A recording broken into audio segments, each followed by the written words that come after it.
5:10 to allow us to relocate the council chambers for the air conditioning. All right? So we'll stand in recess until 5:10 in council chambers.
attention, please.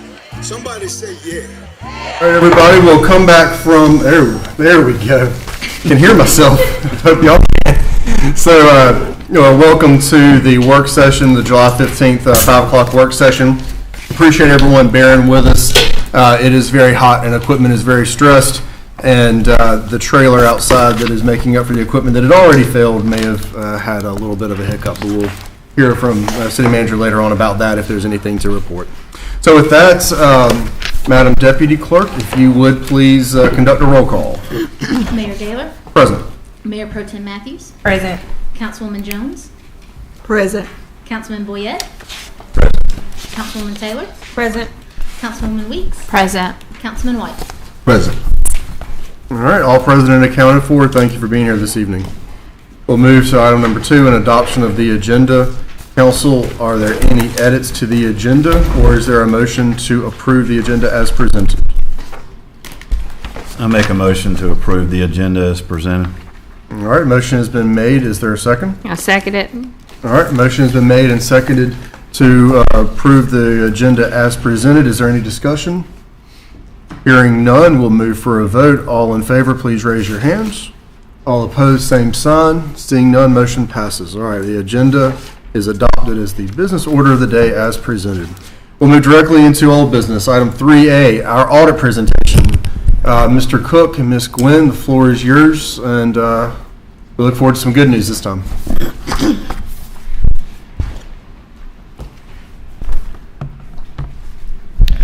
Thank you very much. My name is Chad Cook. I'm an audit director with Forvis Mazars in our Winston-Salem, North Carolina office. I'm here to present the results of the fiscal 2023 financial statement audit, which was just completed at the end of June. I've got a handful of items I'm going to cover. The first, there's a report to the City Council that was provided previously through email, as well as the annual comprehensive financial statement report. I'm not going to cover the financial statements themselves. Obviously, a couple hundred pages would take a while. But we do have some required communications within our report to the City Council that we are required to verbally communicate to you all by the Local Government Commission following our audit. In addition, I've got a quick PowerPoint that just shows some financial results following the 2023 audit. So it's going to show just some historical information, trends with fund balance as well as expenditures across both the general fund and the utility fund. And then lastly, we've got a few items within that. There's a data input workbook that gets uploaded with our financial statement audit to the LGC. There are some things in there that are called financial performance indicators of concern. If anything kicks out in that workbook, we're required to cover that with you all and let you know that you've got, I believe, 60 days to respond following this presentation to the LGC to those items, and we'll cover those here shortly. First, looking at our report to the City Council, again, our report covers the audit of the city for the year ended June 30th, 2023, in accordance with our contract dated February 20th, 2024. We also conducted our audit in accordance with government auditing standards. So in addition to typical general audit, auditing standards in the United States, we've also got government auditing standards we must follow because of federal and state funding that the city receives. So this year, in addition to our financial statement audit, we also had a compliance audit which covered the ARPA funding as well as the Powell bill. So one federal program and one state program. In those audits, we're looking at compliance with those grant programs, so not specifically financial statement reporting. This is more based on the requirements of those grant agreements, and did the city follow all the compliance requirements and attributes. As a result of those audits, we had no findings. So there were no findings related to non-compliance with either of those programs, and no internal control, significant deficiencies, or material weaknesses related to compliance with those programs. As it relates to the financial statement audit, again, we had a clean report or unmodified report on the financial statements. No significant deficiencies or material weaknesses in internal controls over financial reporting. So thinking specifically to controls surrounding financial reporting, figures that end up in the financial statements. No internal control deficiencies noted there either. A couple items we do like to point out. Within the financial statements, there are inherent significant estimates, so things like depreciable lives of property and equipment, the actuarial valuations that go into the liabilities surrounding the post-employment benefits, so things like the retirement plan, so the local government employees retirement system, pension liability. There's also the healthcare plan provided to retirees of the town, or excuse me, of the city. And so we have liabilities as well as certain assets within the financial statements that are subject to significant estimate. As part of our audit, we will look at the assumptions and decisions that are made in making those estimates and make sure that they are reasonable and in accordance with the standards. The ones that we like to point out, I talked about earlier, depreciable lives of property and equipment, also the liabilities related to pension plans and other post-employment benefits. There's also the liability for claims incurred but not reported surrounding the workers' compensation potential liabilities. And then there's also terms and discount rates that are used for discounting lease receivables, lease liabilities, and this year's subscription liabilities. Speaking of subscription liabilities, that is another item that we want to cover.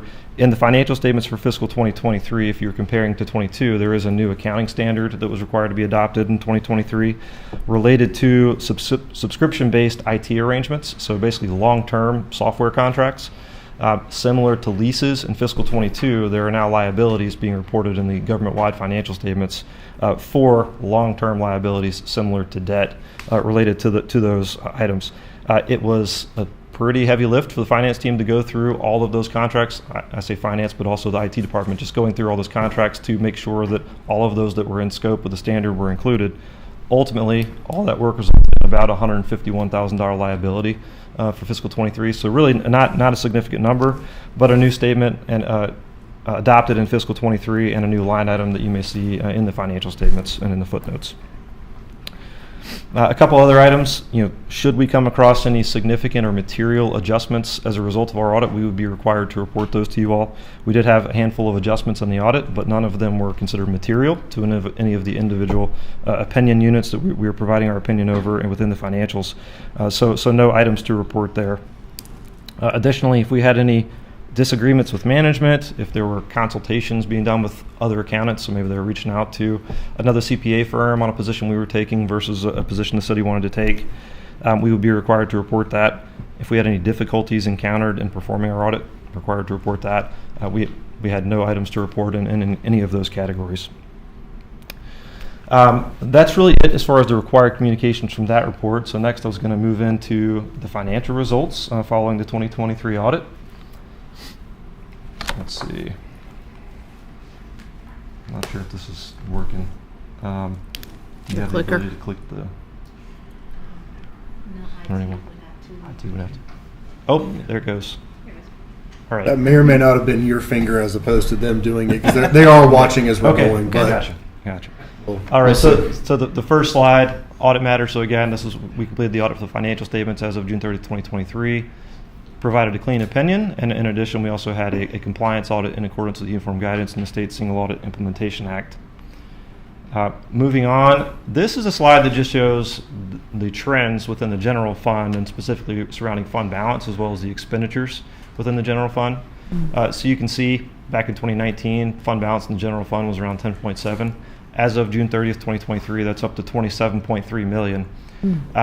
The fund balance available for appropriation has also increased. You'll see fund balance available for appropriation is at 18.3 million versus total expenditures within the general fund of 37.6. So as a percentage, we're now up to 48.8% as of June 30th, 2023 for fund balance within the general fund available for appropriation. The next slide is really just a chart that shows that. So you can see it's trending nicely here within the general fund. You can see fund balance on the bottom, fund balance available for appropriation on the bottom. Increasing from 2019 through 2023. Total expenditures and routine transfers has been declining some in the general fund. That some of that may have had to do with ARPA funding, but overall a nice trend. You can see certainly that percentage, that 48%, is a very, very healthy percentage. Moving on, next we've got the utility fund summary. And so we're comparing here the revenues and expenditures on the budgetary basis as well as the working capital, which is current assets excluding restricted cash minus current liabilities within the utility fund. Again, positive trends here. You can see revenues are up to 22.8 million for 2023, while expenditures are at 14.3. The working capital has been increasing from 21 to 22 to 23, moving from 7.2 million all the way up to 21.9 million at 6/30/23. Again, this is just a chart that kind of graphically depicts those figures. So again, revenues on the top, so revenues on the budgetary basis, held fairly flat for 2020 through 22, did increase a bit in 23. Expenditures on the budgetary basis, on the other hand, have been coming down. and then working capital has been increasing. So you can see those current assets minus current liabilities has been increasing and is now sitting up at that 21.8 million. That's really it as far as the financial highlights. So just again, that was really level general fund, utility fund. If anyone has any specific questions from items within the financials, if you all had a chance to review that, I'd certainly be happy to answer those as best I can now. And if not, the last thing would be the financial performance indicators of concern that we're required to communicate. Did anyone have any financial statement questions? Anyone else? And then I'll yield. All right, first one, I have a question about some context. And Matt, this may be a question for you or Ms. Gwen. Give us some context around fund balance, what it needs to be at, what's considered high, what's considered low. Same thing with utility fund, what's considered high, what's considered low. Make sure that we all understand that's a big number and what that number is for and how all of that plays into financial viability. Yeah, so for the general fund, the fund balance available for appropriation, the LGC actually puts out percentages to kind of give you benchmarks based on similar units. Within the data input workbook, which covers the information I'm about to go over, it does mention that the average for similar units is 46%. So the city was down to 8.3, something like that back in 2019, which was getting dangerously low. And I think there's sort of an informal threshold of 8% where the state kind of says, do not get below that. And so you've rebounded nicely from that, and now you're actually sitting a couple percentage points above the average for similar units within the state. So yes, it's certainly rebounded nicely. As far as what that means, I mean, you're looking at a number close to 50%, then you're talking about you've got fund balance that could essentially fund the entire operations of your general fund for 6 months without any revenues coming in whatsoever. So you basically have a 6-month cushion on all your expenditures based on current expenditure levels. For the utility fund, it's a little bit more difficult to benchmark. I would say it's, again, trending in the right direction, but it can also, as far as how much fund balance you're looking for, it can really depend on future capital needs and projects and what you've got going on within the city. And so I'm sure you all take a deep dive on that. Probably just got through that in the budget process for fiscal 25.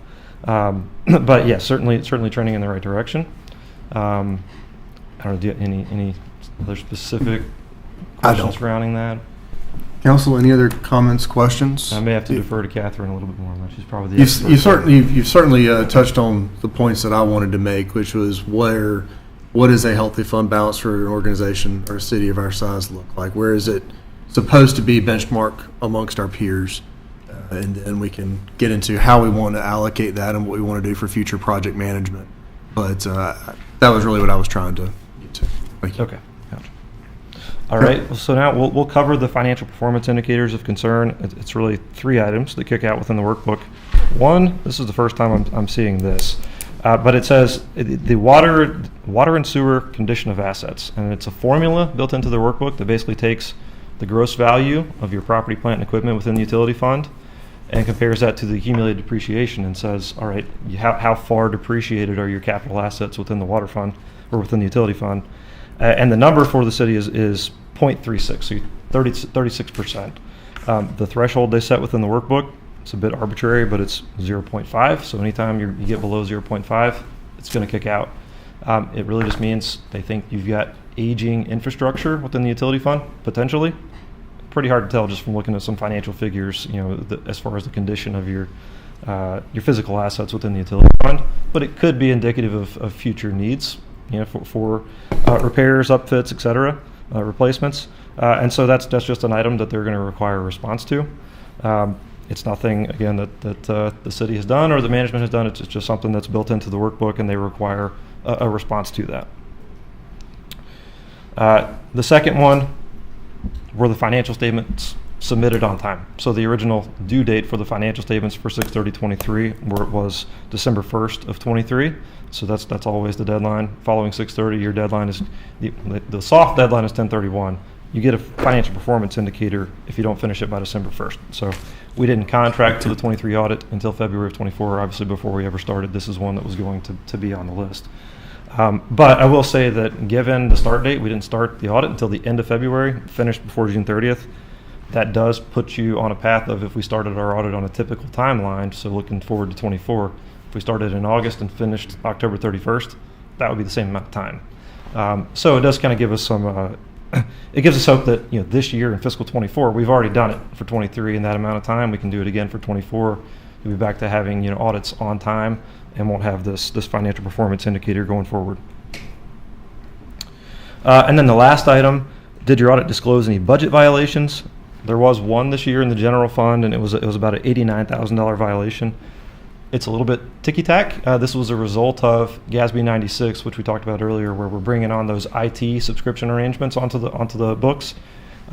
With that standard, we also reclassified the way that the expenditures are reported. So instead of being reported as direct operating expenses within a department, they're now part of debt service.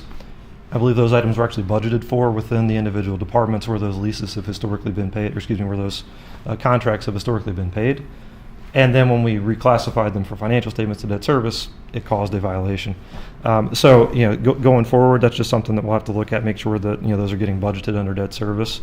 But for 23, by the time the reclassification had occurred, budget period had closed, and, amendment couldn't be made at that point. So those are the three items. Again, Chad, you all... I hate to interrupt, but that's Sure. one thing. That's why you do your pre-audits back in, sometime so you can identify those things and hopefully miss something like this. We were so busy doing these other things, we weren't really quite as able to do the pre-audits. Go ahead. Okay, so again, those three items, Catherine certainly has a copy of this workbook. You're required to provide responses to those to the LGC. So it used to be that you'd get a unit letter if you had something like this after they reviewed your statements, then you'd have to respond. Now they're kind of flipping it, putting the onus on you all to just preemptively give them the responses before they've even potentially reviewed the workbook.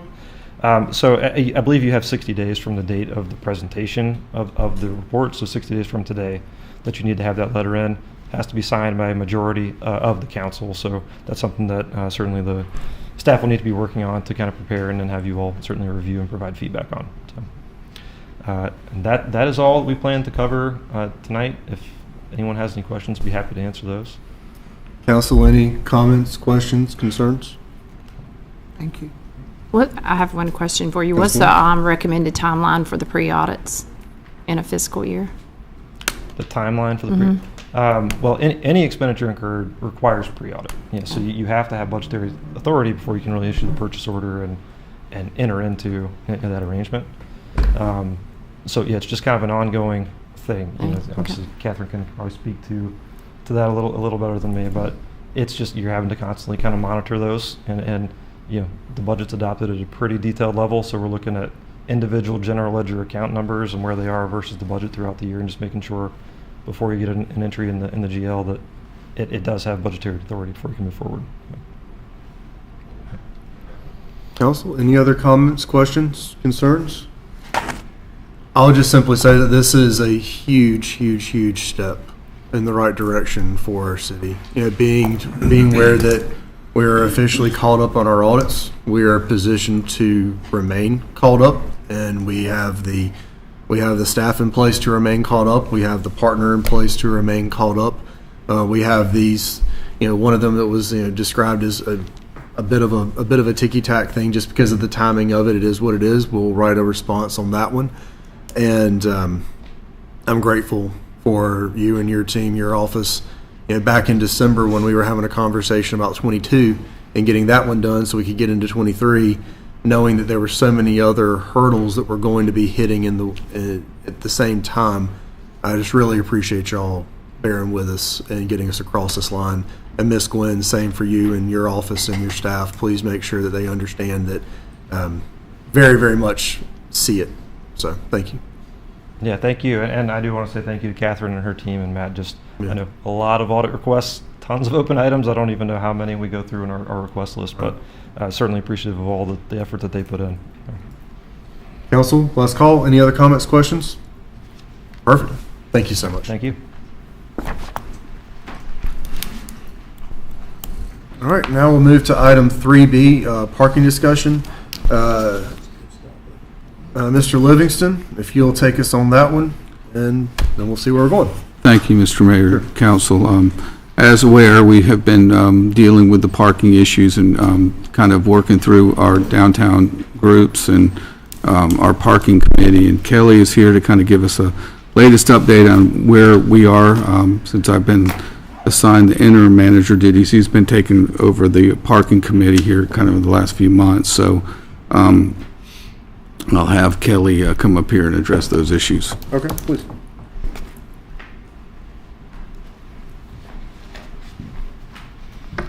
Good evening, Mayor and Council. I think I was asked to give you an update on where we stand today, and if you remember, your moratorium is in effect for Center Street through August 1st. That's been promoted and it's out there. The tickets have been ongoing issued from June and July. The parking committee's met twice since then. Typically what we do is we facilitate a conversation about how it's going, and then we also have the appeal process, right? So if somebody wants to appeal a ticket, they can appeal that directly to the committee. And actually the committee has heard about 7 of those appeals, and I think it's about 50-50. Some of them have been legitimate concerns about striping of spaces, for instance, or can't see the sign or something, and the other ones weren't necessarily met the threshold to be supported for an appeal. Jonathan, and we were trying to get this schedule set pretty soon to get our restriping done, so it's clearer out there in some of those places that have some inadequate striping going on. But we think it's going well. We have exactly the right person administering the program on the street. Our gentleman who works that program has the capability of interaction and also following what's requirement. So I think tonight the question for you all is if there's a continued interest to extend the moratorium after August 1st for this section out here, or go back to what the ordinance says is the entire area continues as 2 hour. I do know that we as staff have been engaged with our staff as we took away, and I say take away in a manner that we have to share the parking that now was one time dedicated to town employees. And so we've been trying to work through that and monitor that and see if there's adequate spaces for town employees, city employees. And most of the time there is. It's the transition between lunches. Sometimes it's kind of, particularly Tuesday through Thursday, the lots become full, and therefore the spillover lot gets used more at that time. It really is up to you if you want to continue the moratorium. We know that we have some opportunities potentially for additional parking in and around this area. For instance, I think the church has been contacted, the neighboring parcels. Staff has not been necessarily involved in that. And so if you're interested in extending the moratorium, I would probably take that up and start seeing if there's opportunity for additional parking in and around City Hall that could be brought forward sooner than later and allowed to be used for either city employees parking or those businesses in and around this area. As you keep in mind where we stand in this area, and I think you did the right choice of taking that moratorium to a certain extent because we are the most significant employment group or agency in and on Center Street. And so we do have the highest impact in this neighborhood compared to the rest of the blocks. But it really is time will tell. I don't know if there's a good answer right now other than if you wish to continue the extension, it's supported by the parking committee, allow us to work on other options, or if you're ready to transition out and make it so that it would be the same for the rest of the blocks, we're ready to support that too. A couple questions. The parking right around City Hall, we had discussed at council, and I know we had discussed with Mr. Livingston about the timing for removing the HVAC trailer. How is that project going? Do we Should be any done other- this month still. Okay, It's on so- schedule to be done this month. Okay. That will free up about 3 spaces, I believe, 3 or 4 spaces. More like 4 at 4, least. is it? Okay. 4? And what about other city-owned vehicles? We had discussed being able to relocate those to a different lot. How is that going? What are y'all think? What are your thoughts there? We're gonna see what happens when the space becomes free, Okay. and see if that's needed or not. We haven't really transitioned anything differently, and Okay. so right now we have not dealt with that issue necessarily. Reassigned anybody to say mandated go somewhere else. Okay. It's kind of come as they go. They don't get they no longer have reserved spaces, except I think a couple are signed. Okay. They were taking up to 4 spaces, but if they're not available, they had to park somewhere else. Okay. So we have reduced the number that Yes. were reserved for. Okay. Yes, in the middle of those times that are busy. Right. Okay. I did want to touch one other thing, Mary. Remind me, I didn't complete my report. You also asked about looking at ADA signage Right. and loading zones. So ADA signage, we have brought that to the Persons with Disabilities Committee. They gave some recommendations. The Downtown Merchants concurs with those, and so it's just a matter now implementing those. So I think there's going to be 4 additional ADA spots located on Center Street very soon. Secondly, the other part is loading zone. We brought that because we felt that was a kind of a good discussion of the Merchant Association, and they thought there was no changes needed as far as additional loading zones. They did think the one that is pretty activated on a regular basis, I believe that is on Walnut, is that right? Two block down where it serves, it's usually a food service truck that's serving some of the restaurants. Typically does not have enough space when they park, and sometimes their nose or truck gets into the roundabout. And so I think we need to kind of look at a restriping of that area and make it a little bit bigger for that loading area. But the rest of the Center Street, those folks, those merchants who were affected by it, felt it was not needed at this time. So that's our recommendation. So the trailer that's taking up some spots in that lot, we're thinking should be gone by the end of this month. It seems like what we're doing with the city vehicles probably has reached a plateau for right now. Council, in conversations over the last few days with amongst ourselves and with council members, I've heard some commentary about revisiting the 3-hour variation, making an adjustment to 3 hours. I've heard some conversation around stopping the moratorium and just kind of seeing where things play out. I've also heard conversation around extending the moratorium to our next meeting to see if the trailer actually gets out or to see what's there. But I don't have a specific consensus, so I'm going to ask council what your feedback is and what your thoughts are, because ultimately we do need to make some sort of decision so the public can plan accordingly. Before we do that, Councilman, yes, I do have a question about the handicap parking. Sure. You said it was only going to be 4 additional 4. That's what I believe. Yeah, that's what my memory serves me. Yes, for the 4 rest additional. of Center Center Street. Street. Mm-hmm. So it's about 1 for I think every most other of block. are down blocks from us, but there's inadequate number down.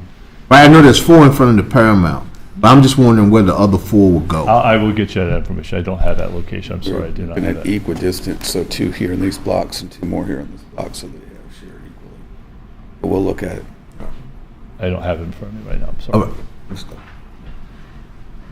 Council, any other questions for Mr. Arnold before we start our conversation? Just a comment. Go right ahead. I remember from previous conversation that the city vehicles, not employee vehicles, but the city vehicles that are being permanently parked in this lot, it was my understanding that all of those were in the process of being relocated to another lot, and the holdup on that was waiting for security cameras to be installed wherever they were being moved to. So I think that regardless of what we do moving forward, so far as the moratorium or all that it's imperative that we make as many parking places in this city hall lot available for those that need it. So I don't want us to, I know we're going to move the trailer. I don't want us to drop the ball on getting all of the vehicles that are just simply being parked here relocated sooner rather than later. That's just my comment on that particular issue. I think it would be wise to do something in that lot that's a loading spot for IT or HR or whoever else is having to move stuff in and out of the building. Of course, that's a conversation that we can get into the weeds of.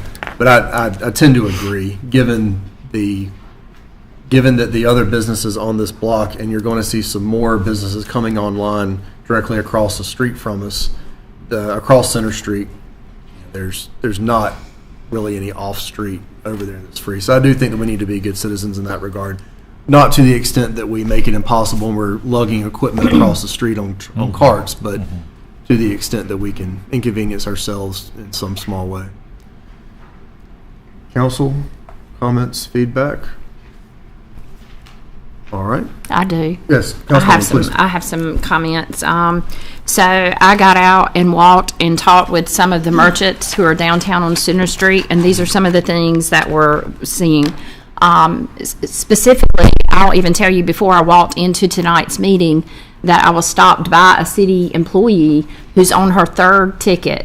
She's on her third ticket because many of those employees have been parking in the parking lot beside the DGDC.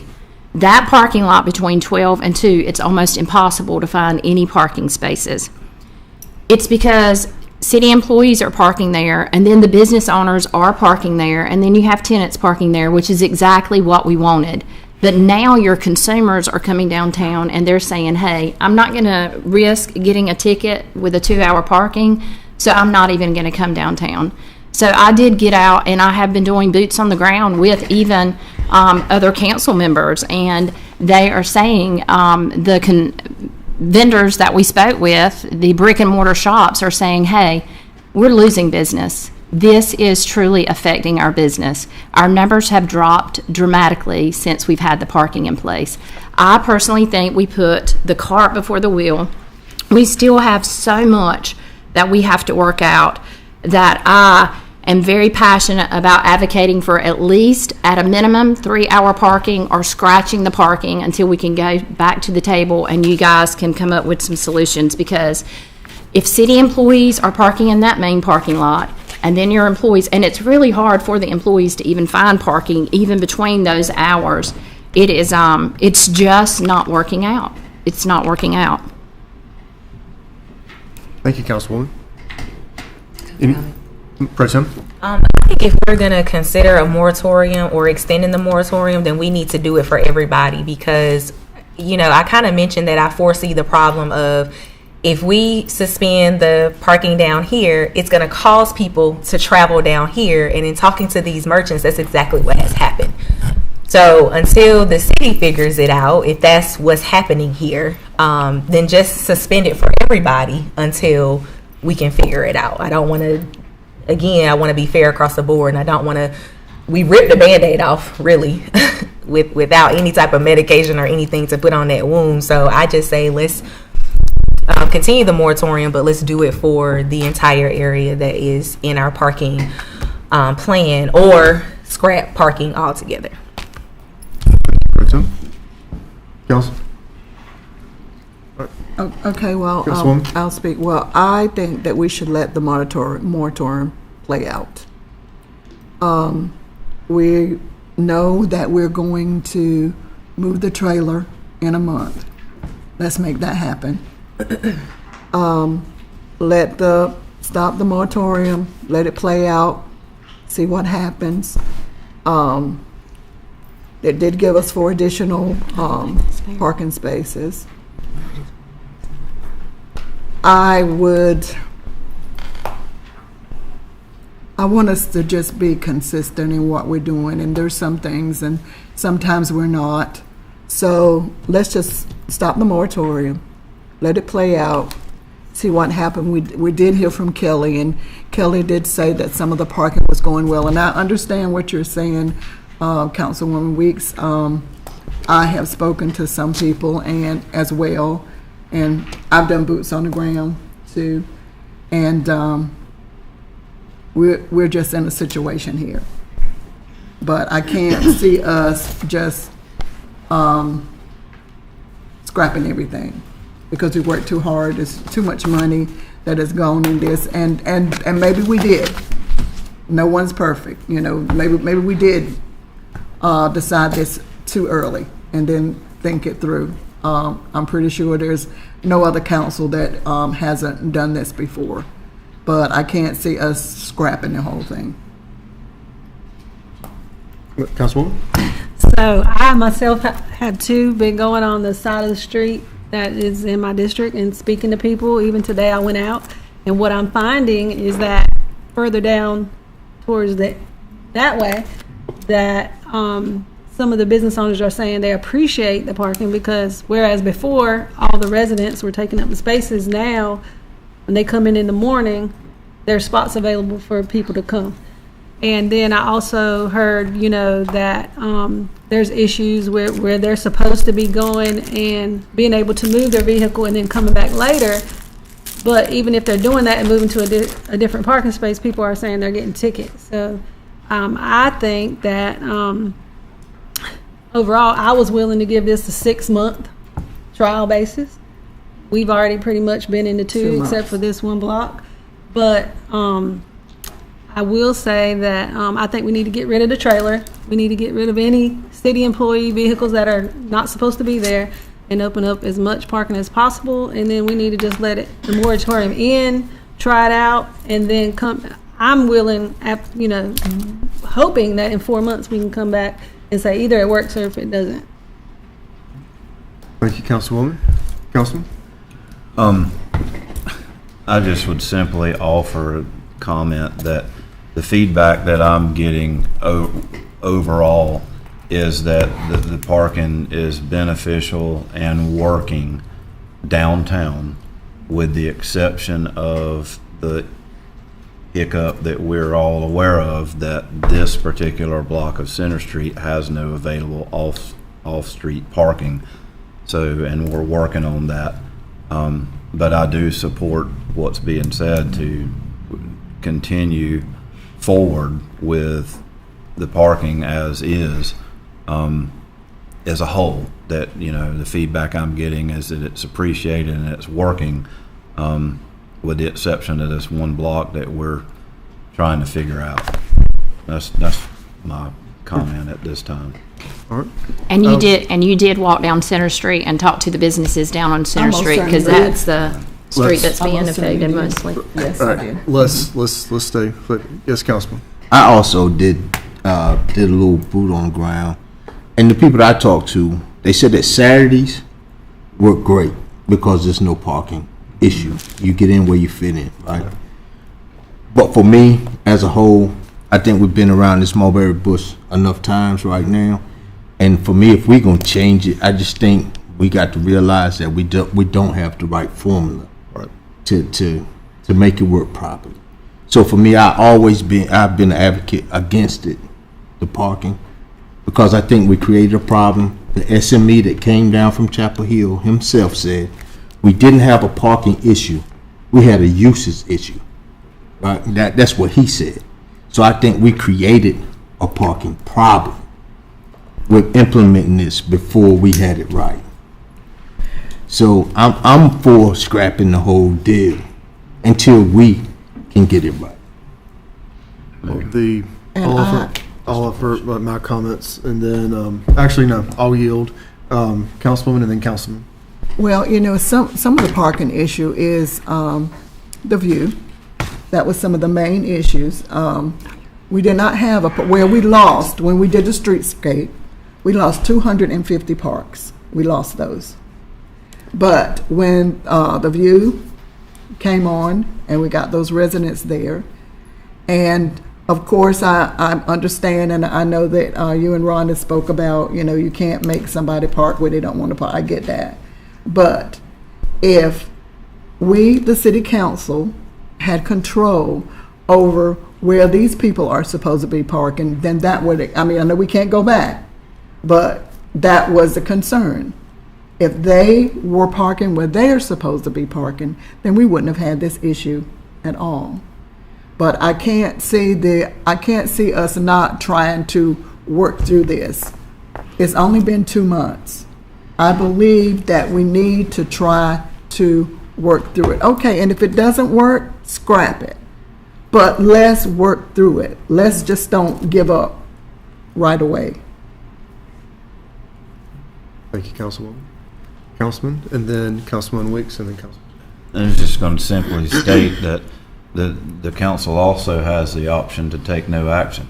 If we don't take any action, everything proceeds forward as planned. The moratorium expires at the end of the month, and no change is necessary and no change is made if the council chooses not to take any action at this time. And to speak to Councilwoman Jones's concern with the residential area that she mentioned, as she said, we can't make a private resident not park on public property or whatever, but I don't see an issue with, unless our attorney would disagree, I don't see an issue with us sending a letter on behalf of the city to the property owners that own a significant amount of residential property in the downtown district, to strongly encourage them, to strongly encourage their tenants, to strongly encourage them to park in their designated parking areas. I don't think there'd be anything wrong with the city making that request unless someone said that that's not feasible. I mean, that's just simply strongly encouraging them to have their tenants park where they're supposed to and help us help everyone. Councilwoman Weeks. I was just going to say, if you guys are totally against scrapping the park, I'm just not for parking, the parking regulations. But I would think that 3 hours would afford our consumers more time to be downtown, to frequent our merchants, our restaurants. Saturdays, there is no issues that just show you that something is working on Saturdays. So for me, if you guys aren't willing to scrap it, I ask that you consider a 3-hour parking to allow our consumers more time to be downtown. Thank you, Councilwoman. Councilman Taylor, were you queued up next? Yeah, but it's And fine. then- Go ahead. All right, Fred Sim. Just a quick question. What was the reason we scrapped the 3-hour parking? Because we had 3-hour parking.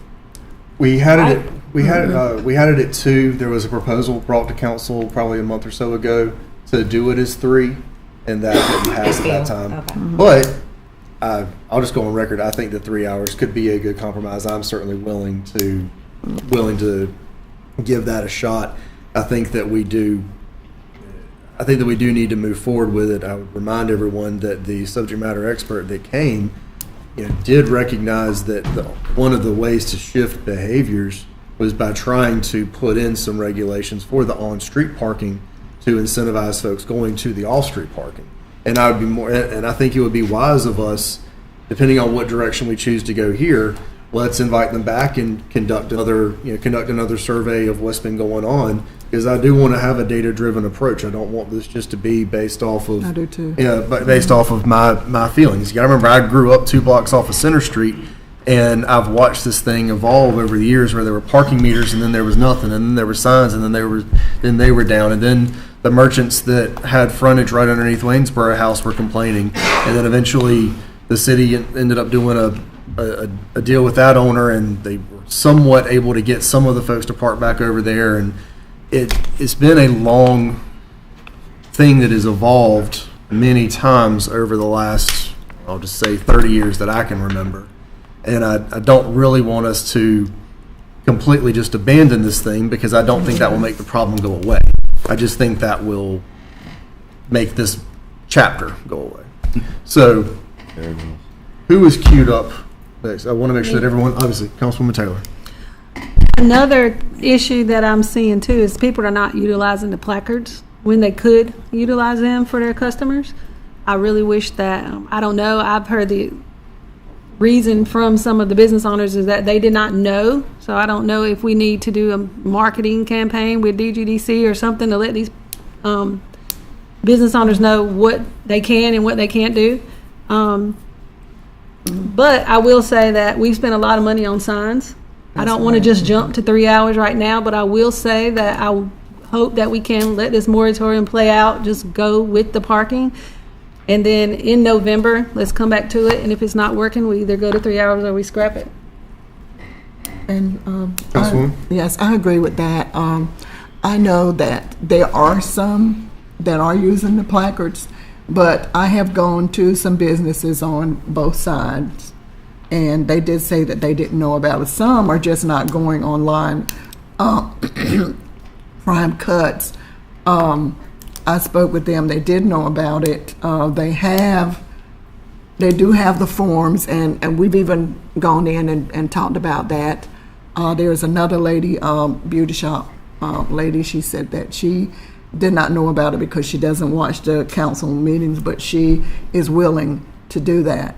And I think that we need to work with this. We need to work it out before we just scrap it.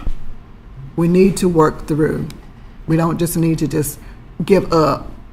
Work it out, work through it, then come back. It's only been 2 months. Councilman? I would not be opposed to making changes in the future that, as you very certainly properly stated, that were data-driven. And the last data that was brought to us, I think it was Aaron that come forth, but someone come forth and said that they would like us to stay at 2 hours instead of moving it because they felt comfortable with 2 hours until it played out. So if, as this plays out and moves forward, if someone comes forth with data-driven information that says it needs to be 3 or 4 or 15 minutes, I'm not opposed to making some changes later on. But I mean, if that means it's still a work in progress, so be it. But I'm okay and open to making some changes later under data-driven circumstances. But for now, I'm okay personally with letting it roll on just like it is and the council taking no action. Okay, so we're still in our work session. We have this thing in front of us. We can put a motion on the table now to direct staff to bring things to council at our next meeting for us to vote on. If there is a motion to make a specific amendment, I will obviously honor that motion, and then we can vote on that amendment if we want to move forward with a specific change. If there is no motion, then that is the answer. So where are we, guys? Do we want to have a motion for 3 hour? Do we want to have a motion for a moratorium? What is the will of council? I move that we stop the moratorium and let it play out. All right, a motion has been made that we simply hold where we are, which really doesn't require a motion, but it certainly would end the conversation, which I absolutely respect. Is there a second? A second to let it all right, play out. All right. So a motion has been made and seconded to leave things as they are right now, let it play out through the end of this month. There is opportunity for discussion. Is there any discussion that we want to have? So are we saying let it play out? Cool, got it. Because we said the end of July anyway. So at that point, do we come back to discuss, or we just let the current, what everybody else is doing, just flow down here where we stopped it before?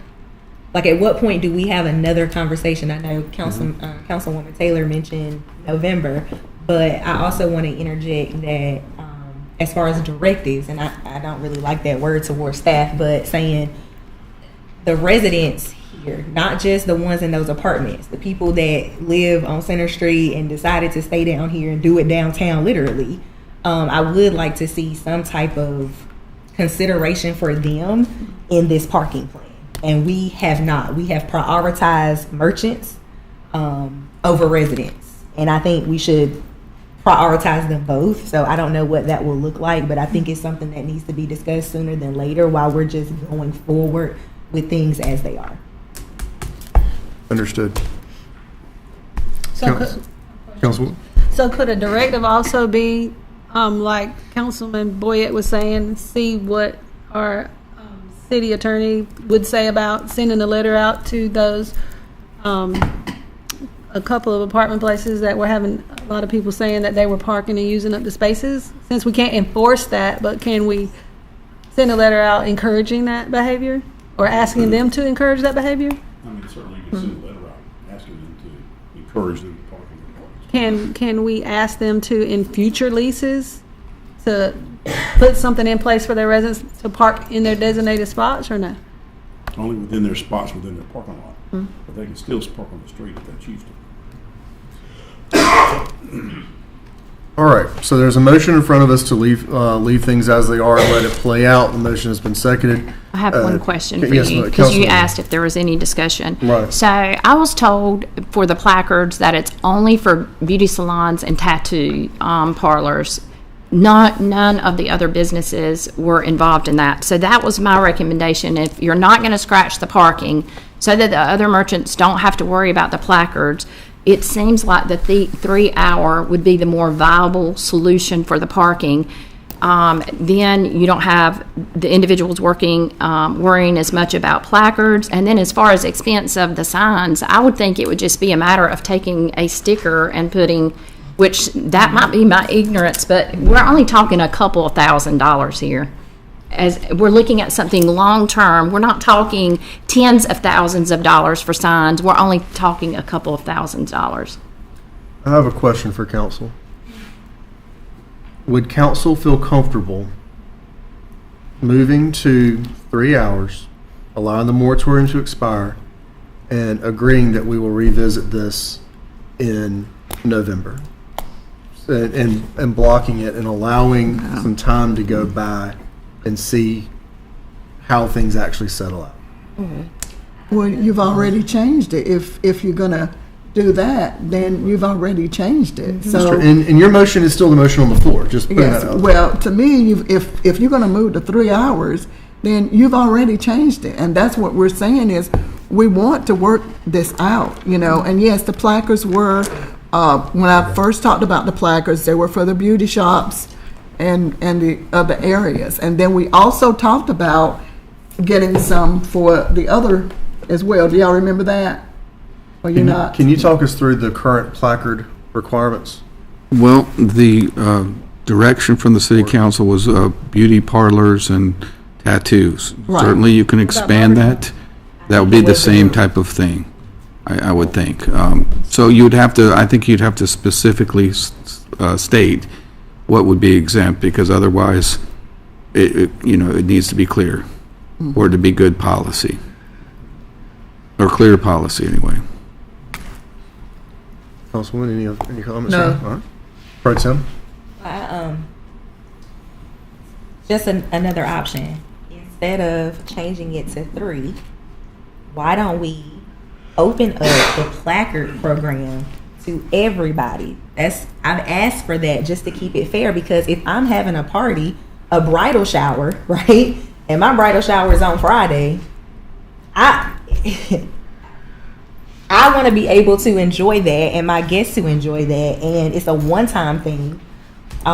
Because some people can go in the barbershop and they may not be in there for 3 hours. So I don't think I can go maybe get a tattoo that took me 30 minutes. You know what I mean? So I say we open it up to everyone at this time while we're seeing if it's going to work. Yeah, and see, and that's what I was saying. I thought we did talk about doing that at one time. Didn't you not share that once before? Yeah, they said the staff missed it. I don't know what motion was actually voted on. We can go back and check the minutes, because if it was the will of council that be open up to everyone, then obviously that's what should be implemented. So we'll have to go back and find out. I don't know the answer to that. Or could we just do it now? You could, absolutely. And that way we don't have to go back and look. Right. The motion on the floor right now is to leave it as it is. That motion has been seconded. We're currently in a discussion.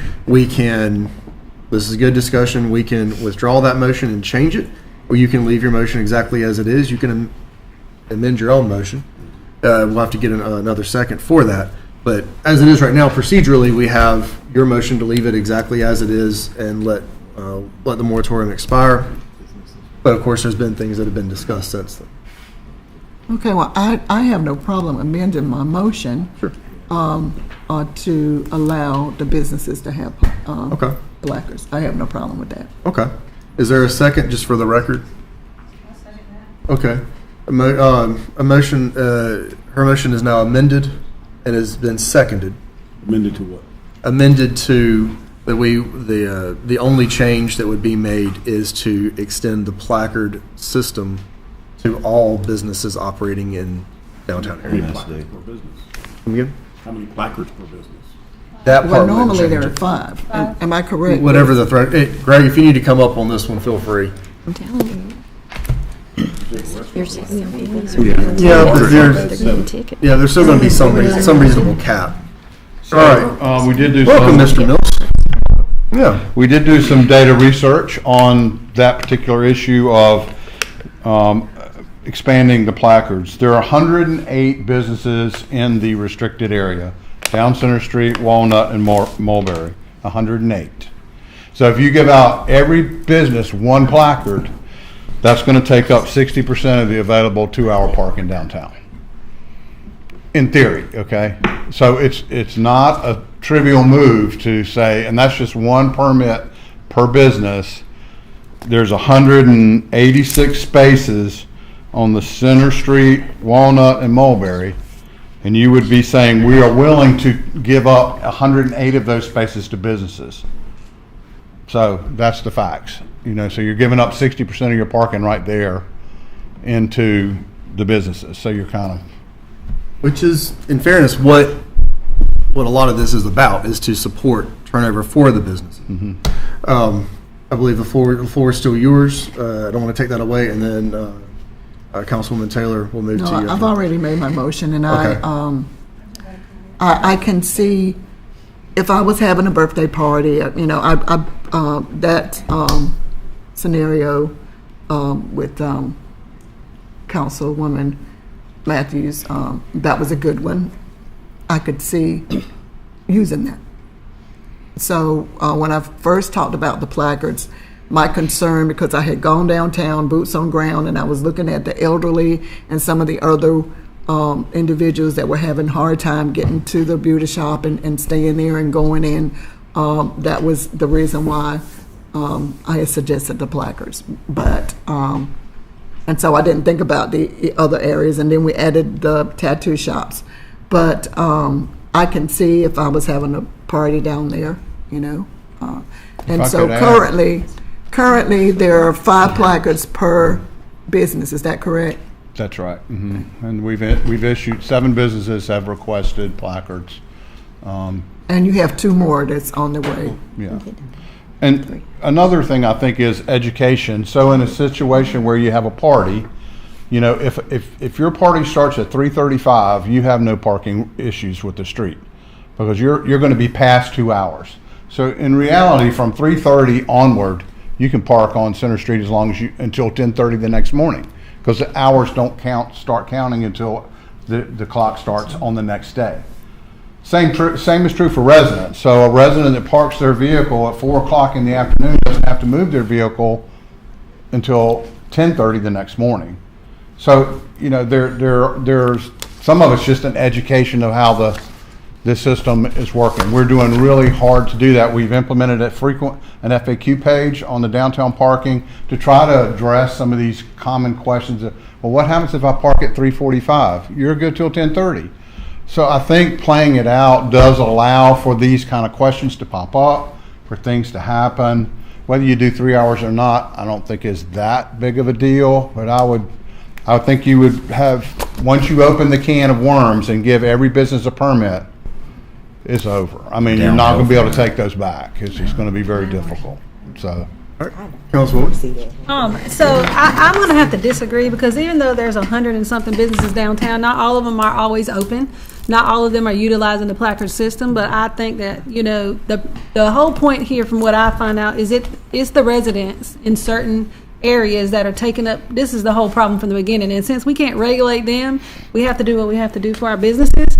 And if we have to give our businesses placards so they can make money, then I think that's what we need to do. Just give them all placards. Mm-hmm. Councilman? Give them all placards. A couple of comments. So my personal preference would be that I would be in favor of Councilwoman Jones's motion before she amended it, which means no changes for now and let things play out. The reason why I think it's important that we let things play out is if it comes to be, for example, with placards, I don't, at face value, I don't agree with opening up for, if you open up every business an opportunity to have 5 placards, you've exceeded all of your parking that's even available. So to me, I think the reason why it would be so important to make no changes, just let it blow out or flow out like it is, would be when the data comes in, if it turns out that we have a majority of merchants that need 4-hour placards, I wouldn't be opposed to changing the parking to 4 hours. I'm just go ahead and put that out there. And then if all the parking was 4 hours, it completely eliminates a need for placards, and it completely eliminates an issue with placards to even manage or for staff to have to manage.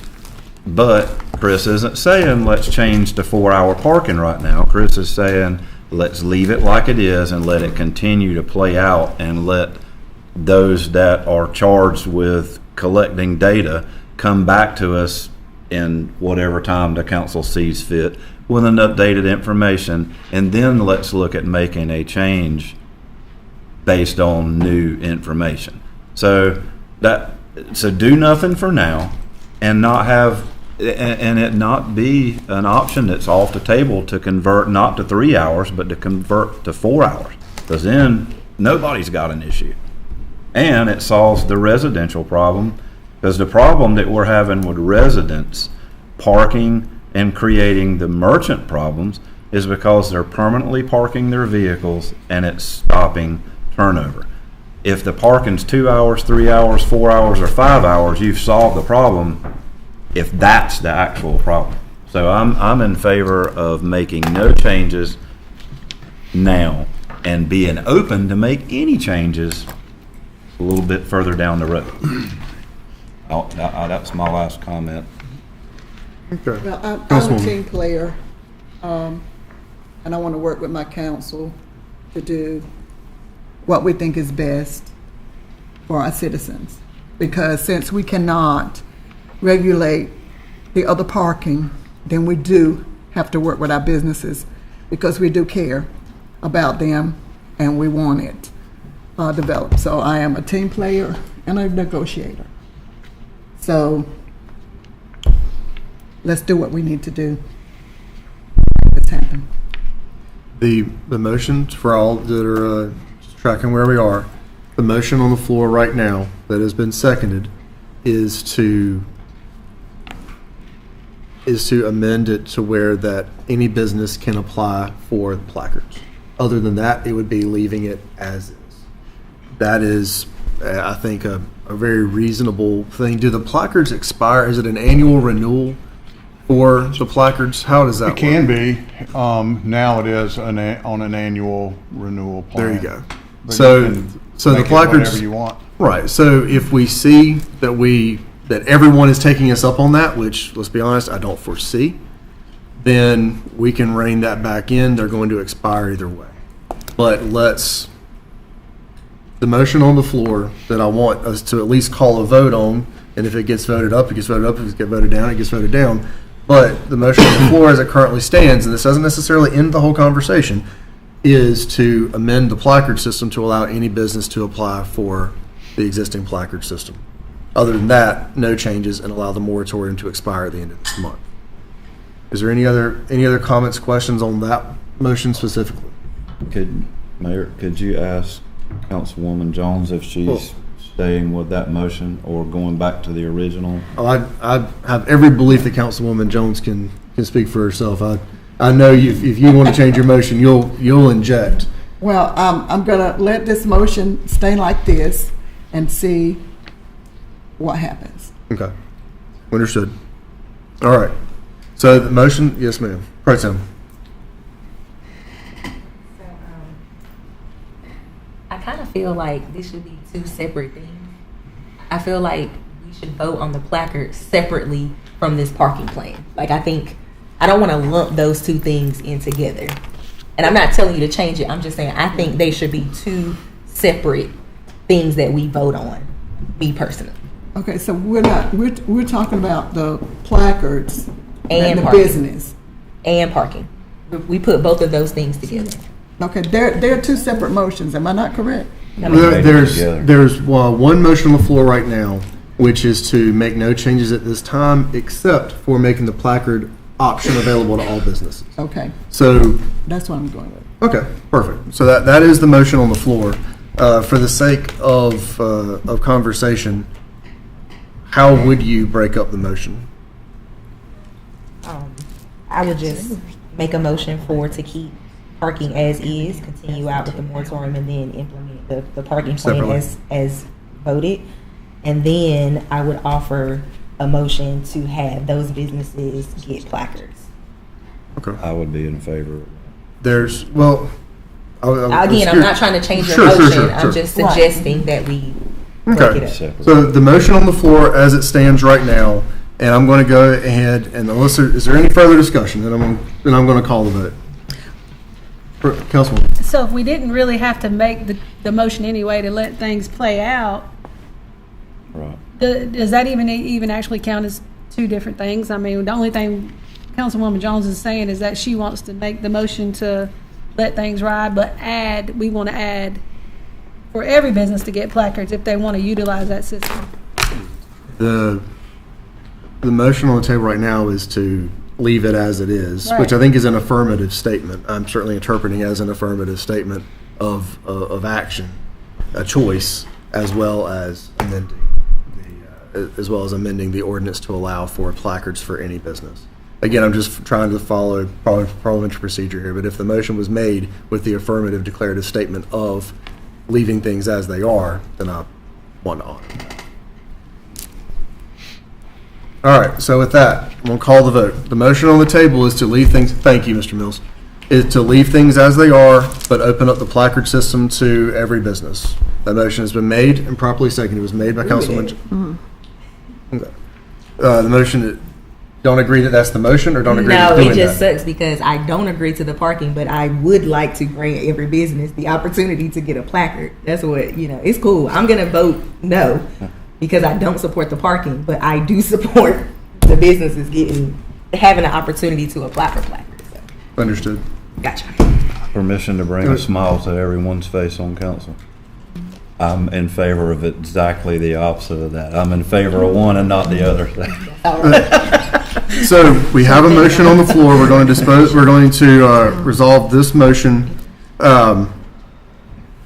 As previously stated, the motion on the floor is to leave things as they are, but to open up the placard system to every business. A motion has been made, properly seconded. I'm calling the vote. All in favor of the motion as presented, please raise your hands. All opposed, please raise your hand. All right, motion fails. All right. So where we are right now, without any action taken by council, the moratorium would expire. We can continue the discussion if there is another motion to be made. I'd like to make a motion. All right, Councilwoman. Can I make a motion that all businesses get placards? You can. All right. So your motion would be, all right, motion has been made and seconded specifically that the placard system would be opened up to all businesses in the MSD. Is that correct? Is that how it ought to be? That ought to be just all Within the businesses parking impacted in the parking district. In the parking Affected by the district, parking. All right. All businesses, can we say it this way? All businesses with frontage managed parking district. within the managed parking district? All right. So your motion, and correct me if I'm wrong, just stating it for the record, your motion is that the placard system would be opened up to all businesses within the managed parking district. Right? All right. Is there? I second. And you seconded. All right. Is there any discussion? Councilman? Anyone else? All right. Councilman?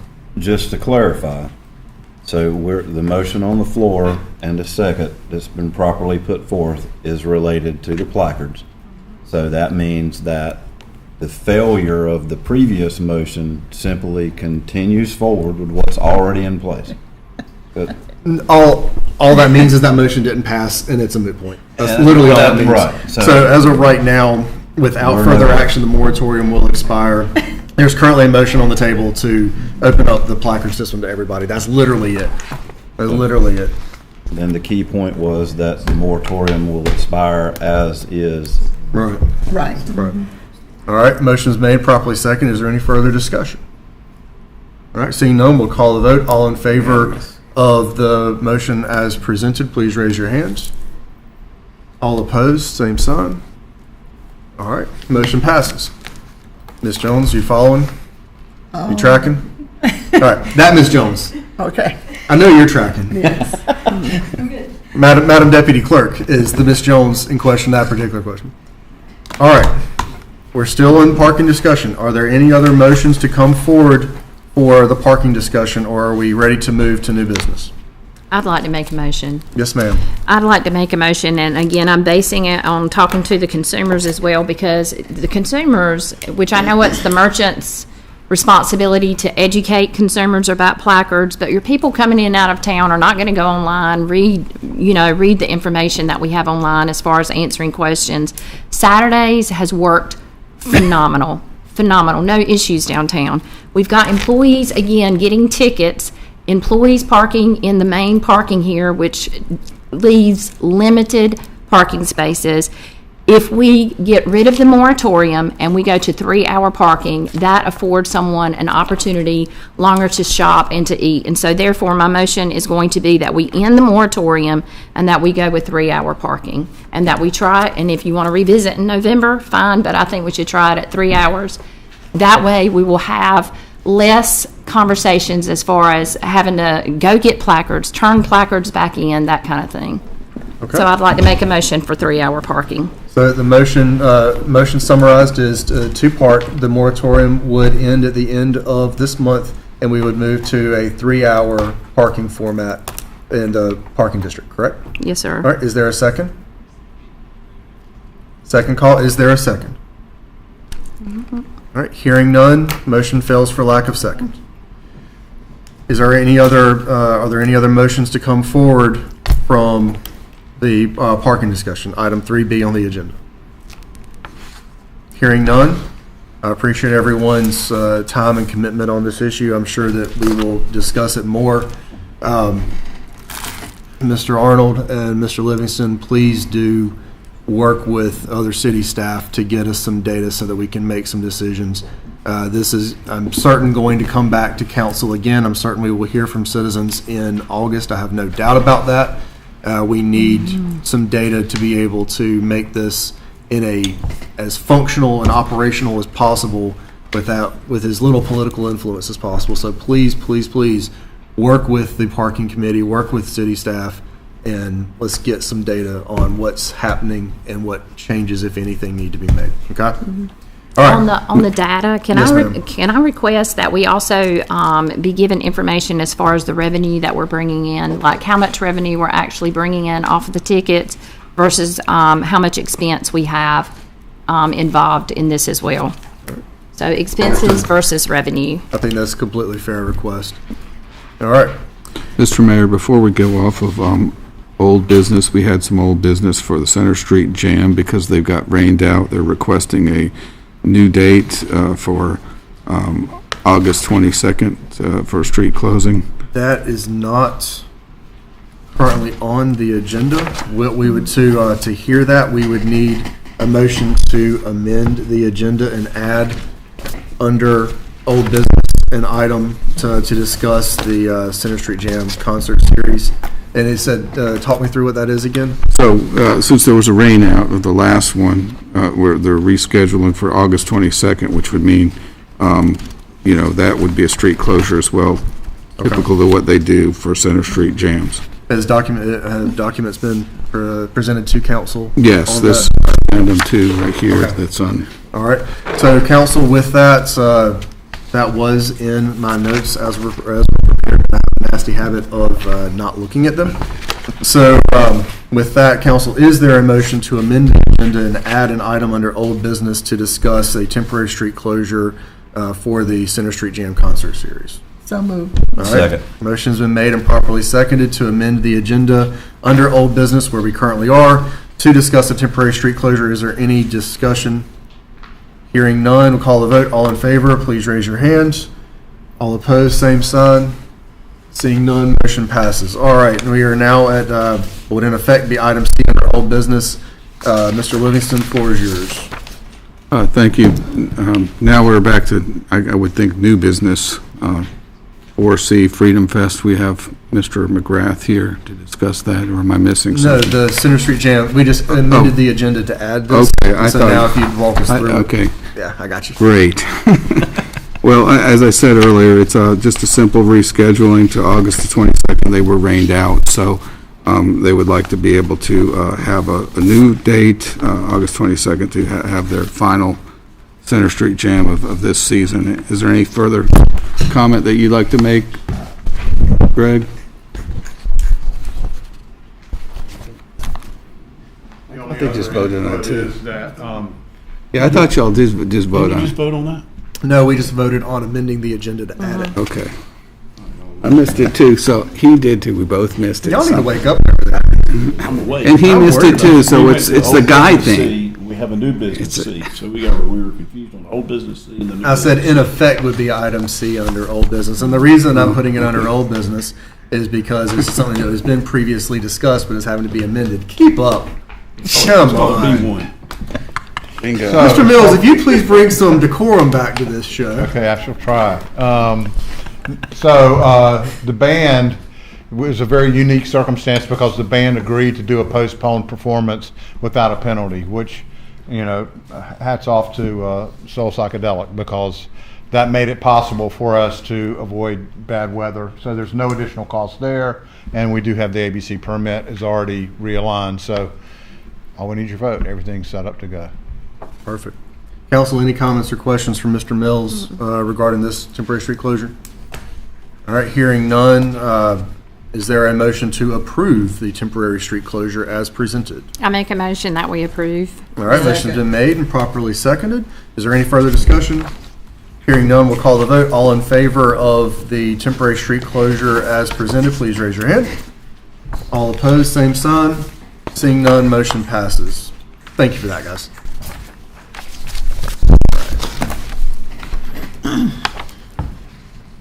One moment, let me update my notes here. Yes, sir. All right, so now we are item 4C under new business. Our first item under new business, the NC Freedom Fest request. Mr. McGrath, you come forward. Good evening, Mr. Mayor, council members. Hello. I appreciate the opportunity to brief you on NC Freedom Fest for 2024. So the festival is a military and first responders appreciation festival. I'm not sure if we have, I may need some help advancing slides back there. There we go. It was created in 2017 with the pure mission to bring the base and community together in a family-friendly setting in downtown Goldsboro so we could say a proper thank you to those who serve. Wasn't any more complicated than that. Following the 2019 event, the city of Goldsboro wanted to take over the event, and that through a series of steps led to the formation of NC Freedom Fest and kind of a rebranding. We have lots of partners in the process, so City of Goldsboro, County of Wayne, Seymour Johnson, the Elks, which is where it started, DGDC, MAC, Paramount, United Way, Visit Goldsboro. We have a lot of partners. The whole concept is really built upon a model of one community, and given the way things are in the world right now, having an opportunity to bring people together for a common objective, to me, is a pretty healthy vision to have. So the event has an operating budget of about $120,000. When we first started, we had an operating budget of like $1,000. The cost of the event is underwritten by sponsorship, from community partners, and I'll run through those here in a few minutes.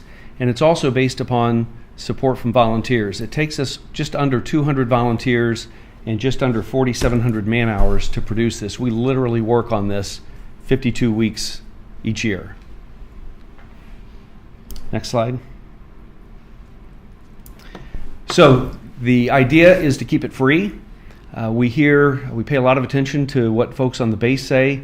Young airmen say there's nothing to do in our area. They have to go out of area to find something fun to do. There's nothing that they can afford to do. So we check that box by keeping it free. Literally everything we're going to talk about, with the exception of what somebody eats and drinks at the festival, everything else is free. So the amenities that are part of this, and I want you to think about it as really kind of two elements. We have the street fair, which is kind of the early part of the day, and then the concert, which happens at night.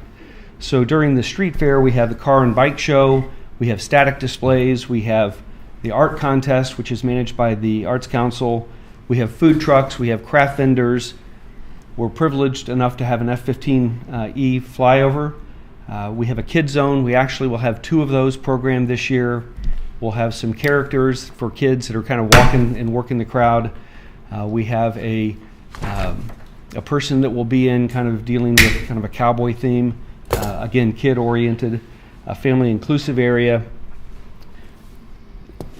The street fair will be a proper street fair. That will run from 2 to 5. And then starting at 5 on Freedom Field, we will have live music, we'll have food trucks, we'll have vendors that are in there. If I back up to the street fair in the 2 to 5 section, this year we will have a stage on Center and Walnut. There will be, I think, 4 bands that are playing there. That will be a really cool new development, brings a different element to the festival that we're really looking forward to. This gives you a snapshot of sponsorship.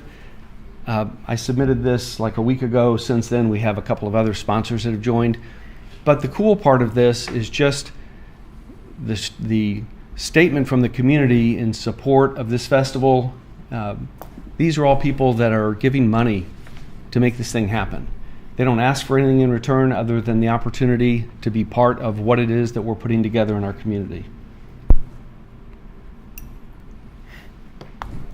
The festival is an award-winning festival. Why do I mention that? It's not to thump our chest, but it really is to talk about the fact that what we're doing is a little different. It's unique. At the state level, Duke Energy has presented us with an award. The Elks at the national level have presented us with an award 2 years running. NC Main Street, which is part of the Department of Commerce, has presented us with a statewide award. All of that brings positive attention to Goldsboro and Eastern Carolina. We also had the privilege of receiving the Spirit of Hope Award, which is a Department of Defense award. Each branch of service is allowed 1 nominee, and somehow we managed to win that. And I said we. That isn't just one person. That's not just the base. That's not just the city. It's not just the sponsors. It's everybody working together in a one community model. I had the privilege of representing our community by traveling to the Pentagon and standing in the Hall of Heroes to receive a presidential award that we could bring back to our community.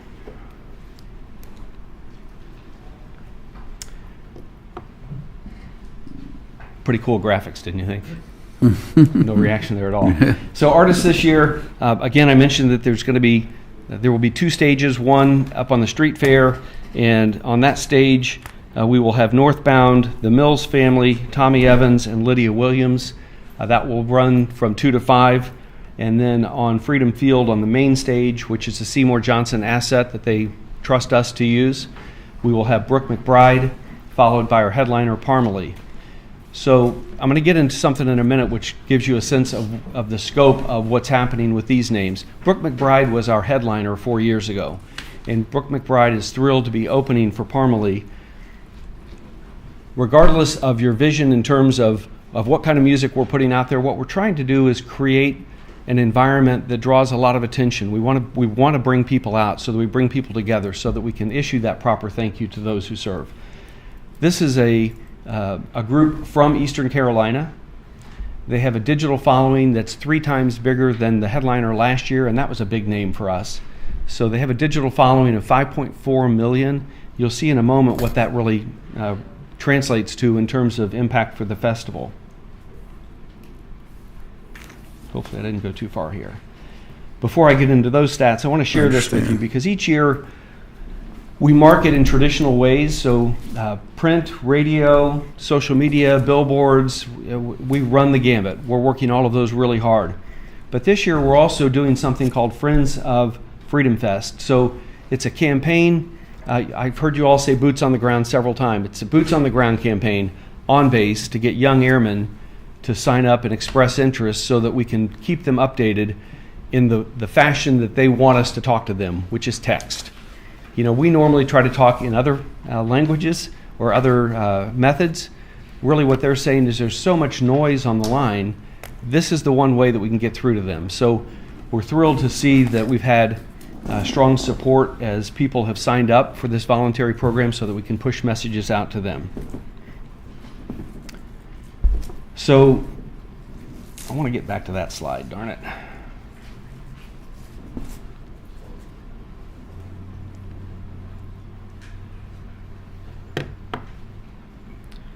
So if you'll look over to the right on this slide, from the point we made our announcement, which was a soft announcement on social media, from the point we made that announcement, in the next 30 days, and these numbers that you actually see up here are stale by a week, we've had 194,000 impressions, a reach that's over 100,000. And if you look at the demographics, it's a younger crowd. It's predominantly female. So again, without getting into the weeds in terms of genre, clearly the headliner announcement is drawing attention to Eastern Carolina and to Freedom Fest.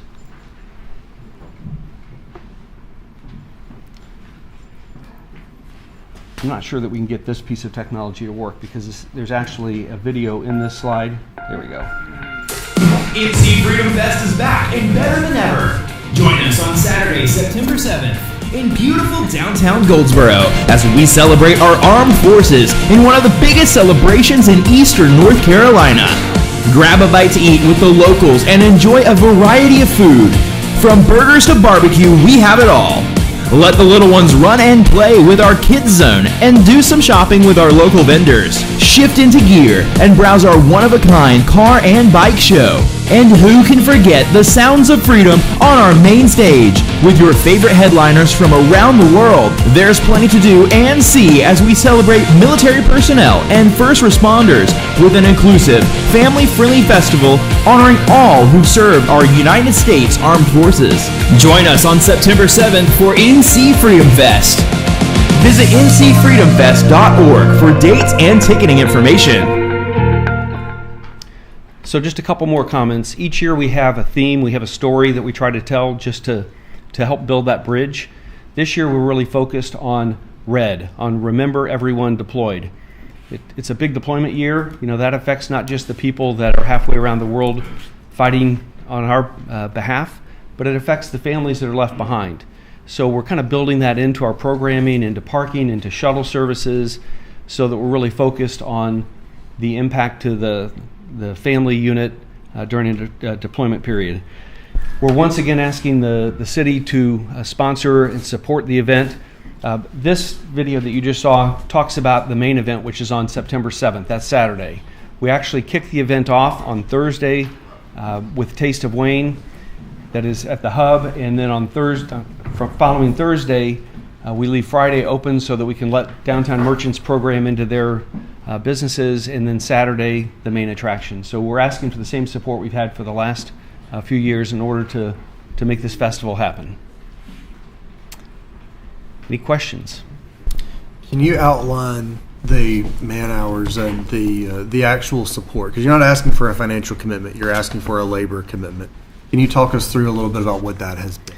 So from the city, really the ask is from the Parks and Rec Department to help us set the field up, tear the field down afterwards, to assist in the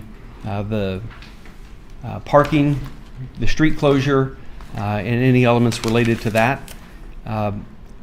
There will be some element of PD that's working or volunteering to kind of work the crowd that day.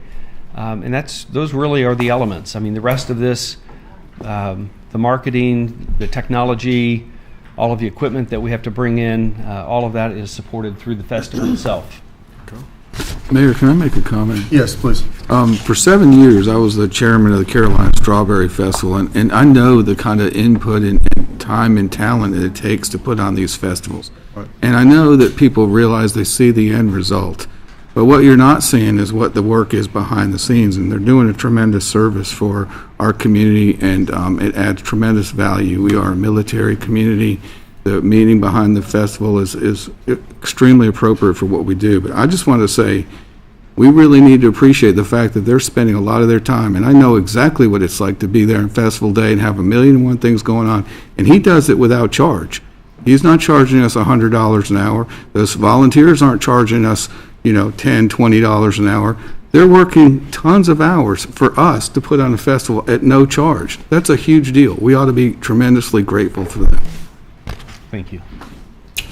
Council comments, questions? Ultimately, we're going to, the request is for city support through in-kind labor. There's not a specific amount of that that's in front of us for us to be able to discuss. So it would just be in general, what will be requested is a motion of support to be able to provide in-kind support through city staff labor. But before we get to that, is there any other comments, questions, or concerns from council? Just a question. Yes, sir. Please. For Parks and Rec, for the people that will be working for Parks and Rec, are we just asking for volunteers, or are we being voluntold? I believe, and Felicia, you're here if you want to answer this question, but my expectation is that they would be on the clock, covered by workers' comp and all the other, normal things, right? Coming forward is our Parks and Recreation Director, who just happened to be sitting back there for something else. Good evening, everyone. Thank you. Yes, we pay our Parks and Recreation staff, and since this is not specifically a city event, meaning it's a Parks Recreation event, we actually pay them overtime. We don't do comp time. We pay overtime for this event for those staff that are eligible to get overtime. Right. It's like, I don't get it. Okay. Council, comments, questions? Do we have a rough estimate on the number of, or actually, Ms. Williams, I apologize, or Ms. Brown, I'm sorry. Do you have a rough estimate of how many hours it was last year? I know I'm asking you to remember math from a year ago. Have any idea roughly what it was last year?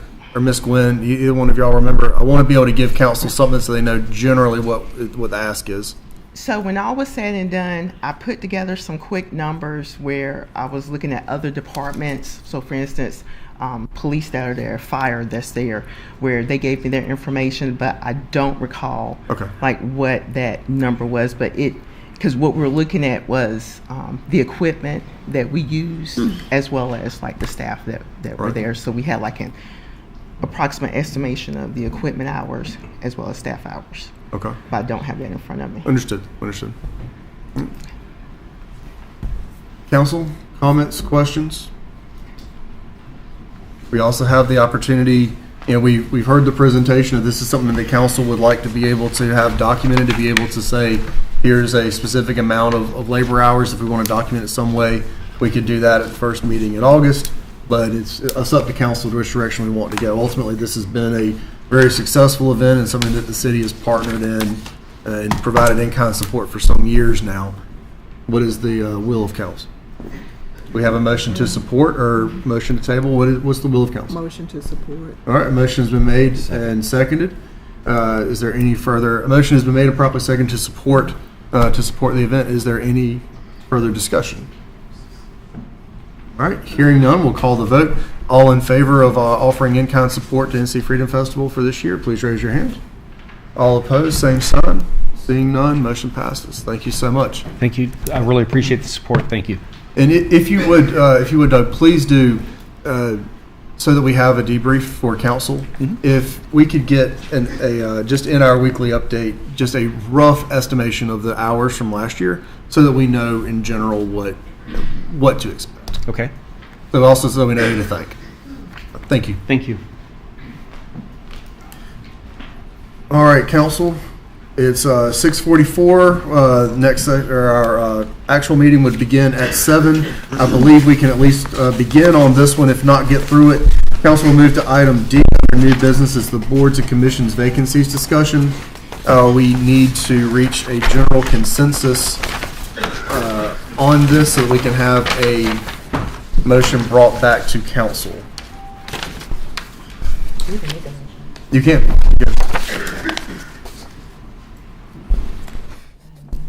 All right, Pro Tem, you recognized?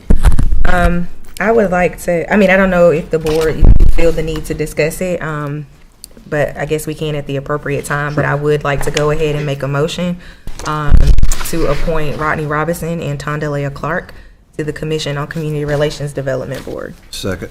Second. All right, motion been made and properly seconded. Madam Deputy Clerk, right now, do you need a consensus, as we would actually have to vote on a resolution next time, or do you actually want a motion right now? What is cleanest for y'all? I'll still have to bring a resolution Okay. back to the August meeting. Okay. Make it official. Okay. That way we've got it in resolution format. Okay. But you can put the resolution on the consent agenda. Right. You can take a vote. Go ahead and take a vote now and then put it. You can put the resolution on the consent agenda. Let's do that. Let's go ahead and take a vote on these now, and that way then, in the August meeting, it'll just be on the consent agenda. So motion's been made and properly seconded. If you would please repeat so I have those names. My motion is to appoint Rodney Robinson and Tondalea Clark to the Commission on Community Relations and Development Board. All right, that motion has been made and properly seconded already. Is there any discussion on that? Hearing none, we'll call the votes. All in favor of appointing Mr. Rodney Robinson and Mrs. Tondalea Clark to the Commission on Community Relations and Development, please raise your hands. All opposed, same sign. Seeing none, motion passes. All right. We have also vacancy on the Historic District Commission. Do not have any applicants that listed that one. And so as such, we'll just pause on that one. We do have an alternate member that can move to a full member. Ah. If you would like to recommend that. That was, Who, That is Ms. Judith McMillan. She was actually only appointed in February as an alternate member. But we can go ahead and move her up from an alternate to a full member. that was going to be my suggestion. I So- move that we move her up. there you go. Motion's been made, properly seconded. Is there any discussion on the motion? Yes, So ma'am. that now means we have the alternative position open. That would make both alternate positions would now be vacant. So we still need applications. Right, we still need Still applications. As you can see from, I emailed it to you as well, I have it in your folders, especially with Mr. Robinson and Ms. Clark, now off our list. I think that one leaves us with 2 applications total Mhm. across 6 commissions. Right. So, and I do know that coming up, December's part of the way, but coming up in December, we have quite a few terms that will be expiring, and a number of them are second terms, so especially between now and then, we will need quite a few applicants. Understood. All right. Councilman, do you have your hand up? Did we need that as a motion? We'll get there. We're in the discussion. Motion was made and properly seconded, and now we're just in the discussion stage. Motion on the table would be to move Ms. Judith McMillan from an alternate position to a regular position in the Historic District Commission. Is there any further debate on that motion? Hearing none, we'll call the vote. All in favor of the motion as presented, please raise your hands. All opposed, same sign. Seeing none, motion passes. Lovely. So, Madam Deputy Clerk, if you would please prepare the ordinance for the consent agenda. Resolution and put it on the consent agenda for the next meeting. Lovely. Councilman, did you have comments? Well, so that leaves one applicant remaining for the mayor's committee for persons with disability and one applicant remaining for the planning commission. So would a motion be in order to make a motion to appoint those 2 people to those 2 positions? Do we have any We don't vacancies? currently have vacancies. Right. Well, Those are just applicants. Those are just applicants. Right. We do not currently have vacancies. Right. yeah, okay. Well, never mind. All right. So that concludes the agenda for our work session. Seeing as how I got to make a judgment call here. Give me just a second. Yeah, that's what I'm thinking as well, Councilwoman. We will stand in recess until the 7 o'clock regularly called meeting.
We'll bring this back to order. I so appreciate everybody's flexibility this evening coming in. I realize normally you get to come in and be able to talk and converse a little bit, but with air conditioning being down, we decided to bring it in here where air conditioning is only somewhat down. So we're apologize for any of that. However, we look forward to a positive meeting, and I appreciate everyone's time here. We have a lot of presentations, a lot of things that we want to work through this evening, and of course, we'll do everything in an orderly manner. I appreciate everyone's help. So with that, we'll begin with an invocation from Pastor Batts. If you would come forward, thank you, ma'am. And after that, please join me in the Pledge of Allegiance.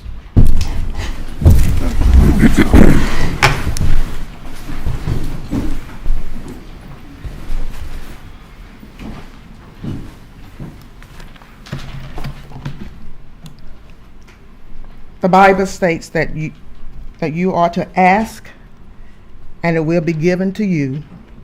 Seek, and you will find. Knock, and the door will be open to you.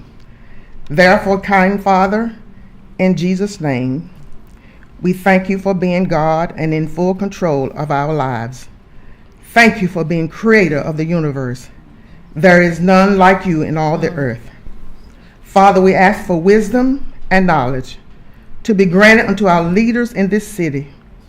Lead and guide them with plans, strategies, designs, and insight to fulfill their duties as officers to make life better for every citizen. Touch as only you can and release improvement here in City Hall for change in our school system, our correctional system. Send guidance to our parents and our youth. Protect the homeless. Guide our military personnel. Strengthen the elderly. Deliver the addicted. Cover our lives as we witness bitterness, crime, and racism. Unify us. Help us to do that which is right and pleasing within your sight. Remember the mayor, the city council members, the city manager, our educators, doctors, police officers, the fire department, every church leader, yes, and those assembled here this evening. And the peace of God, which passeth all understanding, shall keep your hearts and minds through Christ Jesus. Thank you for answered prayer. Please remember our leaders of these United States of America. Now bless the furtherance of this meeting. This petition we ask in Jesus' name. Amen. Please join me in the Pledge of Allegiance. I pledge allegiance to the flag of the United States of America and to the republic for which it stands, one nation, under God, indivisible, with liberty and justice for all.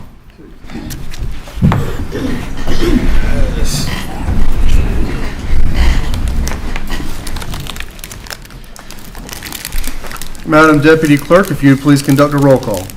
Mayor Gaylor? Present. Mayor Pro Tem Matthews? Present. Councilwoman Present.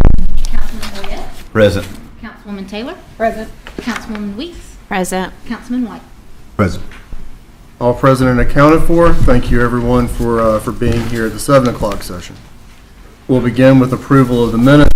Minutes are presented under items A1 and A2, the minutes of the recessed meeting of June 5th and the minutes of the special call meeting of June 11th, both of 2024.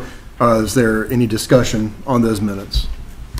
Hearing none, is there a motion to approve the minutes as presented? I make a motion that we approve the minutes. All right. Motion has been made and properly seconded to approve the minutes as presented. Any discussion?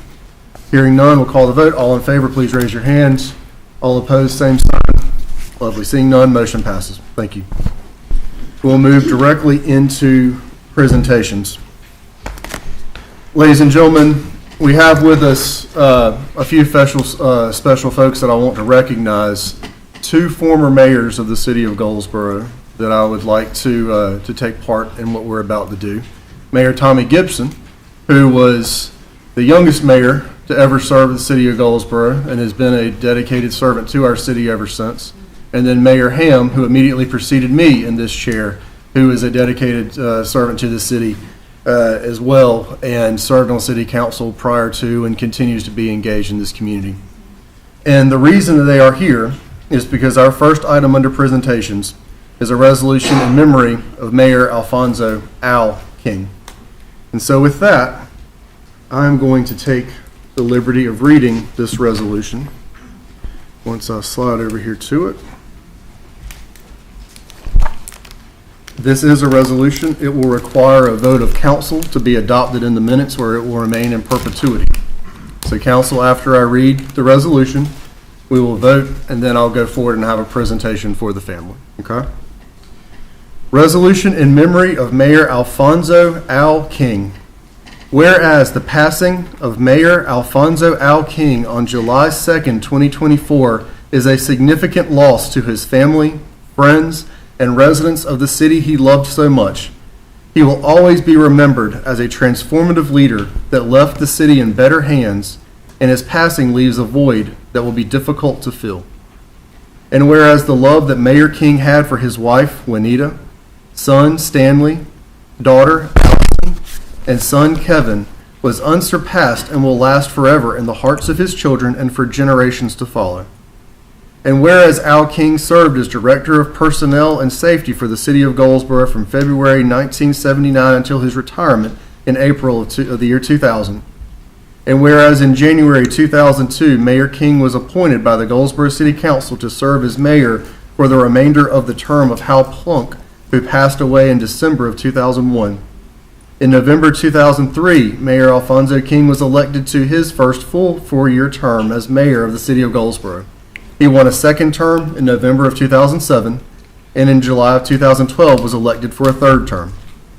And whereas at the meeting on February 4th, 2002, when the oath of office was administered, he stated, "Wherever a vote is cast or a decision is made, it will be based on what is best for the entire city of Goldsboro." This statement made by Mayor King exemplifies his character and integrity. And whereas Mayor King served as the president and vice president of the North Carolina League of Municipalities, chairman of the North Carolina League of Municipalities Risk Management Services Board of Trustees, chairman of the North Carolina Governor's Military Affairs Commission, and member of the North Carolina Metropolitan Mayors Coalition. And whereas Mayor King also served on the Wayne Community College Board of Trustees, the Wayne County Chamber of Commerce Board of Directors, the Downtown Goldsboro Development Corporation Board of Directors, United Way of Wayne County Board of Directors, the Child Nutrition and Outreach Program Committee, and several other special project committees. And whereas, as a testament to his dedication and lifelong work, Mayor King was awarded the Downtown Goldsboro Development Corporation Lifetime Achievement Award in 2010, Order of the Longleaf Pine by Governor Beverly Perdue in 2011, and the Wayne County Chamber of Commerce's Cornerstone Award in 2017. And whereas Mayor King originated the phrase that Seymour Johnson was the best Air Force base on planet Earth, and he loved Seymour Johnson and the airmen. And whereas Mayor King's outgoing personality, sense of humor, and spirit of true dedication to public service made him a beloved and respected figure throughout the city and state. And whereas July 2nd, 2024 will officially be recognized as Mayor Al King Day in Goldsboro, North Carolina, in honor of his life, legacy, and the positive impact he made on the city of Goldsboro and the state of North Carolina. Now therefore be it resolved by the mayor and the city council of the city of Goldsboro that we express to the family of Mayor Al King our heartfelt belief that the memory of his good works and character will be and remain an inspiration to many and a blessing to all. And this resolution shall be incorporated into the official minutes of the city of Goldsboro and shall be in full force and effect from and after this, the 15th day of July 2024. Council, I need a motion to adopt the resolution as presented. I move that we adopt the resolution in memory of Mayor Alfonso L. King. Councilwoman Jones, the motion has been made. Is there a second? Second. Motion has been seconded. Is there any debate on the motion? Hearing none, all in favor, please raise your hand. All opposed, same sign. Seeing none, motion passes. Would the family of Mayor King please come forward?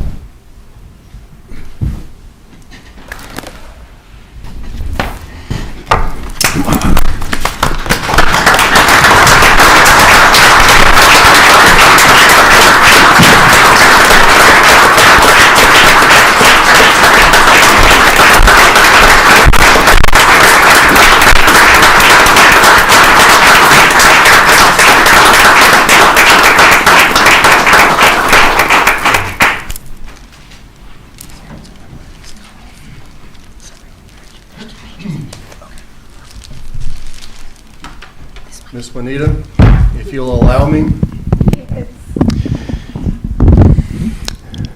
Ladies and gentlemen, Miss Juanita King.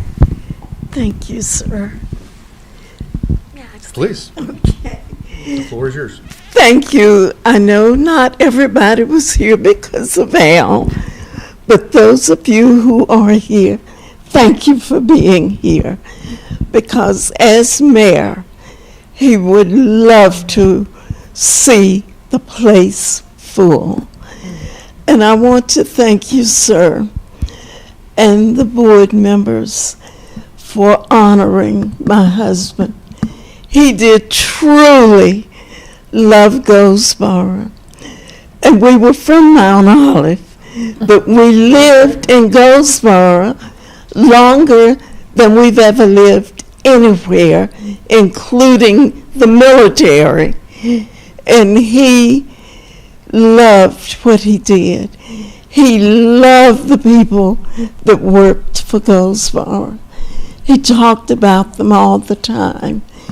And I want to give a special thank you for allowing the funeral home to drive my husband down Center Street. He loved it, and he was one of the ones instrumental in the beauty that you see out there. And I realize that the police department may be short, but they did show up to escort him, even though he didn't know that it was happening. We did. And we will always remember and thank you. And my daughter's getting ready to tug at my jacket. So I'm going to pass back to you. Ladies and gentlemen, Miss Allison King of the aforementioned resolution.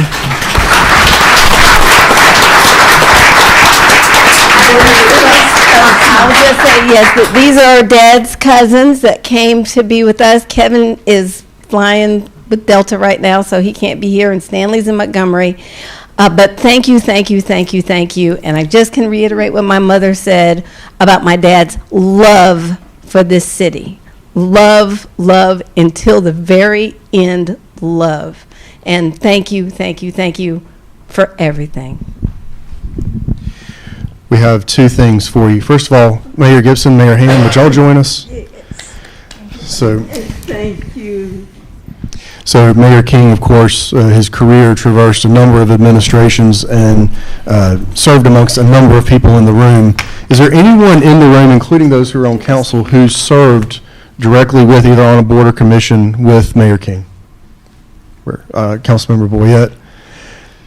Mayor King was a transformative individual, as has already been discussed. I certainly am not going to repeat what everyone else has said, but he was someone who found a way to acknowledge when something was short-term unpopular, but long-term popular, long-term the right thing. He had the ability to think a little bit further than I think, I'll certainly take myself into this. Sometimes we're blessed with.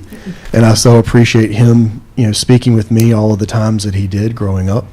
And as I began my career back in Goldsboro as well. So with that, we have two things to present to you.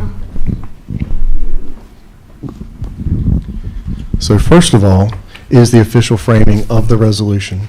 Now, we have to discuss, because it is a two-page resolution, you'll notice that the back page is right behind it. We're going to have to decide, do you want it in a single frame with 2 pages, or do you want 2 frames? We'll talk about that tomorrow. That's just logistics. There's something that we'll have to discuss.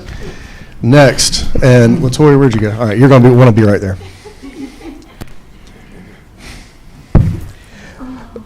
I can take absolutely zero credit for this. This is Miss Laura Getz. She's a sweetheart, too. Thank her. The book is a collection of pictures that Miss Getz was able to assemble going back through our photo archives, as well as things that she had from her years serving with Mayor King. And she asked permission or not that she was going to, she would have done it if I'd said no. But she asked if it was something that she could do, and that in her absence, she is with handling a family matter. But this book, you will recognize a number of faces, from congressmen to state representatives to governors to us schmucks, so there's a wide array of fans in there that she wanted to recognize. So I appreciate her work on that. Whenever she listens to these minutes, she doesn't know that I was going to say this. She's going to hurt me, but yeah, it's okay. I'll take the heat from her whenever she chooses. She wanted you to know how much she cared for your father and your husband. We did know, and tell her thank you. Well, you just did. So, council, any comments? Perfect. As you already know, this council cares immensely for your family and immensely for Mayor King. So with that, we'll allow y'all to either have us another seat or exit, however the spirit moves you. I think we got to get back tonight. Understood. Safe travels, and thank you again.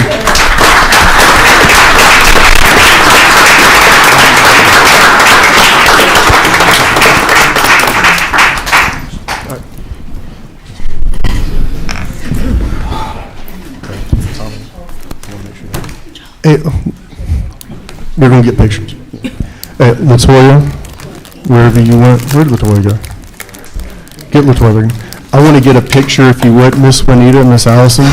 If y'all would, I'd like to get a picture with both of y'all and the mayors. And, yep, that's both of you two, so. There's a fair amount of experience in this room. Miss Juanita, Miss Allison, if y'all would come right here in the middle, we'll form a crescent right here behind you, and I'm going to put this down.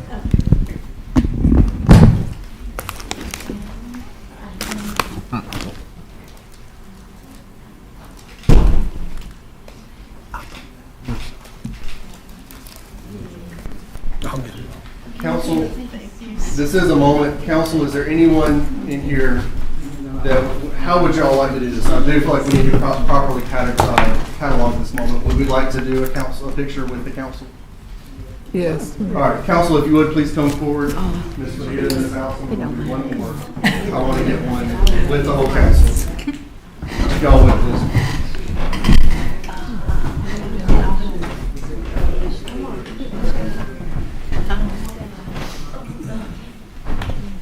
We're going to do one more this time with the dry council.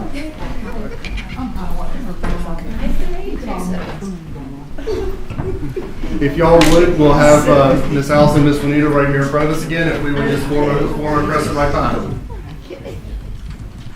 Perfect. And council, if y'all would, just slide right around here. Councilman, come right over here with me, Councilwoman. And if y'all would just slide right in behind them. We'll kind of do a crescent around them. There you go. Wonderful. Matt, our city manager, Latoya, can you just scoot back just a little bit, whatever you need to do.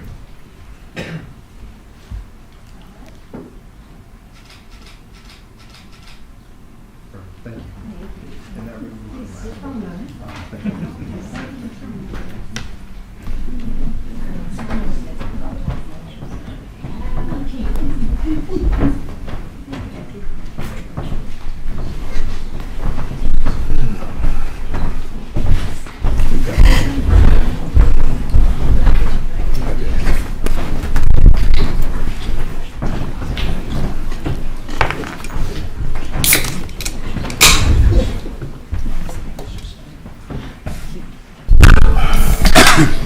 Was that a kneecap?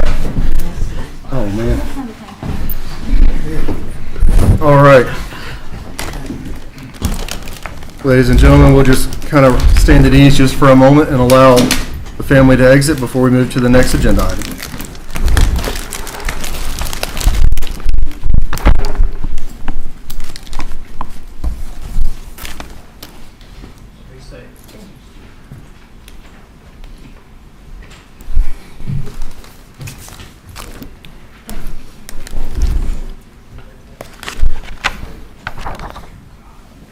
Ladies and gentlemen, we'll continue in the same format for item C under presentations. It's a resolution as well. It will require a vote of council, so I will read the resolution.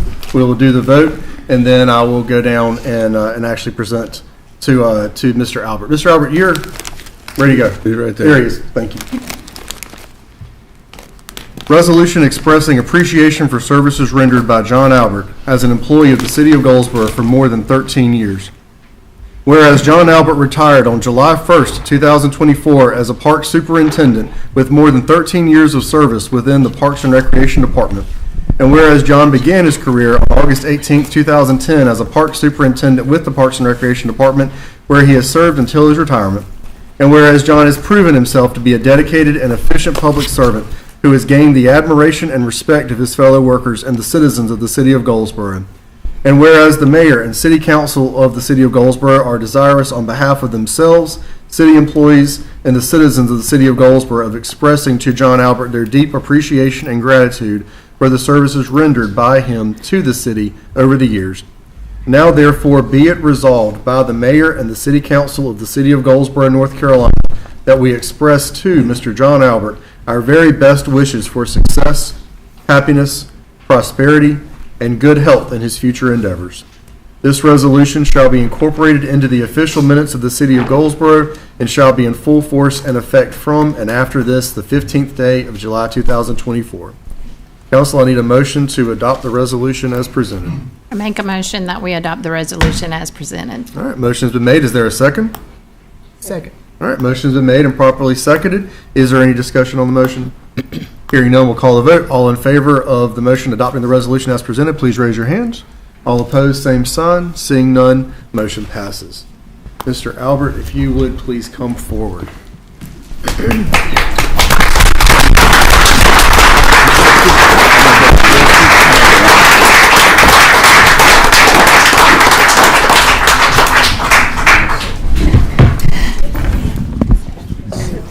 You coming up? Well, come on. This is what you've had to deal with, isn't it? You know, folks just kind of saying, well, I guess if you didn't call me, I'll just hang out. It'll be all right. John, thank you for your years of service and our conversations, you know, and our interactions over the last few years of being on council. Of course, as always, yield the microphone to you for any comments, and if you have any family that you want to recognize or anything that you want to say, please keep it friendly. Thank you, everyone. It's been my pleasure and honor to serve the City of Goldsboro for these 13, almost 14 years now. It truly has been my honor. But it's time for the next generation to move it forward. And with that, I wish you all well, and thank you very much.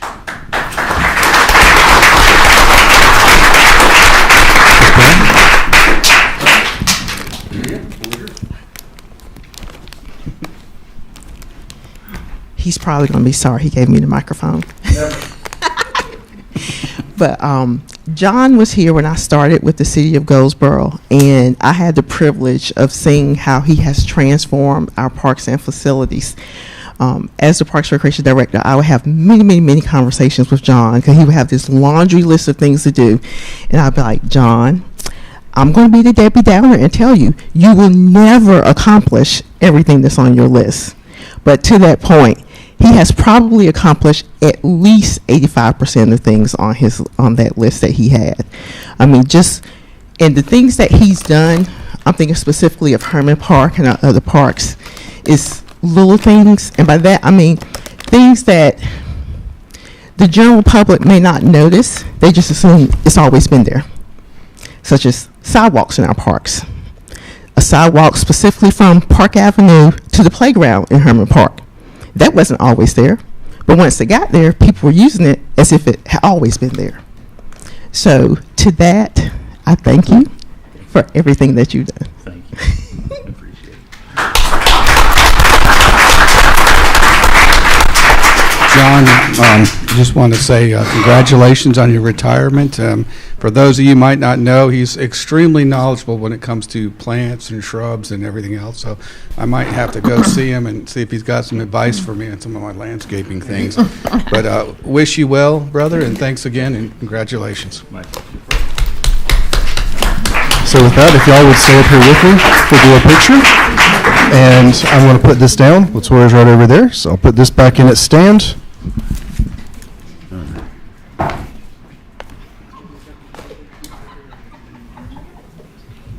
one of y'all go on that side. Even out the picture. Feng shui, guys. Come on up.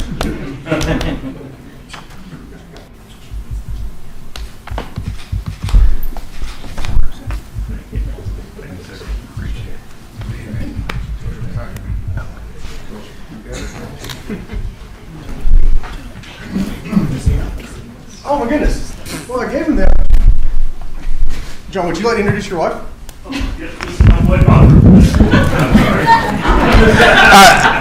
Hand the man the microphone. He can still find a way to get in trouble. He's in trouble tonight.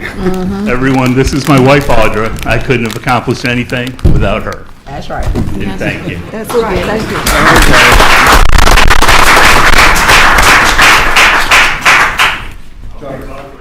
John.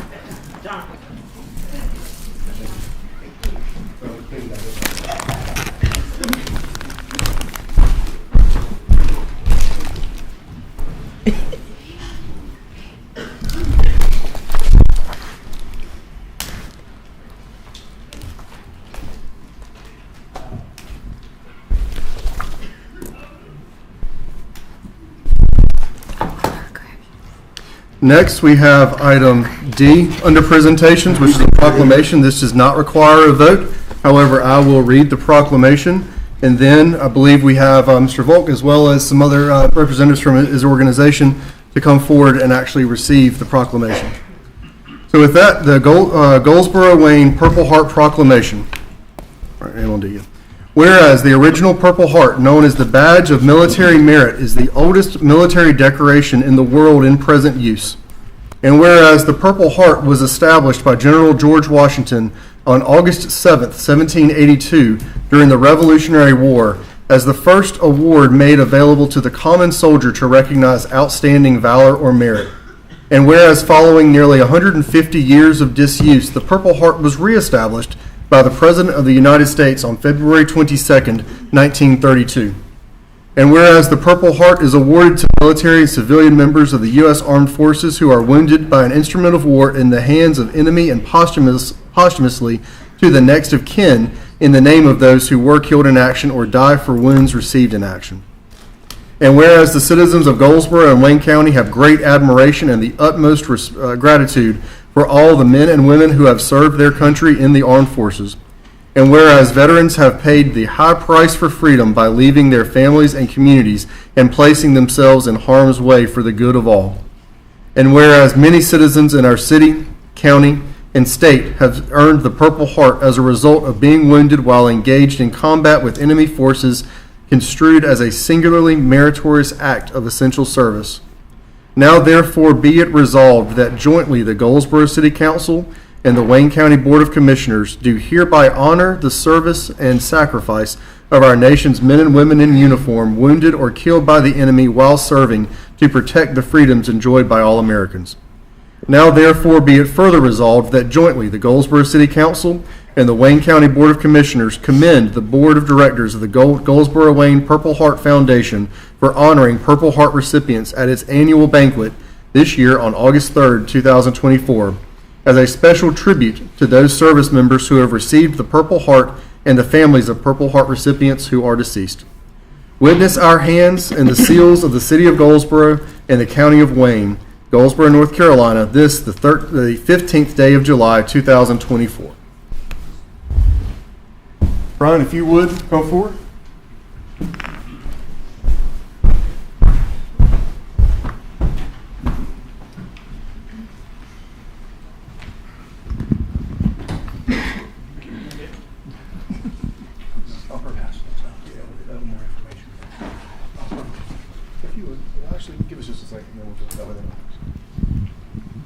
So this, I have already executed a signature for. However, it will go to the county commissioners tomorrow. Are we getting it to them, or are they? I can carry it.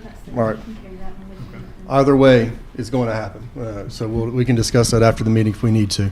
They have, of course, reviewed the resolution, as you would expect, and they expect to put their signature on it tomorrow. Okay. So with that, I'll hand you the microphone, allow you to kind of discuss what it is that is getting ready to happen, and all that y'all do to support our community. Okay. You want to talk? You want me to talk? You go ahead. You look good. You got the mic. So my name's Brian Volk. I have with me Eric Bussey and Larry Edmonds. our president and public relations director. I always call him public affairs, but he's not public affairs. In any regard, let's talk about the Purple Heart Banquet. Obviously, as you should understand from that, Purple Heart is given to someone who has bled for their country. In Wayne County, there's an undetermined number of people that have that award. We know of about 75. We currently have 49 registered for the banquet. We also have about 20 families that we honor who have had someone in their past, could have been to the banquet in years past and have just passed on, and we also honor them. And then most importantly, the families that have paid the ultimate sacrifice, a Gold Star family. And that Gold Star family, if you're not familiar with that, is someone who has lost a loved one in the line of duty in combat. So it's an irreplaceable loss that all we can do is honor these folks. And so that's what we do with the Purple Heart Banquet. We'll put 475 people this year probably in the Maxwell Center. There are tickets available. I've got some more posters with me. We've passed some out to all the council members. I believe you guys should also have received a formal invitation. And we would ask that hopefully a representative from the council in the mayor's absence would come and present the proclamation with a representative from the county. So we'll have you guys solidify that later on. But what else can I say? You want to add anything? I don't need to do all the talking. No, we just, we've been doing this for 12 years. Yes. So this will be our 12th year doing this this banquet. Through the years, Goldsboro's always given us support.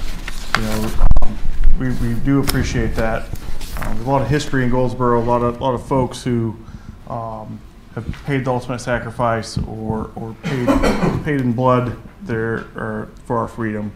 We ask that if you are one of those, right, you let us know, contact us, that way we can properly honor you on August 3rd. And if not, we'd love to have you as a guest to come out, get with us as well. We have a Facebook page or the Veteran Service Office to get a ticket, right? Perfect. So, Facebook page is Wayne County Veterans and Patriots Coalition.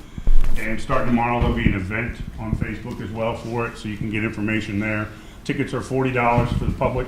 And if you are a recipient, Gold Star family, so forth, so on, they're $35. You get some free.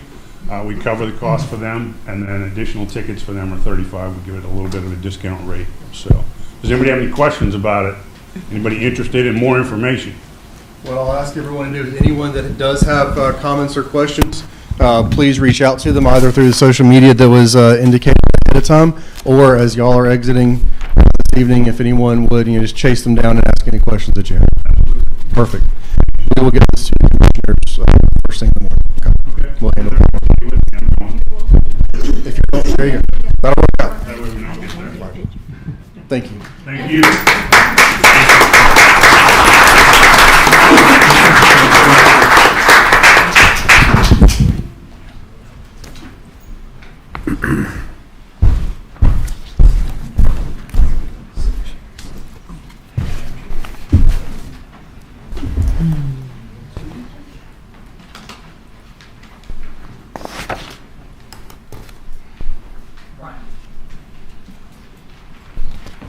Next, we will move directly into a presentation from an organization that if you don't already know about, you need to know about.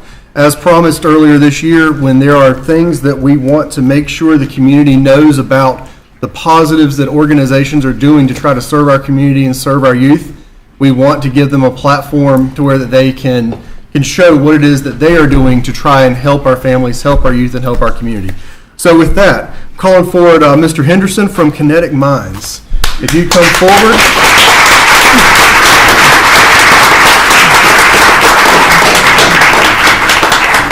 And talk us through the amazing things that you and the kids are doing.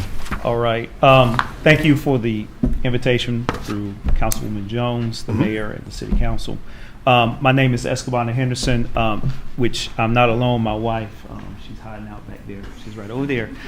Me and her are lifelong educators, and we started our organization back in 2012, an idea that we put into fruition through some hard work. And what we've been able to do is serve children after school and through several different STEM programs in the county.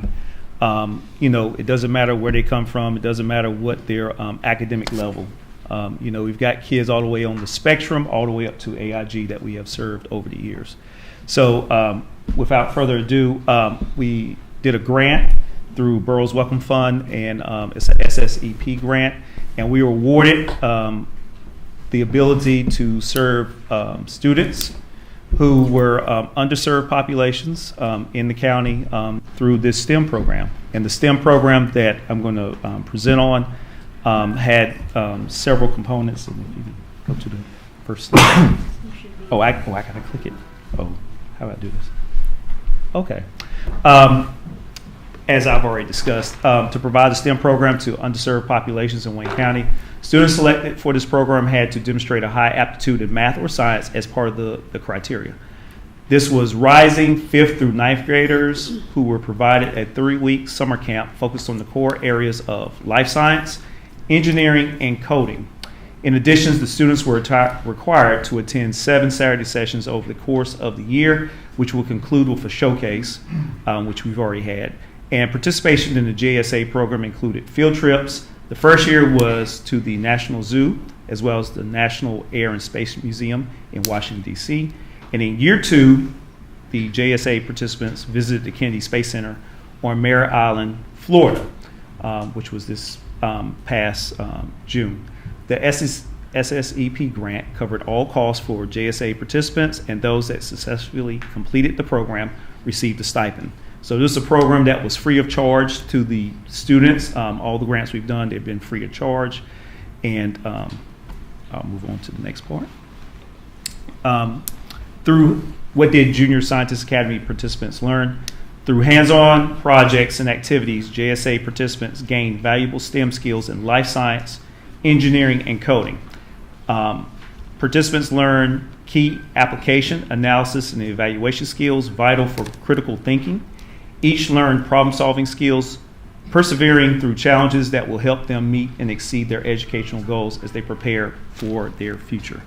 And what I'm about to show you next are just a sample of pictures from some of the STEM activities and the field trip that they participated in this past year. Those are all the recipients, and I'm going to have them come up at the conclusion of the presentation just so that everybody can see. And my wife right there on the end. And one of the key things I do want to mention is that with this being life science, and I do have a STEM degree, so my degree is in agricultural science, so I'm one of the few that I know of that would actually have a STEM degree and teach science at the same time as well as STEM. As far as in the county, I know there's others, but it's just one of those things that I know proves very valuable.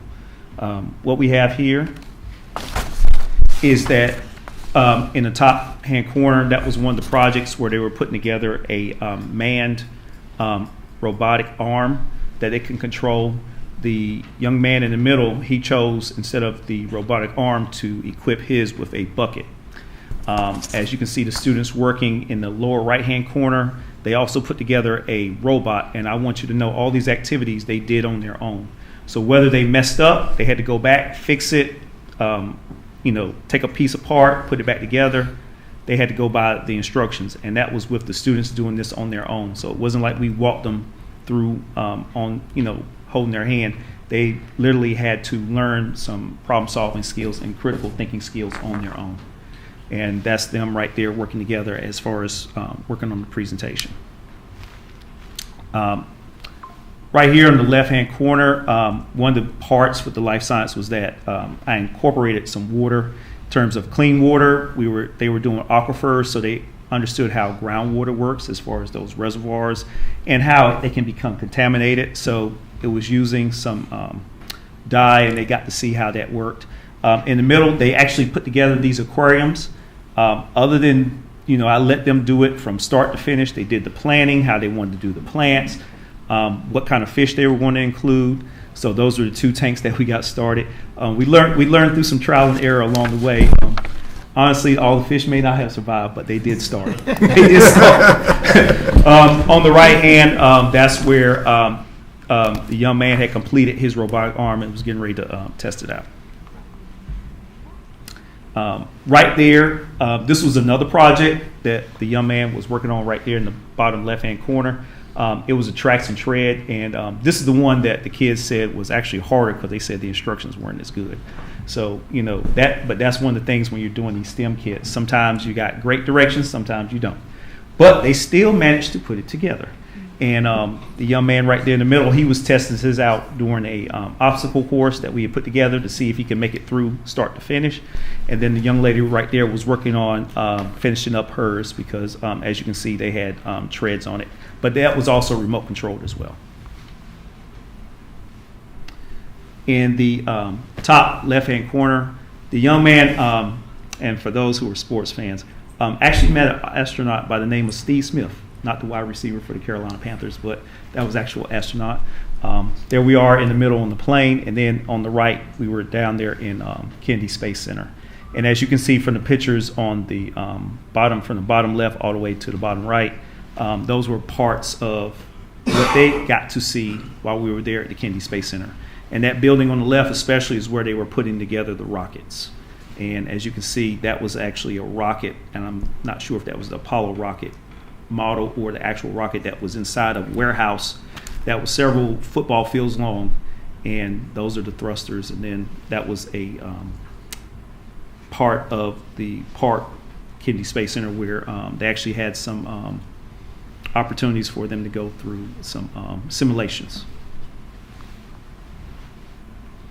The importance, the Junior Scientist Academy gave students from underserved communities an opportunity to explore, learn, engage, and develop their STEM skills as they consider a potential future in STEM. These Junior Scientist Academy participants will exhibit improved educational outcomes from their involvement in Connect Minds Incorporated STEM program. And the significance is the continued growth and development of students in Wayne County interested in STEM fields will only occur through programs that give students access without obstacles to a variety of areas in STEM. And I would like to say that I'm very proud of our group that participated because, like it was 3 weeks of a summer camp, and then it was also 7 Saturday sessions. And if you know kids on a Saturday, they want to sleep in, but they came, and they came faithfully. And even with the field trip, it was a whole day trip. I don't know why I got kids on the plane, but we did it. We got there and got back, but it was a wonderful experience. And for all the kids that attended, there was only 1 day missed out of all of them. So that is commendable, given that having worked in the school system, as well as worked after school, everybody's not always committed, but these kids were. And I think that is, wait, I'm sorry. That's it. If anything else, I would like to bring up the students. Y'all can come on up.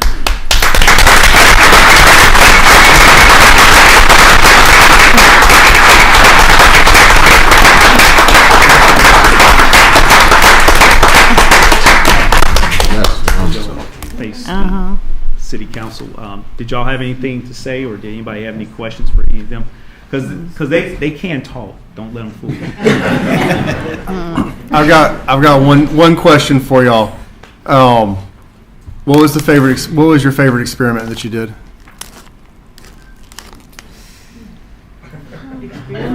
No, Or I know they project. can talk. Yeah. I know they can talk. Because I saw those pictures. That looks fantastic. I mean, I want to go do it.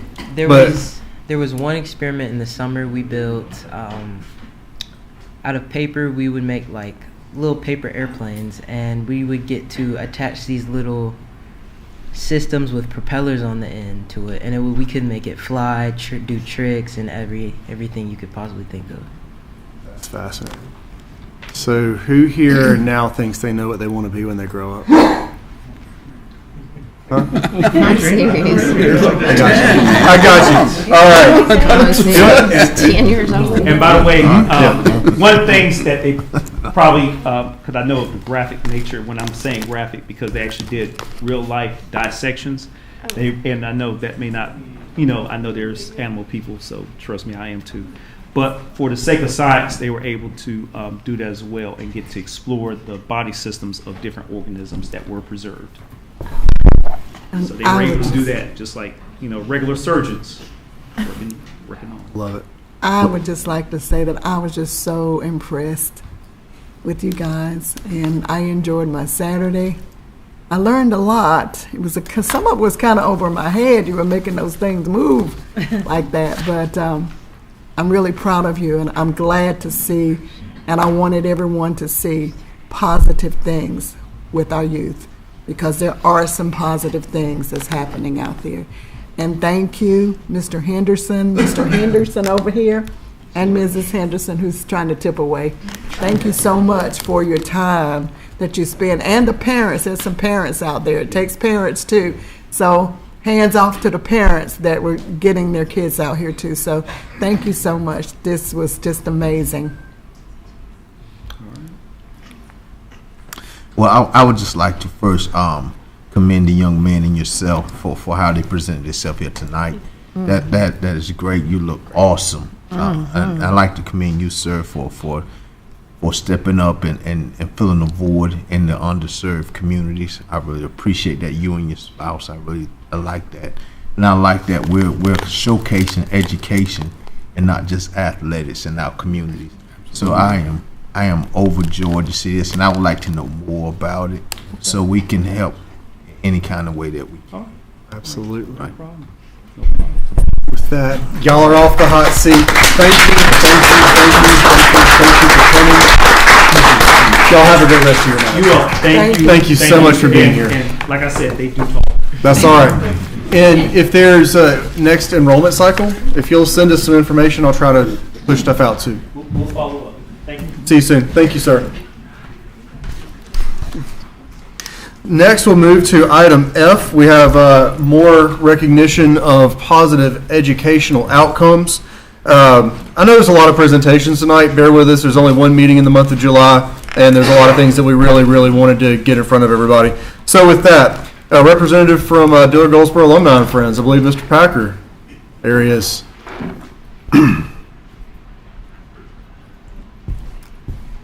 Dr. Packer. No, not Mr. Okay, Mr. Packer.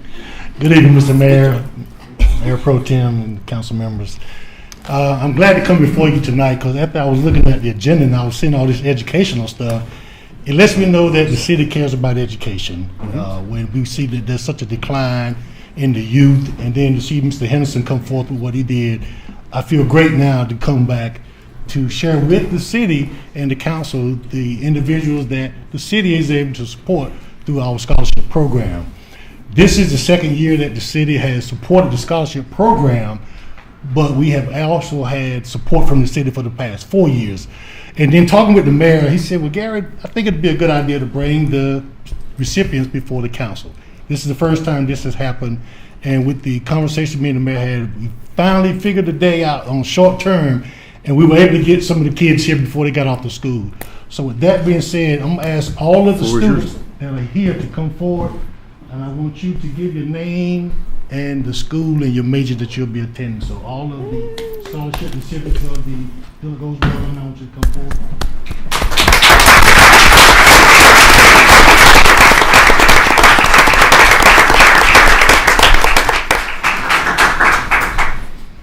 Good evening. My name is Ryan Nelson Jr., and I will be attending Fayetteville State in the fall. My major will be psychology. Congratulations. Good evening. My name is Savannah Ransom, and I'll be attending UNC Chapel Hill in the fall. And my intended major is computer science. Right on. Good evening. My name is Jameer Williams, and I will be attending North Carolina A&T State University in the fall, and I will be majoring in biology.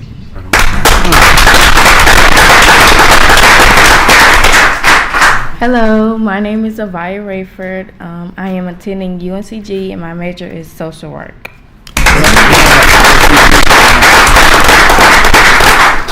Good evening. My name is Mackenzie Woodley. I will be attending North Carolina A&T University, and I will be majoring in biology.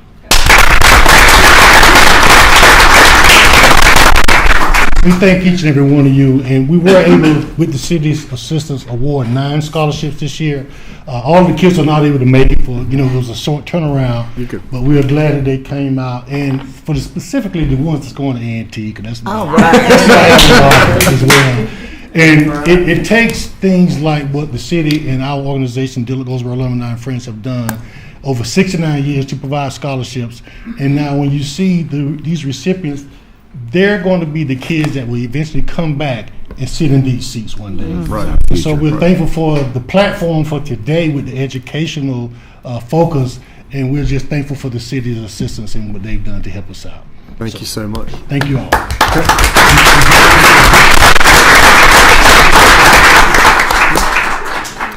Photographer going? Yep. He's a photographer going? Hey, Latoya, are you still out there? I bet she's gonna pop back in there. Get the shit. There you go. And y'all stage, and then we'll be right here behind you.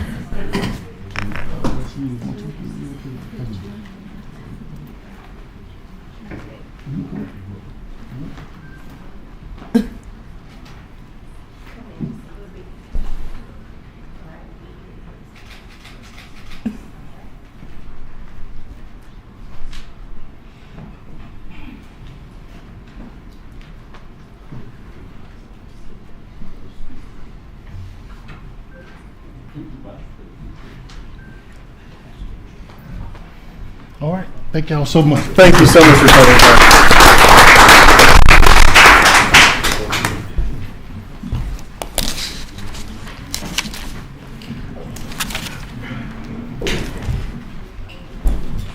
We'll just take a quick breather while the families exit. That's just a wonderful thing that we're able to do to recognize these students, these families.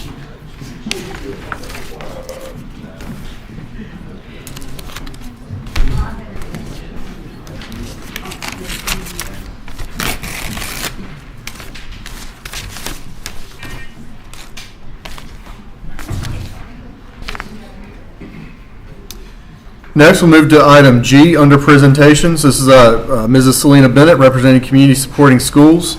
And thank you so much for coming this evening. I appreciate you. Full disclosure, this was after some of the violence that has occurred over the course of this summer. I started looking out and talking to different people in the community and looking for partners and trying to find solutions. I think that we were making a dent on the policing side. I think that there's more opportunity that we can do in the schools. As seen, there are positive things going on. I want to see if we can do more. And Ms. Bennett was one of the people who very quickly stepped forward and said, well, here's something that's working. How do you feel about it? So, Ms. Bennett, the floor is yours. And if you'll Yes. introduce Daniel behind you. First of all, I brought one of my favorite pastors with me, Pastor Daniel Weeks from Bethel Church, and he is going to speak after I give you a little bit of an introduction. I think most of you are pretty familiar with what we do. Now, Mayor, this is a hard act to follow after Mr. Henderson and then those kids. Two good things. I mean, this is all good stuff tonight. Did Laura Getz run off a copy of this end-of-year report for you? Do you have that in your packet? Don't. Yes, online. Okay, just for your information, I'm just going to pass out a paper copy so you have it. This is end-of-year data minus all of the data because it takes the summer for us to finish calculating and getting all of our graduation information in our reports, but there's good information in here. For those of you that know me, you know I'm passionate about education. I love what I do, and I have a lot of partnerships with community people, just like our friends at Bethel Church. So, first of all, the mission of Community Supporting Schools of Wayne County is to provide opportunities for students to stay in school, graduate, and be successful in life. I am only going to focus on the mentoring program in the city school, the central attendance area, because you've got a lot on your agenda for tonight. So with that said, mentoring is an investment in the future. And why is it so crucial for our kids? Councilwoman Matthews is one of our dedicated mentors in one of our elementary schools, and she can attest to what we do on a weekly basis. It pairs young people with adults, and many of the children that we serve are underserved youth. Not all of them. Some of the children that we work with simply need that additional layer of support, but the majority of our students are underserved. When you have mentoring relationships, it builds confidence, resilience, and character. It helps students achieve and engage. Mentoring programs in schools have shown to be a cost-efficient way of increasing positive relationships. Now, I say this to the Juvenile Crime Prevention Council all the time. The cost of keeping one student in a youth detention center for 1 year is around $135,000. Put that money on the prevention side instead of on the back side, and just think about all of the possibilities of what we could do. So within the central attendance area, we serve 3 schools: Carver Heights Elementary, Dillard Middle School, and Goldsboro High School. And we have long-standing relationships in those schools. This past year, we had 97 volunteers in Carver Heights alone, serving 150 students in our Reading Buddy and Lunch Buddy program. We train the staff. The background checks are done through Wayne County Public Schools. We have 2 staff members at Carver Heights Elementary, 1,395 hours of volunteer time in this one school. And I'm focusing on this one school for a reason right now. So according to Independent Sector, which is a nonprofit report that we use a lot, the value of an adult volunteer is $29.86 an hour, for a grand total of $41,654.70 for the 23-24 school year. That's in one school. Carver Heights is our largest mentoring program. Why is this mentoring so important? And especially when you look at our community, 1/3 of our high school students do not graduate on time. Some of them may go back and get a GED or enroll in another program, but that's a large number. 1/2 of our Hispanic, African American, and American Indian students do not graduate on time. Sadly, 7,000 students drop out of high school each year. Individuals and society suffers, and then when you get to this last statistic, 75% of our prison inmates are high school dropouts. So in our program, we are serving on both the restorative justice side and the school side, but you'll have to get me back another night to talk about all the restorative justice side. So the need for mentors, and I'm not going to read through all of this right now, but this is a true success story right here. In one of our elementary schools, this young man and his mother has given us permission to share this. He lost his father when he was in the 4th grade. We had him paired with a mentor who was a UMO baseball player, who had also lost his father when he was in school. The bond between these two was invaluable. To have a male role model. We, this year, hope to continue adding to our mentors at Dillard and Goldsboro High School. We have had mentoring programs there as well. But after COVID, our first line of defense was to build up and continue at Carver Heights Elementary. Once again, as a classroom teacher and a school counselor, I believe if you can get those early grades, you get reading, you get that self-confidence built up, it's going to follow them all the way through the rest of their career. Now, a major goal of ours with our CSS board is we would like to pick up North Drive Elementary. If we could pick up North Drive Elementary, then we would have all 4 schools in the central attendance area, which would allow us to track from kindergarten when they enter North Drive through graduation at Goldsboro High School. Once again, the importance of male mentors. I can't read this letter from here, but I can tell you this was a note from a little girl to her mentor at Carver Heights Elementary. And basically she says, thank you, thank you, thank you, and thank you again for being my reading buddy and for loving me. In order to help at-risk students, the schools need someone, and that someone in this case is CSS, to connect the dots. So we are there, and people ask us all the time, well, why can't the regular school staff do this? If anybody has ever worked in a public school, they understand why the regular school staff cannot do this by themselves. So we are there to connect those dots, and we do what that school leadership team asks us to do when we step in. Here again is Carver Heights Elementary. We started there in 2019. Dillard Middle School, we've been there since 2018. There we have done a lot of focus on academic small groups and career goals. Goldsboro High School was the first school where we started our work, and that was back in 2008 when the graduation rate at Goldsboro High School had dipped to a low number. This is a true success story. Pastor Weeks was working with us at Goldsboro High School at the time, and we were partnering with the Goldsboro City Fire Department. And we had a young man that came to us. His name was Travis Sauls, and he said, "I want to be a part of your mentoring program."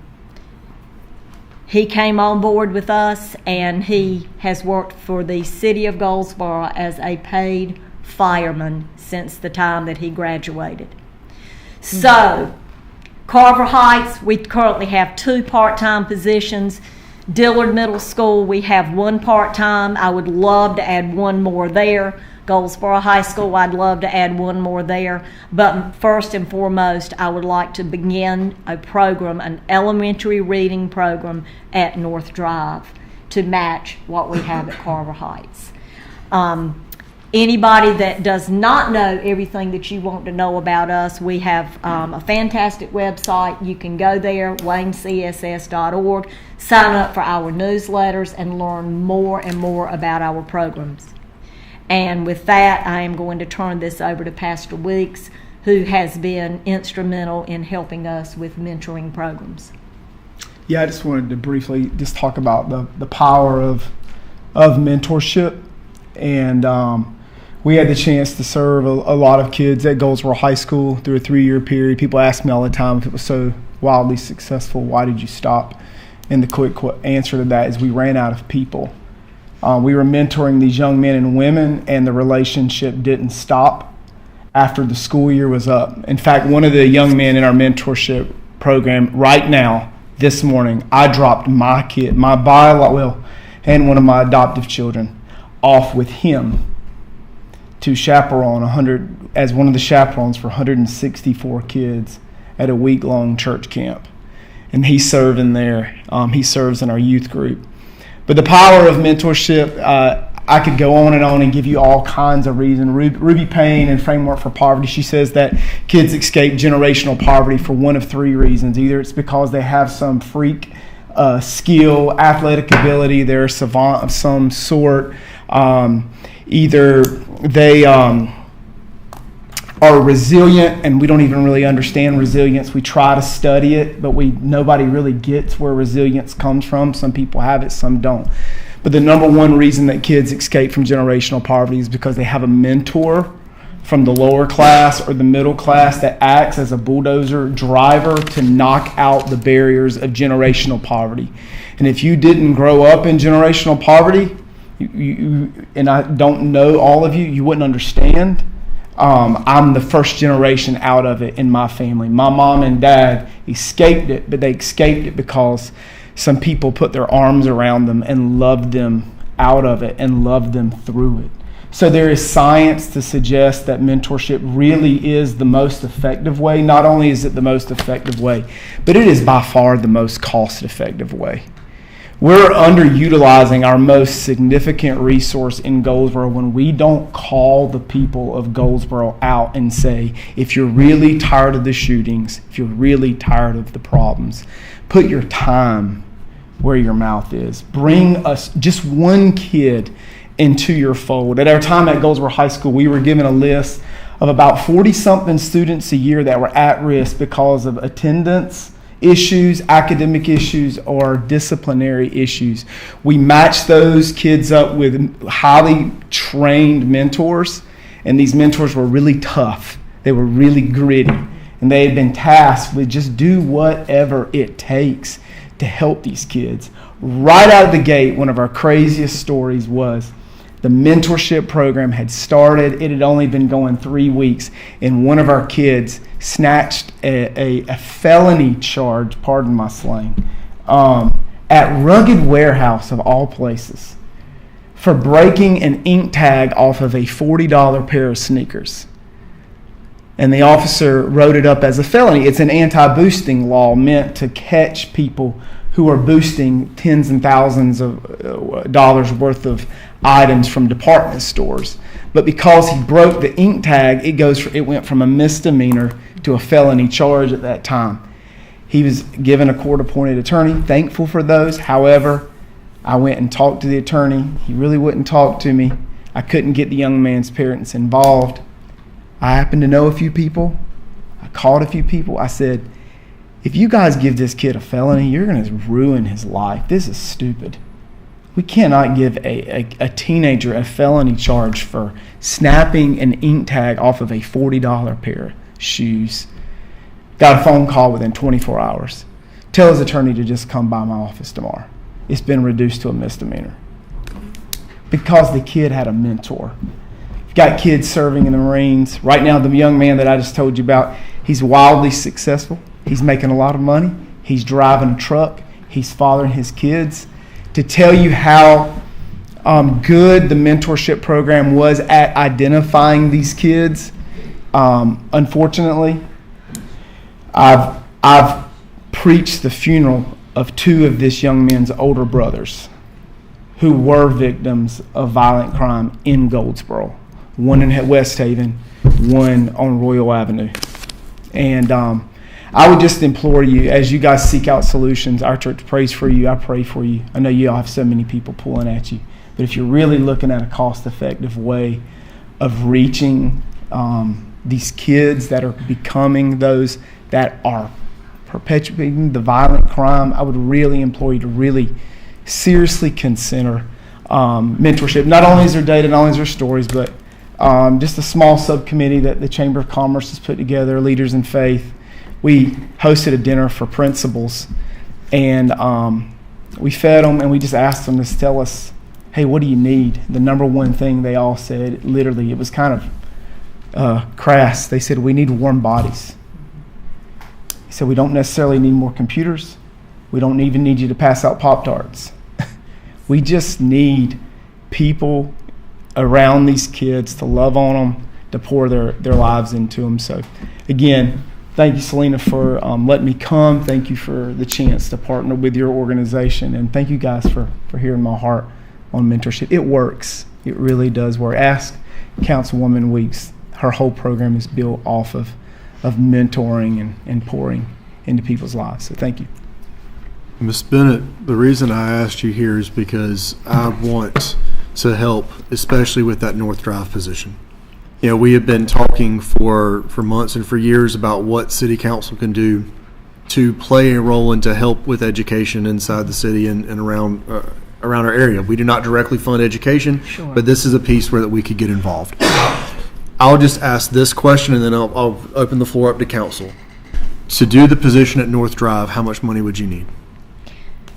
For the position, the supplies, and the necessary tools to start the program, I would say $30,000, which is not that much in the big scheme of things. Right.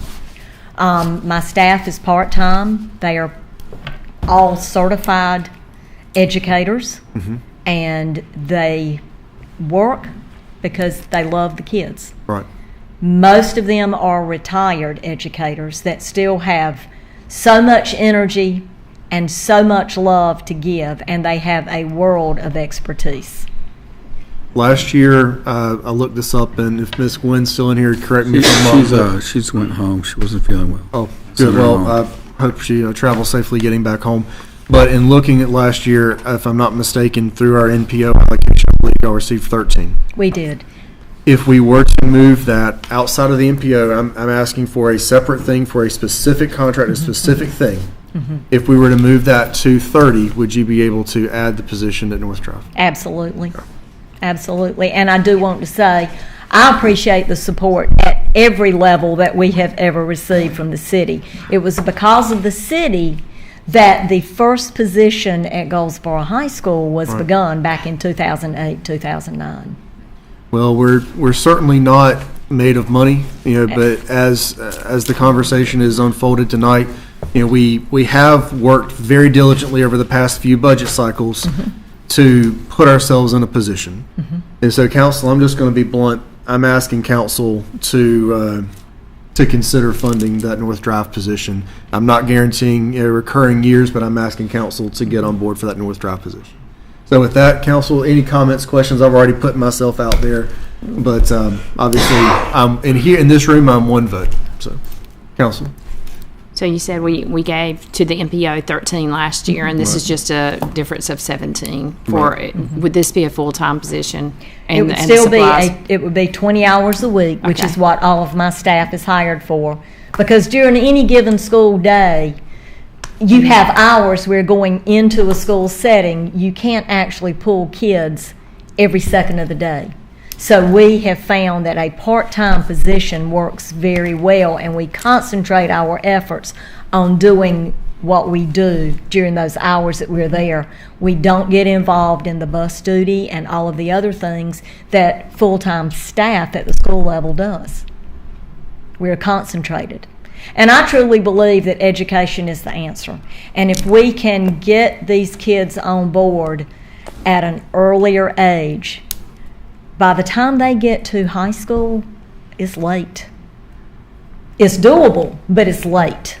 And not just education, but relationships. Yes. Relationships changes everything. Yes, absolutely. Council, any other comments? Councilman Boyett? I'm completely in support of this request, but my question was, if the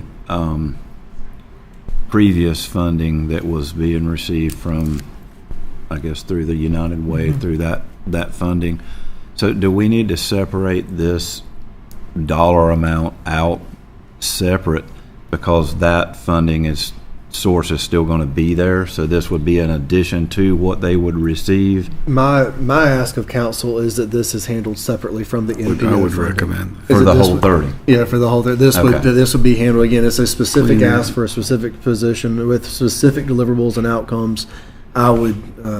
I'm asking that council do this outside of the MPO funding and not impact that amount, that allocation. Okay. That was my question. That's much more appropriate. Okay. I would like to see that happen. Okay. Council, any other? President? Thank you for that. And I have to admit, when I was 14, 15, I found myself in a little bit of trouble, and communities supporting schools helped me out a great deal. And I figured out that getting in trouble wasn't my thing. And also, it has been completely life-changing to be a mentor. I've had the honor to mentor my same sweet little boy for the past 3 years, and it does matter. My question to the board is, while I am fully invested in investing in organizations that are truly doing the work, which you guys are, thank you, I also want to call on some of our partners as well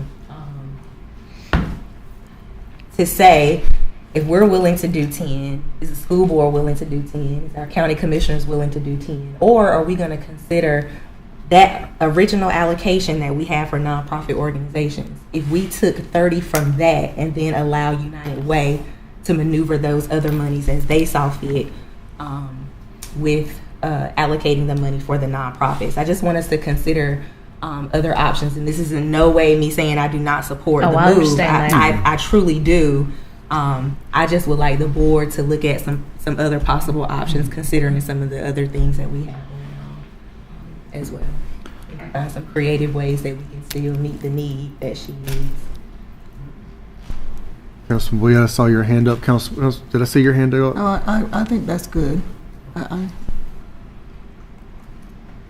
I am in total support of giving the money. I also think, I do agree with City Councilwoman that we should look to the other organizations to partner as well, because it is a community, it is a village. Absolutely. And so we should look to them, and we should challenge them as well to help. Councilman, I saw your hand up. if we commit, and I think the consensus is that we are, if we commit to do this, can we go ahead and make the commitment to do it? And then if we do that, would it be our responsibility as the city to ask the other organizations that Mayor Pro Tem mentioned to participate with us, or does Selena's group ask for? In other words, do we go ahead and commit to 30 and try to get someone to subsidize that at this point to get the ball moving, or do we wait and ask somebody else first? I'm asking that we commit to the North Drive position. Yeah. And I will absolutely support community supporting schools as they then go and talk to the other elected bodies around us. Which we will be doing. Right.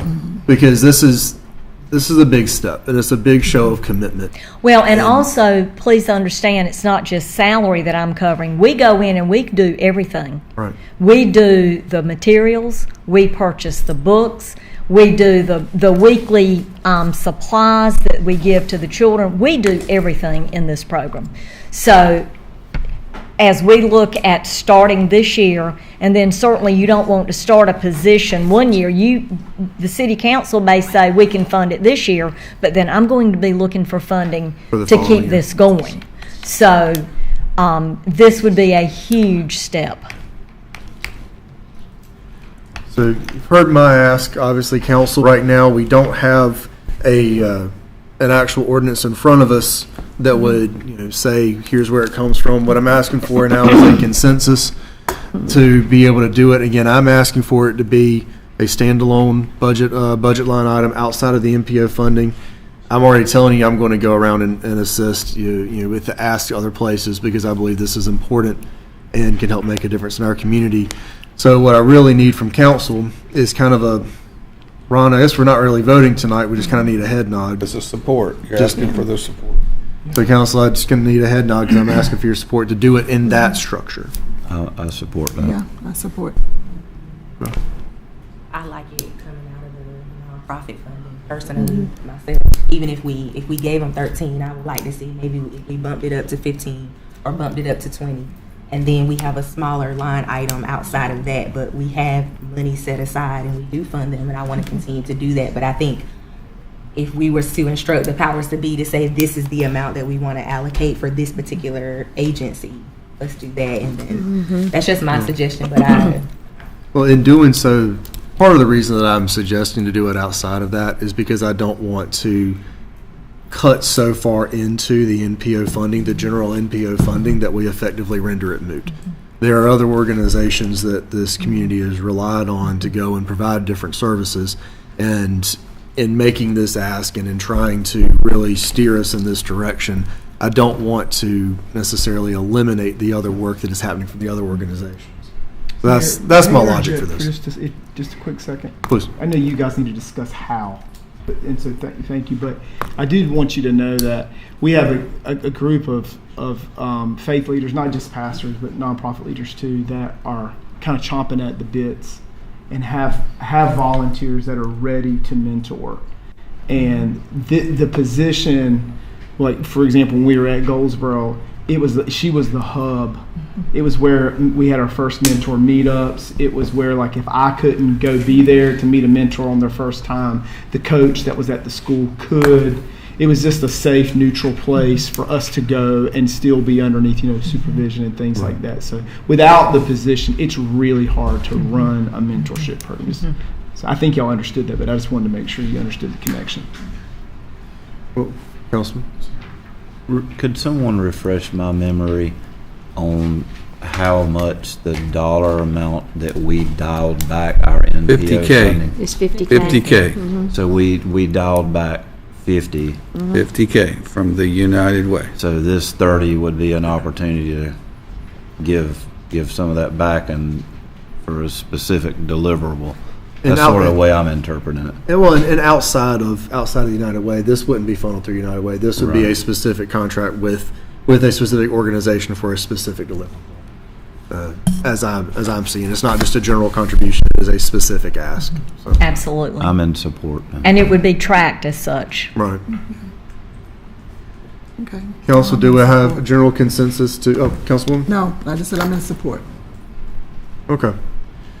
Council, seeing that there is a general consensus, we will, continue having discussions on how we need to structure it, but as I see it right now, we will bring forward I guess it would be an ordinance, right? Not an ordinance. Or a resolution?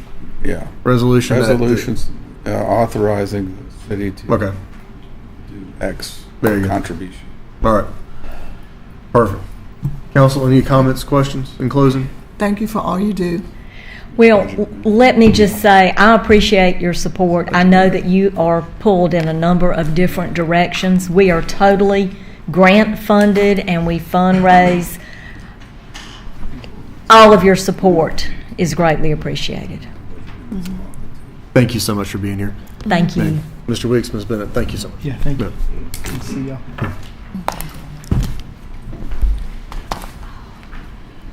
All right, next we will move to our final presentation, which is United Way from Ms. Sherry Archibald.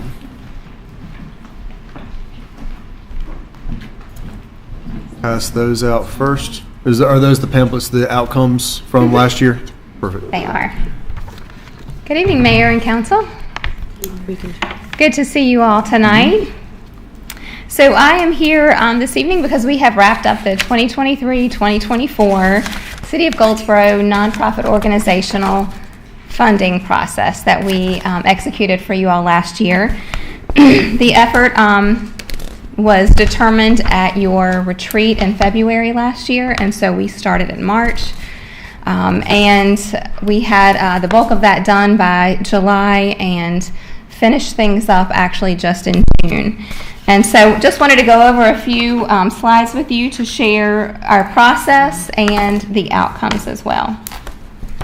There we go. Want to let you know that I have our board member with us, Mr. Eddie Edwards. I was afraid I wasn't going to be here in time, so he was going to be handling this presentation for me. But also he served on one of the committees, so I thought that would be a great fit. So just want to say thank you for hanging in there with us. As I mentioned, we started this process in February of last year, and we created a notice of funding opportunity specific to the City of Goldsboro. We surveyed the City Council to allow focus and goals around the City Council's interest. And 6 focus areas were identified for priority, and they were identified in this order: basic needs, health and wellness, education, financial stability, animal welfare, and tourism and recreation. For our process, this is what we followed. This is very similar to the process that we follow as well, but we did this all around only the city's funding and process.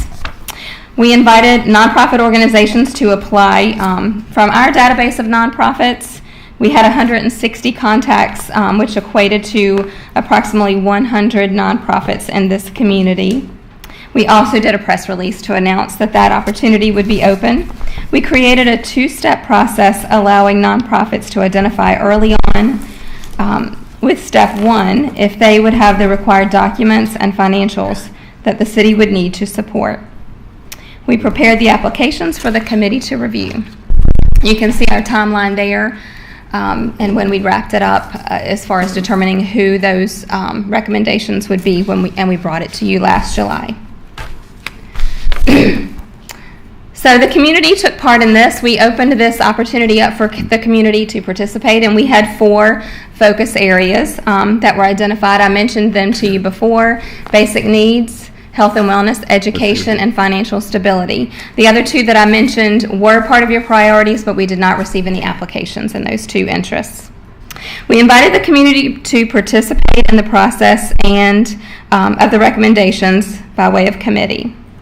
We collected conflict of interest from each member and facilitated the process. Each committee represented the focus area of interest for the council and received a presentation from the nonprofit organization that was applying for the funds. The final recommendations came from the chair of each committee, and we presented it to the council on June the 10th. Council approved the recommendations. So that was our process. And finalizing that, we wanted to create something for you. We invited all of the nonprofits to let us know some outcomes. Those outcomes were based on the goals that were listed in the nonprofit organizational pamphlet that was provided early on for the application. So you will see in front of you, and I actually delivered these to you about 6 weeks ago also, but this does identify on both sides the report that we received from the nonprofits. You'll see here that there were 9 nonprofits that received funding. It was a total of $100,000. $10,000 of that was actually a processing fee that United Way of Wayne County received for this facilitation. We took that $10,000 and put it into 2 internal programs that we started back in November. One is called a community support program, and one is called a voucher recovery program. So essentially, you ended up supporting 10 organizations that were putting work back into the community through support to the community. So I did want to mention, on behalf of those 9 nonprofits, I've been in communication with them, of course, consistently over the last year, and my communication was very strong, obviously, with the finance department as well. So our hope in processing this for you was to be able to support these 9 agencies, just as you were hoping to as well. We know that thousands were served based on these outcomes, and again, we hope that we were able to create a strong bridge and support to your staff to execute this process. On behalf of those 9 nonprofits, there also was an interest on their part to say thank you, to let you know what they were able to do with those funds. So if there is anything that we can help to execute as far as maybe an informal or formal way of sharing outcomes in addition to this, we at United Way are happy to help facilitate that or create a venue for that. You may want to have them each come and present, and I know that they would be very interested in doing that as well. Any questions I can answer on that? So, Council, my purpose for asking Ms. Archibald to join us this evening was so that we could see and really call to light the funding from last year, the outcomes that are here supported, and just remind council that we've got to get into our process for this upcoming year and figure out what we want to do. We've got to figure out, we allocated an amount during our budget. That amount can be amended if the council sees so fit, or it can remain exactly as it is. But we need to be able to give some guidance to the United Way on how we want them to allocate, going into next year. So, Mayor, I will share with you too that I did not know exactly what the process was going to be, or the amount of funding, or what your decision would be, because it was being discussed, of course, last month prior to your budget. So I've shared that with my board, and I would need to go back to them to get permission to move forward. But I do know with the timeline right now, it is not something that we could do. As you saw before, we did a major rush through from starting in March, and we finished the bulk of it, about 75% of the process, by July.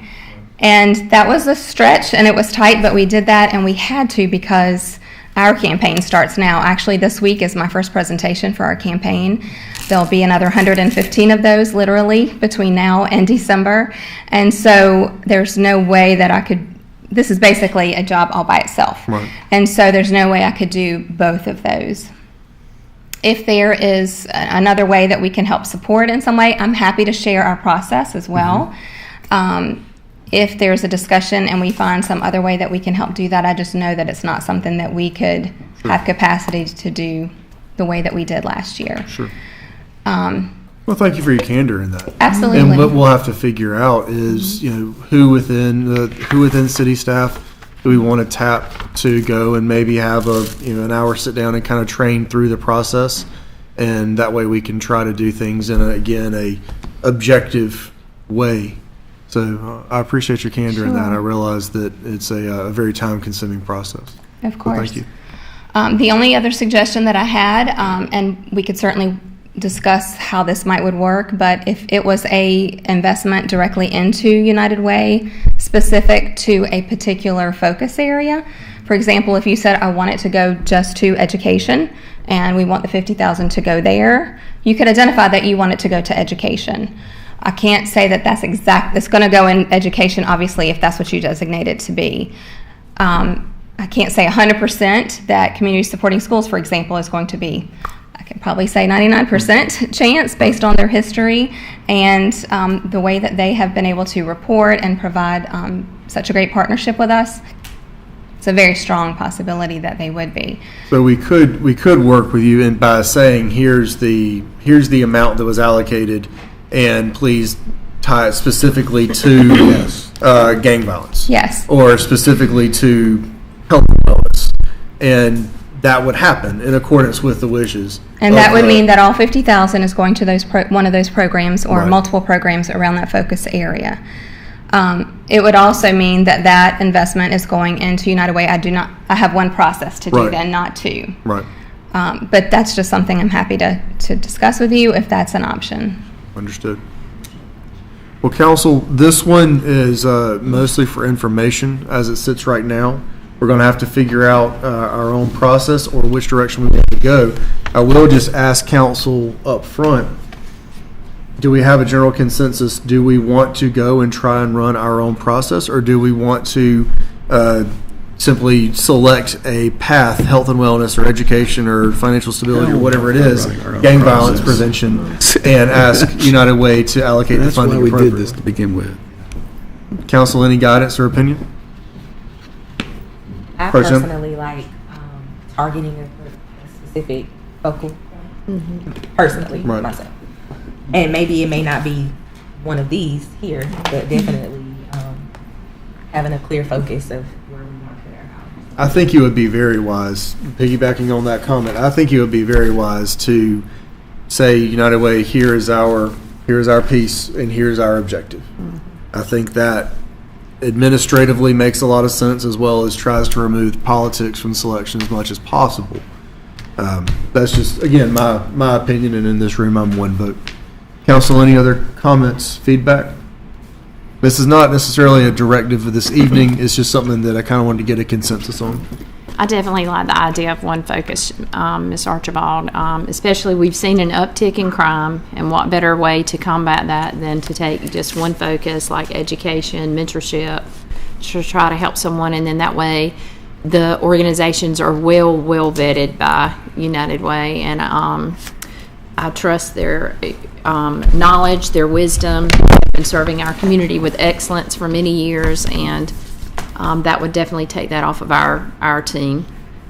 Ms. Archibald, let me ask you this. You and I had a meeting where that we were discussing United Way and kind of the future model, the future, not necessarily the funding model, but the outcomes model. Mm-hmm. Have you and your board picked what path ultimately our local United Way is going to go down yet? I'm glad you asked. And I've had an opportunity, I sent an email to each of you, and I've had an opportunity to talk to many of you. And so our board voted in February to go to what's called an issue focus. Right. And so there's been a lot of preparation before getting to February. All of 2023, they've done a lot of research and preparation. And they had a half-a-day retreat. They have 3 other days of retreats coming up. So they have not voted on that yet, but I can tell you that it will be one of 4 areas. It will be either homelessness, poverty, gang activity or youth programming around gang activity, and child care desert. So it'll be one of those 4 issues that United Way takes a concerted effort of putting all of their resources into. Mm-hmm. This will be a gradual process, though. This will be an intentional dimmer switch, and so it will be several years before we are 100% into that. But we are getting ready to do that in hopes of being able to find diversified revenue to bring into our community to really make a big impact into that particular area. So to answer your question, no, I do not have it yet. It is coming this fall for sure. Understood. Well, council, again, this was a bit, for information right now, which is the way this is played out. A couple of us have expressed our desire, our thoughts on what would be the most effective way to allocate the funding that was put together in the budget. Just in closing, any other thoughts or comments on this one? There's not necessarily an action item that we have to take right now. No, I just, I like being clear on the focus areas. I like that. We can be specific. And so we know what we're doing and we have the data. I really like data. Perfect. Wonderful. So one other thing that just came to my mind is that would also mean that your finance department is working with one organization. Right. Because that's part of the community campaign. So they're not going to have 10 that they're trying to make sure that they have 9 other documents for that they're following. So that might make things a little easier for finance as well. But happy to do that and put it toward a particular focus area. Well, we'll continue this conversation. I'm excited to hear about the future of United Way and how it is that you're trying to streamline your focus, and look forward to hearing more about what the selection process is. I know when you and I were speaking, and again, this was in my mayor's capacity, we were having a conversation, and Chief West was a part of that, and discussing gang violence being such a challenge. And again, I don't want to harp right now, but depending on how United Way chooses to focus, that might be something that we really choose to invest in. Either way, I want to get some information on the sponsorship packet so we can know exactly how we're going forward. Sure. So we'll have that conversation in the coming days or weeks. Absolutely. Thank you so much. Look forward to it. Thank you. Thank you. I should have asked council, any other closing comments, questions? All right, perfect. All right. Now, last thing on the ceremonial side, but an important one. We have one more proclamation. It is our annual National Night Out proclamation, and I'll read that as folks are able to exit to get to their next events or bedtime, whatever it happens to be. I personally am ready for bed. Whereas the National Association of Town Watch is sponsoring a unique nationwide crime and drug prevention program on August 6, 2024 called National Night Out. And whereas the annual National Night Out provides a unique opportunity for the city of Goldsboro to join forces with thousands of other communities across the country in promoting cooperative police community crime and drug prevention efforts. And whereas the city of Goldsboro plays a vital role in assisting the Goldsboro Police Department and Wayne County Sheriff's Department through joint crime and drug prevention efforts in the city and county, and is supporting National Night Out 2024 locally. And whereas it is essential that all citizens of the city of Goldsboro be aware of the importance of crime prevention programs and the impact that their participation can have in reducing crime and drug abuse in Goldsboro and Wayne County. And whereas police community partnerships, neighborhood safety and awareness, and cooperation are important themes of the National Night Out program, now therefore be it resolved that the Goldsboro City Council does hereby proclaim Tuesday, August 6, 2024 as the annual National Night Out in the city of Goldsboro, North Carolina, and do hereby call upon all citizens of the city of Goldsboro to join the National Association of Town Watch in supporting the annual National Night Out on August 6, 2024. In witness whereof, I have hereunto set my hand and affix the seal of the city of Goldsboro, North Carolina, this the 15th day of July, 2024. And that being a proclamation, it does not require a vote. I will just simply note notification. Actually, Matt, do you mind the National Night Out this year, if you don't mind just reporting for those that might still be watching and for the minutes, where will it be held? So it's going to be at Herman Park. That's where we generally hold it. There'll be rides, activities, fun events, and our public safety will be well represented, police and fire, for the event. And I know there's the huge sign at the corner of Herman and Ash for those that haven't noticed it yet. I'm sure they will next time. That's correct. Thank you, Mr. Lewis. All right, that concludes all of our documents. We will now move into public hearings. Item J on our agenda is a continuation of a discussion from our June 17th meeting. It is Z424, Rosewood Outdoor Power Equipment and Supply. We will begin by our planning director, Mr. Helmer, rebriefing and addressing any questions that are brought forward by council. Been advised by council to continue the public hearing. Those who wish to speak, giving them an opportunity to speak, and then after that, close the public hearing for the final time, and then enter any council deliberations. So with that, Mr. Helmer, your floor is yours. Thank you, Mayor and Council. Again, this is a continuation of Z 424, the applicant is Monty Lockamy, and this is the Rosewood Outdoor Power Equipment and Supply to be located at 1900 block of US 70 Highway West.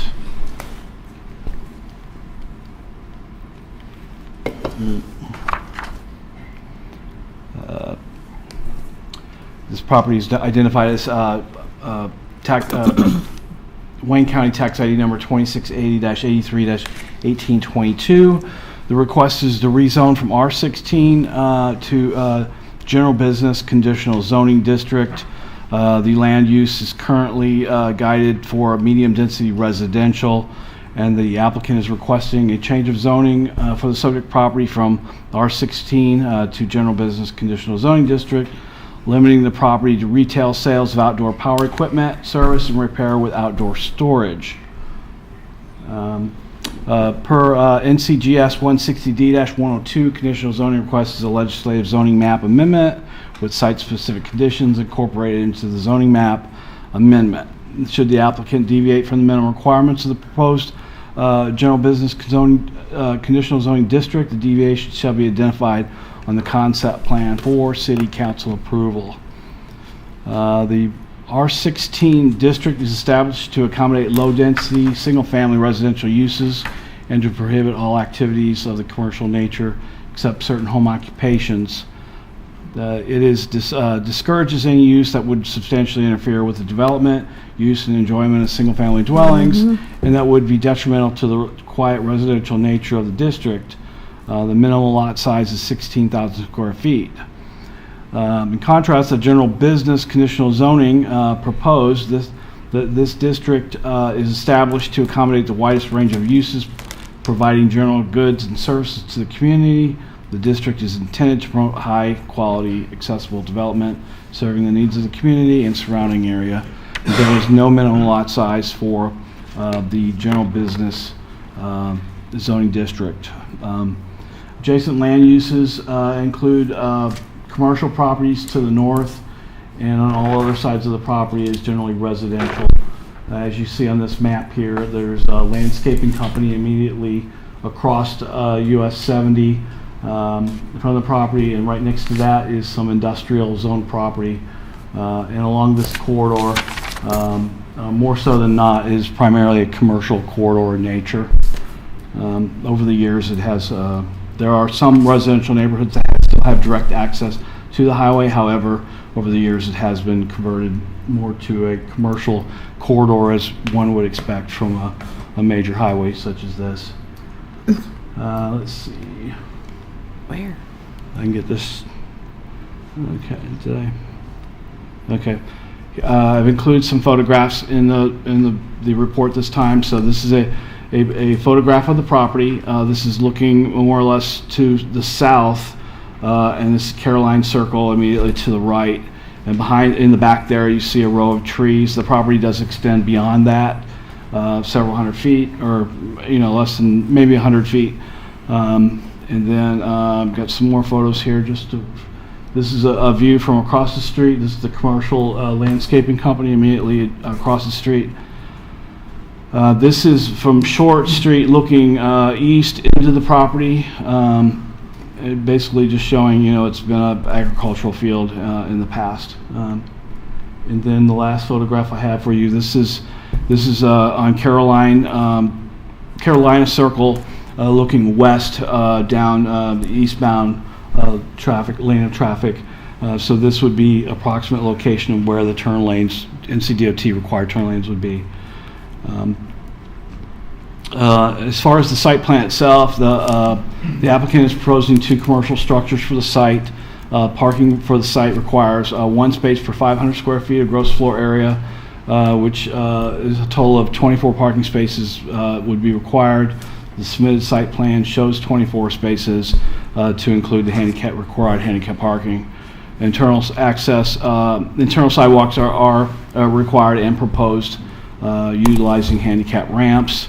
Lighting plan has not been submitted, but prior to final site plan approval, the applicant will be required to provide a lighting plan if they're proposing parking lighting. So interconnectivity between lots and 1 And the current plan is now is being provided through lots 2 and 3, so therefore that connection has been deleted, and the new connection, which I will show you in a moment, has been added to this plan. So the subject property is located outside the city limits and within the extraterritorial jurisdiction of the city of Goldsboro.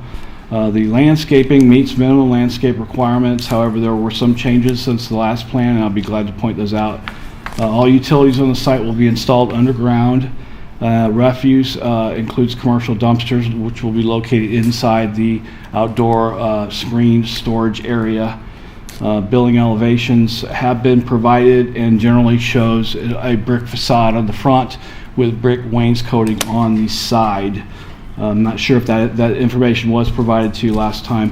However, it was the drawing that they actually showed was a little blurry, so it seemed to raise more questions than answered. But generally speaking, they have said that they will be doing brick facade on the front, wainscoting brick up to say 4 foot high, then metal, and then the back would be probably just metal. So I've created a few more slides than I normally would. If you like this format, let me know, and I'll continue to refine it. But I just kind of wanted to just give a little bit, highlight some of the features of the plan to help you. If you find it helpful, we'll continue to do this in the future. So the highlighted areas in yellow is the part I'll be talking about. In this case, we've got US 70 to the north, Caroline Circles to the west, and then we've got Lakeview Drive, which is on the other side of the creek, so no access is proposed from Lake.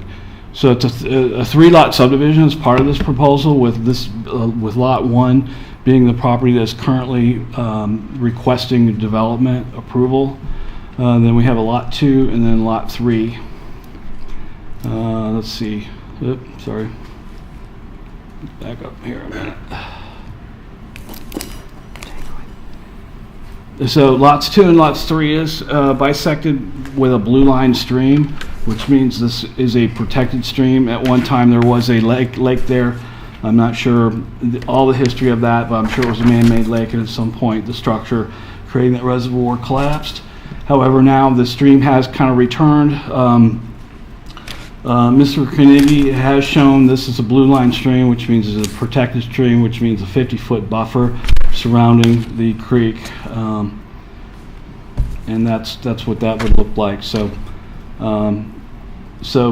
development proposals would not be able to encroach into any of this area without first receiving some kind of permit from Department of Environmental Quality. The first 20 feet can be permitted for structures, and there's some encroachment into that area, and it can occur with a permit. However, at this time, there's no development proposed there. So, and then the additional 30 feet, the first 30 feet closest to the stream is a non-encroachable area, and no activity would probably ever get permitted there. So. The other feature on this is a 50-foot Piedmont natural gas easement, which is immediately adjacent to Carolina Street.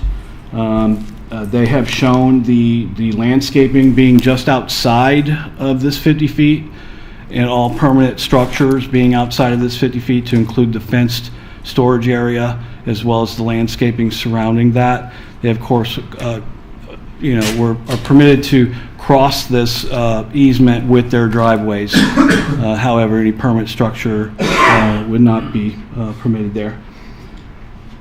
Also, there is a 70-foot natural gas construction easement, which is, I would assume, and maybe the engineer can give us some insight on that, but that would be a temporary construction easement. Once the pipeline project is completed, then that construction easement would then go away. Thus, you see the proposed outdoor storage in that construction easement. NCDOT required site improvements include a deceleration lane for eastbound traffic turning right into Carolina Circle,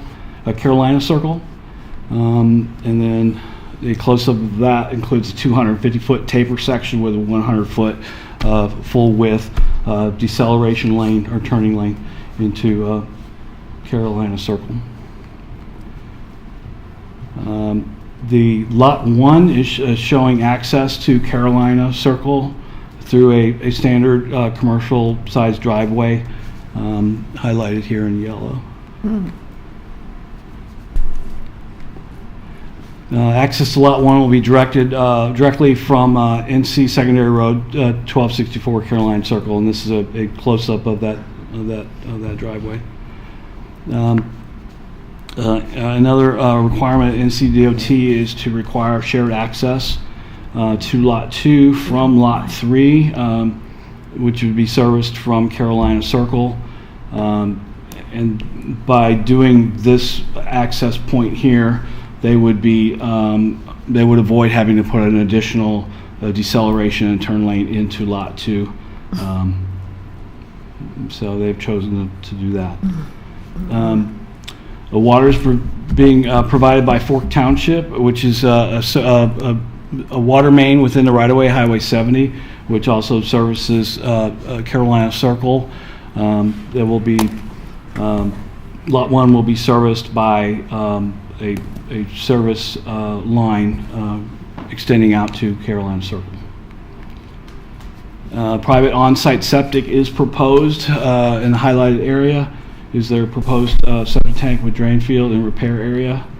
They have applied, the project has applied for a septic tank, septic permit through County of Wayne Environmental Health.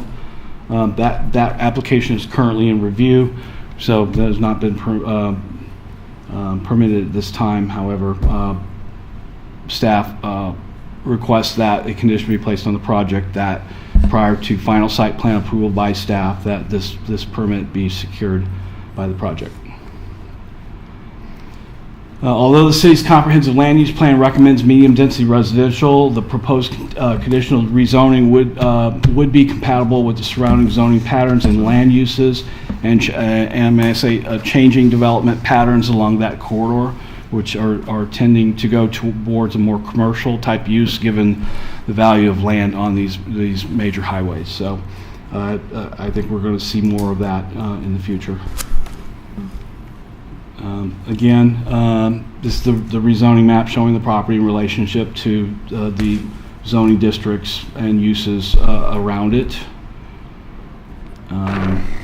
Again, comprehensive land use plan, which is not updated, but in accordance with general statutes, when you rezone a property, you're automatically rezoning you're automatically amending the comprehensive land use plan by default. So this land use plan will be updated hopefully within the next 12 to 18 months, and the new plan will adequately and correctly show all the permitted land uses that you don't currently see here, but that we know of. So. The parcel is currently utilized for agricultural-related purposes, or has been in the recent past. The proposed site is located in the area with access to a major transportation network. The proposed conditional rezoning would limit the property to retail sales of outdoor power equipment for sale, service, and repair, with outdoor storage would be located adjacent to US 70 Highway West. Also like to point out that on the other two lots that are being proposed that are conditional zoning, those lots would have to come back to City Council for additional review and approval. So even though we may not know what they are now, we will get an opportunity to review those proposals and actually approve the conditional zoning again. So the proposed conditional rezoning is consistent with the city's land use plan, as the property is identified for medium density residential. The proposed conditional rezoning would be that's inconsistent with the current plan. However, the proposed conditional rezoning would be consistent with existing zoning patterns and compatible with new commercial development that we're seeing more along these corridors. The city and other utility service providers will be able to provide sufficient public safety service, meet transportation and utility demands to the subject property while maintaining sufficient levels of service to the existing development around the area. So the proposed conditional rezoning would not impair or injure the health, safety, and general welfare of the public, and planning staff imposes a condition that soils analysis be conducted and approved for for the installation of on-site private sewage disposal system in accordance with the requirements of Wayne County Environmental Health. Planning staff has collaborated with the applicants and developers of the project to discuss the merits of the submitted concept plan, and all parties have mutually agreed that the proposed conditional rezoning is in conformance with the zoning requirements of the City of Goldsboro, and that site-specific improvements will balance the interests of the landowners, developers, and neighborhood and the public. Therefore, planning staff is recommending approval of the conditional rezoning request based on factors listed that I just mentioned, and subject to an approved soils analysis for installation of an on-site private septic disposal system.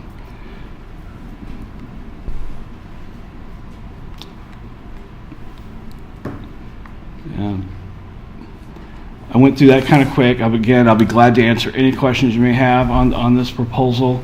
However, City Council is requested to review the proposal and make a decision in accordance with a legislative decision on a rezoning request. Perfect.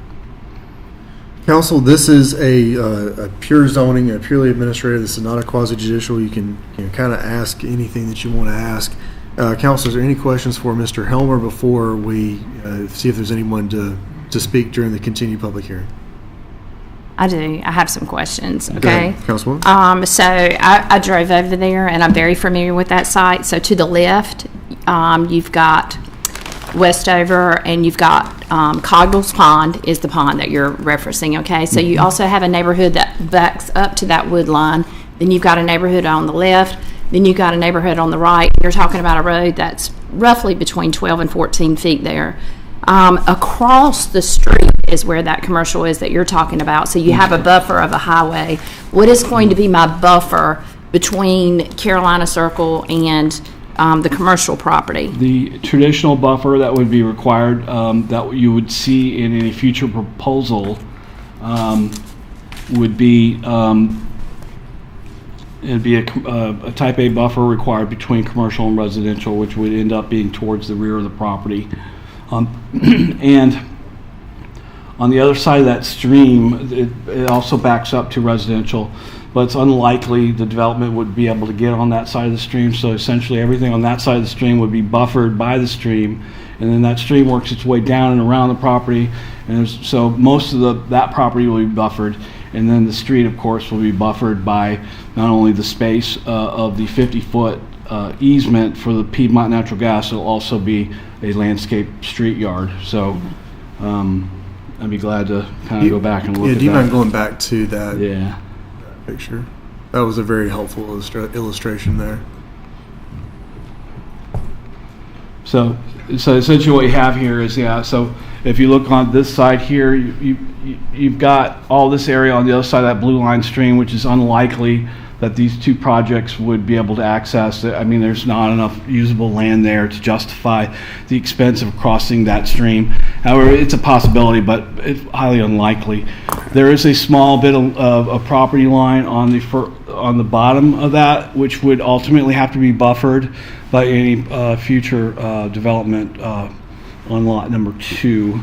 And then again, the Piedmont Natural Gas, that is actually serving as a buffer, probably more buffer than we would get with the actual buffer requirement. Plus there's the street on the other side as well.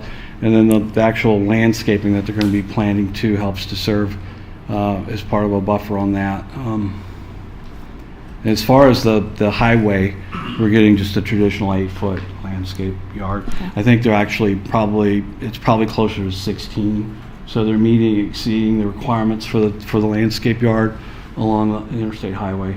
And so okay. I have a few more questions for you. I got a little bit confused after the last meeting. At the last city council meeting, it was brought up, hey guys, we really need to try to come together and approve these kind of properties because we would lose tax revenue.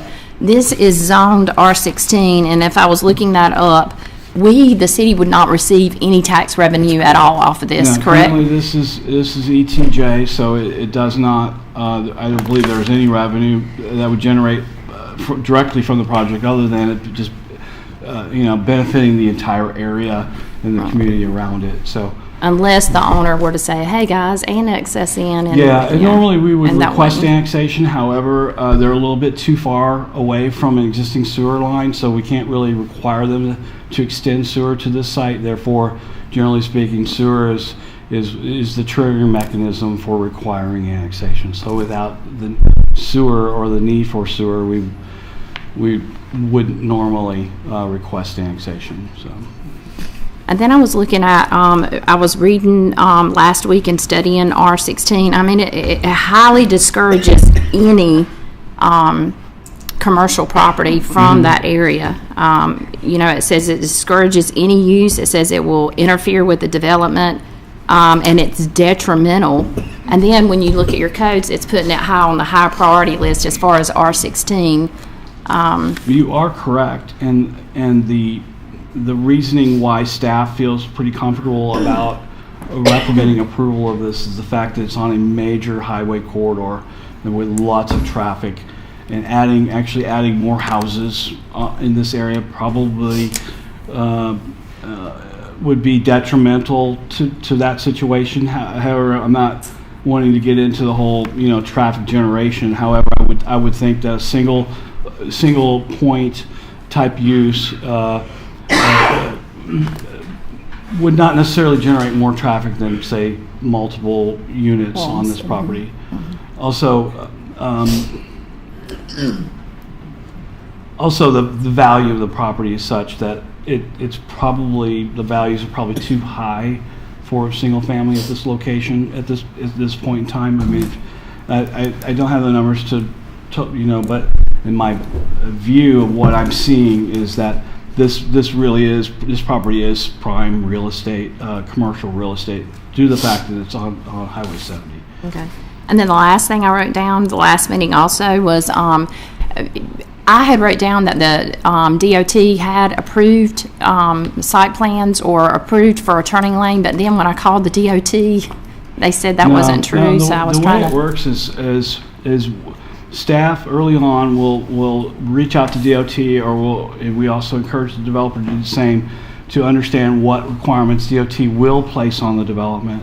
In this case, I did receive information from DOT that they will be requiring a turn lane in there. Thus, I reported that to you. And I also explained that for the project to avoid putting in 2 turn lanes, that they would have to have some kind of shared access, which they're showing on this plan, and this is a substantially greater requirement for the project than just connecting the parking lots to each other, which is what we initially requested them to do. So DOT came back, wanted something a little bit stronger, and the reason for this is with the shared access that they're showing, there is no need for DOT in the future to permit another driveway on Highway 70, which is a very dangerous location, given the fact that traffic coming out of this would have to, is taking a right off Carolina Circle, coming down, crossing 2 lanes of traffic, getting in the left lane, taking a U-turn. If you put another driveway in there and a turn lane, you're making more conflict points, more lanes that the folks coming out of Carolina Circle have to cross. So this is definitely a safe, as far as DOT is concerned, this is a much safer configuration for these driveways and access points. And I'm sure they prefer this over having another turn lane onto Lot 2. So. But I don't know if I answered your question, but so what they do is they'll give their initial recommendations, which tells the project, hey, look, we're going to expect turn lanes, we're going to expect this and that.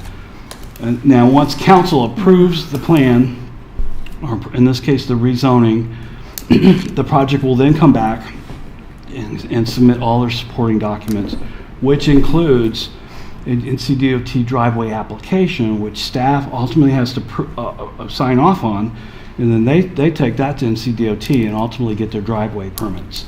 So driveway permits are kind of late in the process, but we try to get their comments early in the process so that we know what to expect. and what improvements the project's going to be responsible for making inside of NCDOT's right of way. So we didn't get that the first time. I got it the day of the meeting, so I shared that with you. But the applicant and the engineer had chosen to go ahead and put it on the plan for you, so you can visualize it. Councilman Weeks, so those your questions? I don't know if I'm even allowed to ask this, but has the property actually been purchased yet? I think so, but that may be a question best suited Okay. for the property owner of the project. I do recall. I think the tax record did show Lockamy as the property owner,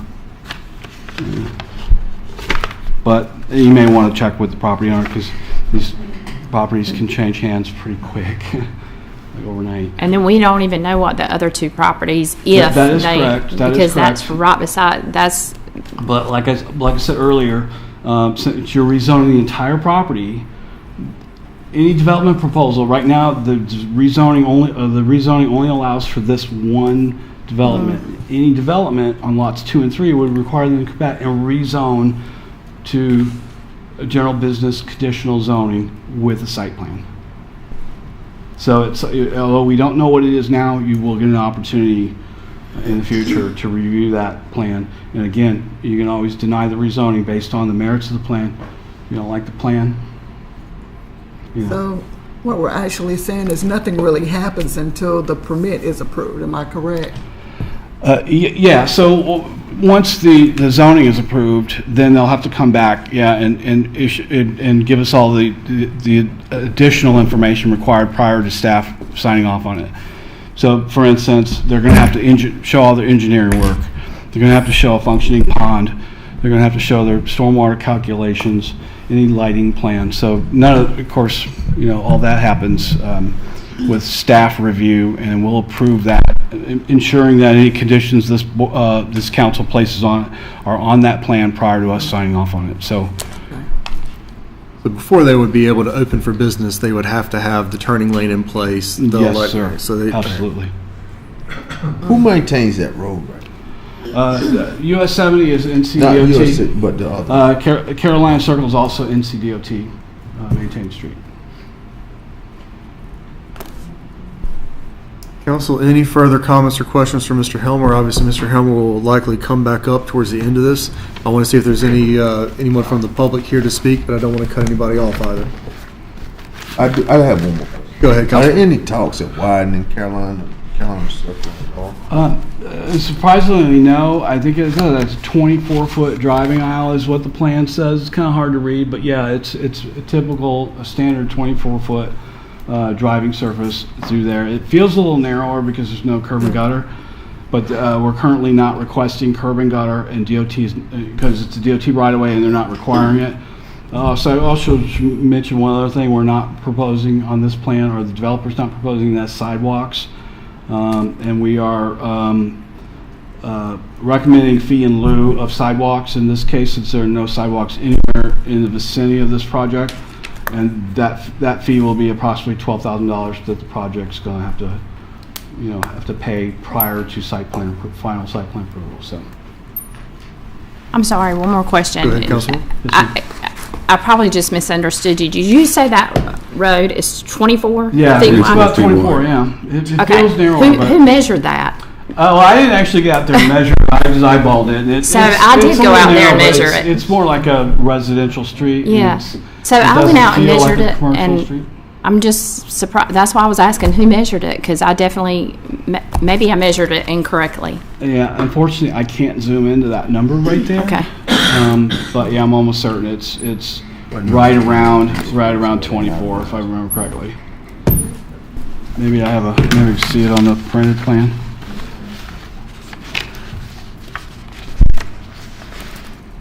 Let's see, this is the from here to there, so it's the whole right of way. So it's hard to say without. This is why we want to be able to bring stuff up on the GIS. We can measure it actually. Yeah, so it's a 60 foot right away. Yeah. I probably measured wrong. It does feel a little narrow there through there. Yeah. I It think was the only edges roughly of about pavement 14 feet when I think measured the it, edges but have I probably. kind of deteriorated, and it's gotten a little narrow in the edges, just deteriorating. But DOT ultimately will ensure that whatever improvements to that part are done as well. I don't have all the details of that permit, obviously, because it hasn't been issued yet, but when DOT does send the permit, more than likely there could be some improvements to the asphalt there, because I saw a lot of alligator cracking and stuff like that in the asphalt. There's a couple low spots in the intersection where water is puddling. A lot of that stuff will be worked out when they actually do the construction work. So, Pro Tem, you have the floor. So just really quick, for clarity for me to make it really simple, DOT has examined these roads and DOT has offered particular requirements necessary. They have reviewed, they have looked at the plan and responded to the plan and said any DOT application for a driveway will have to include a turn lane and shared access, and they have done that in this version of the plan. And the applicant, I'm sure, is well aware of that and willing to meet all of those accommodations based on DOT's recommendations. I would say yes, because they've resubmitted a plan showing the conditions that DOT will be placing on the project. Council, any more comments, questions at this stage? Hearing none. All right, let's go back into the public hearing. Is there anyone to come forward? And thank you, Mr. Hellmeyer. Good job, Mark. And by the way, this is a fantastic presentation that really equips council with being able to ask quality questions. So with that, is there anyone here to speak for Z424? I'll speak. All right, if you would, come and please state your name. John for the Peacock. record. All right. And good evening. Long evening. I'm glad I came, though, Mayor and council members. Seeing people I saw here today was kind of nice, like Al King's wife. I grew up with all them. They're actually my neighbors, and Mr. Ham and Mr. Gibson. So it's kind of nice to see that here tonight, and stuff's going on. But I'm very concerned because, seeing what's happening, you guys understand why R16 was put in? It was put in way before we came along, right? It used to be annexation laws that allowed for city municipalities to go out by a mile, protect their buffers, right? So someone would build something that's not wanted by the city there. And then they could build, that's why it was zoned R for residential. That's why it's there. I learned that in school. And so the thing is, in certain areas, if cities are growing, when I was a kid, I thought that Goldsboro and Kinston would grow together. I used to laugh at friends, we're going to get that big, it's going to grow. It hasn't happened. But those R zones are still there, right? Annexation laws are gone. They've changed, right? R zone laws might change as well if you're not careful. And that's 100% fact. Mm-hmm. And so I look at it as this. There's a lot of what ifs. Like when somebody makes a comment about being 20-something feet wide. No, it's under 14. I actually measured that road. That should be a known. I spoke to DOT. They know about the turn lane and the site plans, right? The conversation I had was if the traffic's on Carolina Circle, they might require widening Carolina Circle. That cost goes back to the developer. And to my understanding, I don't think the land's been purchased yet completely, right? I don't think it has. I just texted the realtor, the realtor just a few minutes ago. But R16 is residential. The comprehensive land use plan called for residential. So I don't care about what everybody keeps saying about that commercial property that's what's growing down Highway 70. It's not part of that area. Right?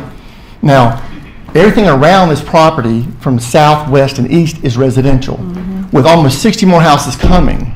I've already spoke to the DOT about that. That's been approved.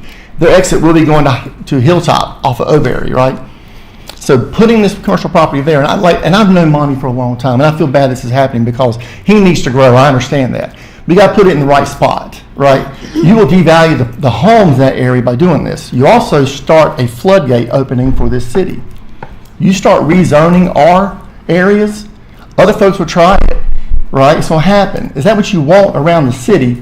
Potential places that in 10, 15 years might close, right? Then you got what you see other areas, empty buildings driving into a town. Is that what you want to see? I don't think so. But the main thing is, he said it himself, you're a planner. It says inconsistent with your comprehensive land plan. Mm-hmm. I have a problem with the fact that the board unanimously approved it 8-0. I'm thinking, did anybody ask any questions? Mm-hmm. Or we got to a point now where we just do things because. One of my quotes I live by was by Maya Angelou. It says, do better until you know better. When you know better, do better. We know better, 100%. The reason why I see a lot of folks here tonight is because they're all older. There's a gentleman back here sitting with a gray hair. I've watched him walk his dog numerous times down Carolina Circle. What the DOT is concerned about is this. People driving off of Carolina Circle, they're going to exit back onto 70 with trailers to get over to turn the lane on the other side to come around. That's a problem. That's been addressed to me. Also, people going to the commercial property, coming off of the back road, coming through Carolina Circle, which is a residential area, to get there. When they exit, exiting out the same way.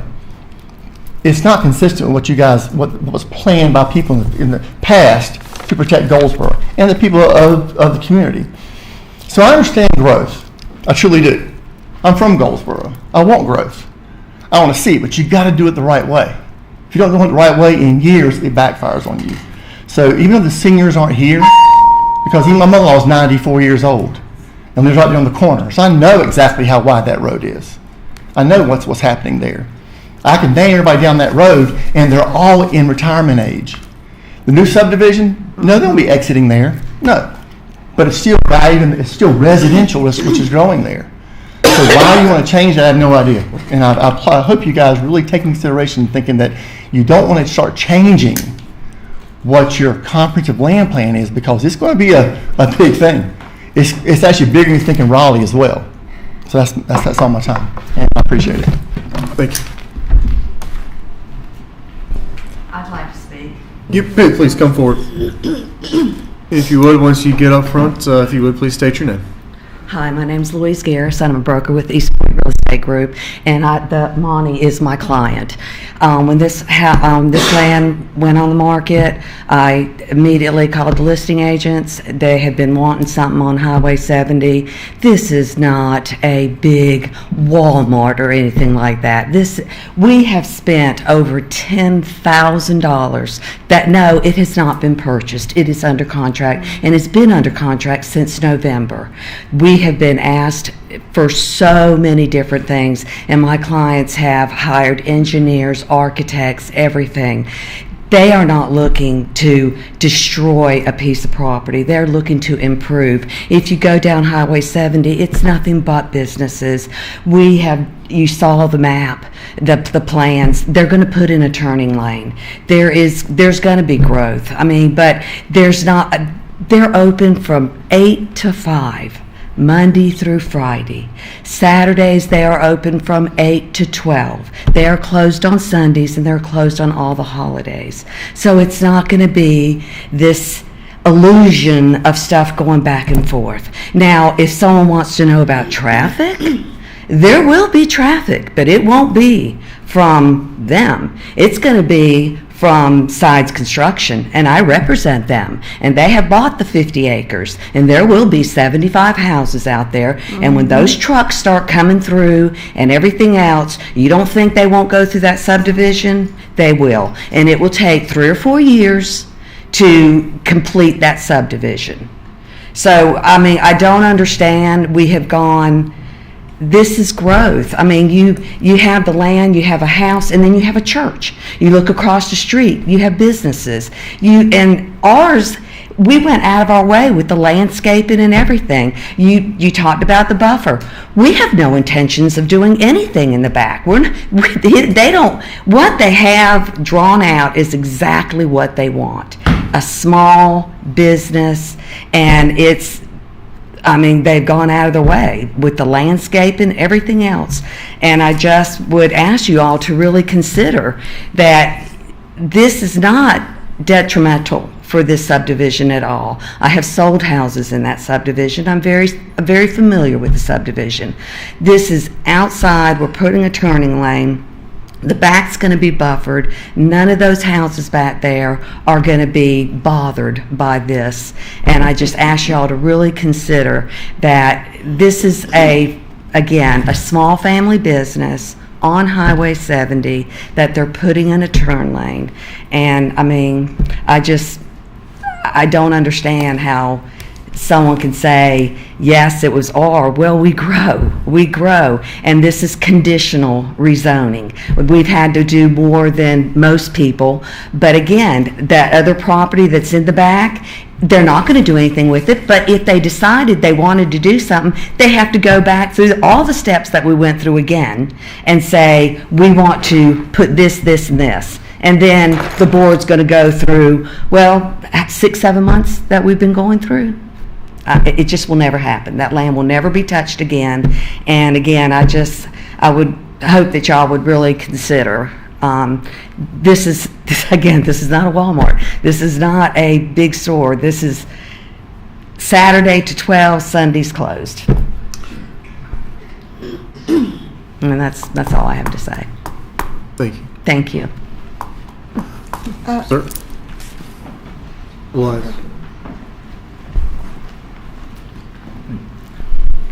I'm Monty Lockamy. As you know, I am the owner.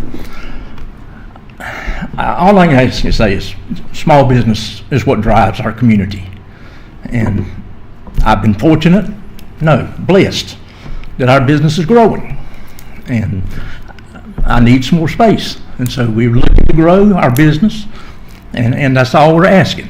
I mean, it's also, I might add, we're an asset to the city. And as you know, y'all have a lot of grass, and we help y'all maintain that by providing the parts and service, warranty, and stuff. I mean, we're dealing with them every day just about, and they're such an asset for us, and then for them. We love dealing with it. And I'm small business. I'm born and raised here, and all I'm asking is to continue to let me grow this business. Can I ask him a question? Hey, Ron, can we call folks back up, like in a quasi-judicial, or? You can, and this is very loose. Good, thank you. And Councilwoman Jones, you had a question for the Yeah, previous speaker as well. Let's finish the speaker, and then if you will, I'll call her back up and let you answer. Councilman White, go right ahead. And Mr. Lockamy, if you would come back, Councilmember White has a question. A quick question. So exactly what type of equipment? It's just lawn? Yes, sir. Lawnmowers, outdoor power equipment, lawnmowers, weed eaters, that type of stuff, blowers. Okay. Yeah. Okay. All right, thank you. Any other questions for Mr. Lockamy? No. All right, perfect. Thank you. Thank you, sir. Ma'am, if you would please, if you would come back. Councilwoman Jones, I believe you had a question. Well, I had a question for our guy. Oh, for Mark? Yeah. All right, if it's okay, let's get through the members of the public, and then Mark can come back up. Thank you, ma'am. You're welcome. All right. Is there anybody else to speak from the public? Sir, if you would come forward. Good evening. Evening. My name is Robert Kaufman. My residence on Carolina Circle. You go out there like at 5 o'clock, it could be a racetrack going on. Not from 70, but coming from the backside from the hospital road around the circle down 270. They use it as a shortcut. And it used to be real bad when the grocery store was down there at the shopping center. They cut through there, especially at 5 o'clock. You come off a hill and they're done 60 to 70 mile an hour on a 20-mile zone. And there's kids, there's people walking, no sidewalks, golf carts getting more popular. So there's going to be an accident getting ready to happen. It's too small of a road and congested now. Not 24 hours a day, but during peak times, people getting off from work. So wish y'all would take some more study of the traffic movements in that area. The signs say 20 miles an hour, but nobody's doing it. So, thank you. Thank you, sir. Is there anybody else from the public to come up and speak on Z424 for Rosewood Outdoor Power Equipment? All right, hearing none, we will go ahead and close the public hearing. Councilwoman Jones, I believe you had a question for Mr. Helmer. Yes, first of all, I want to thank you for all the extra work that you shared with us today compared to last council meeting. I have been out there, and that road is small. I didn't measure it though, but it is small.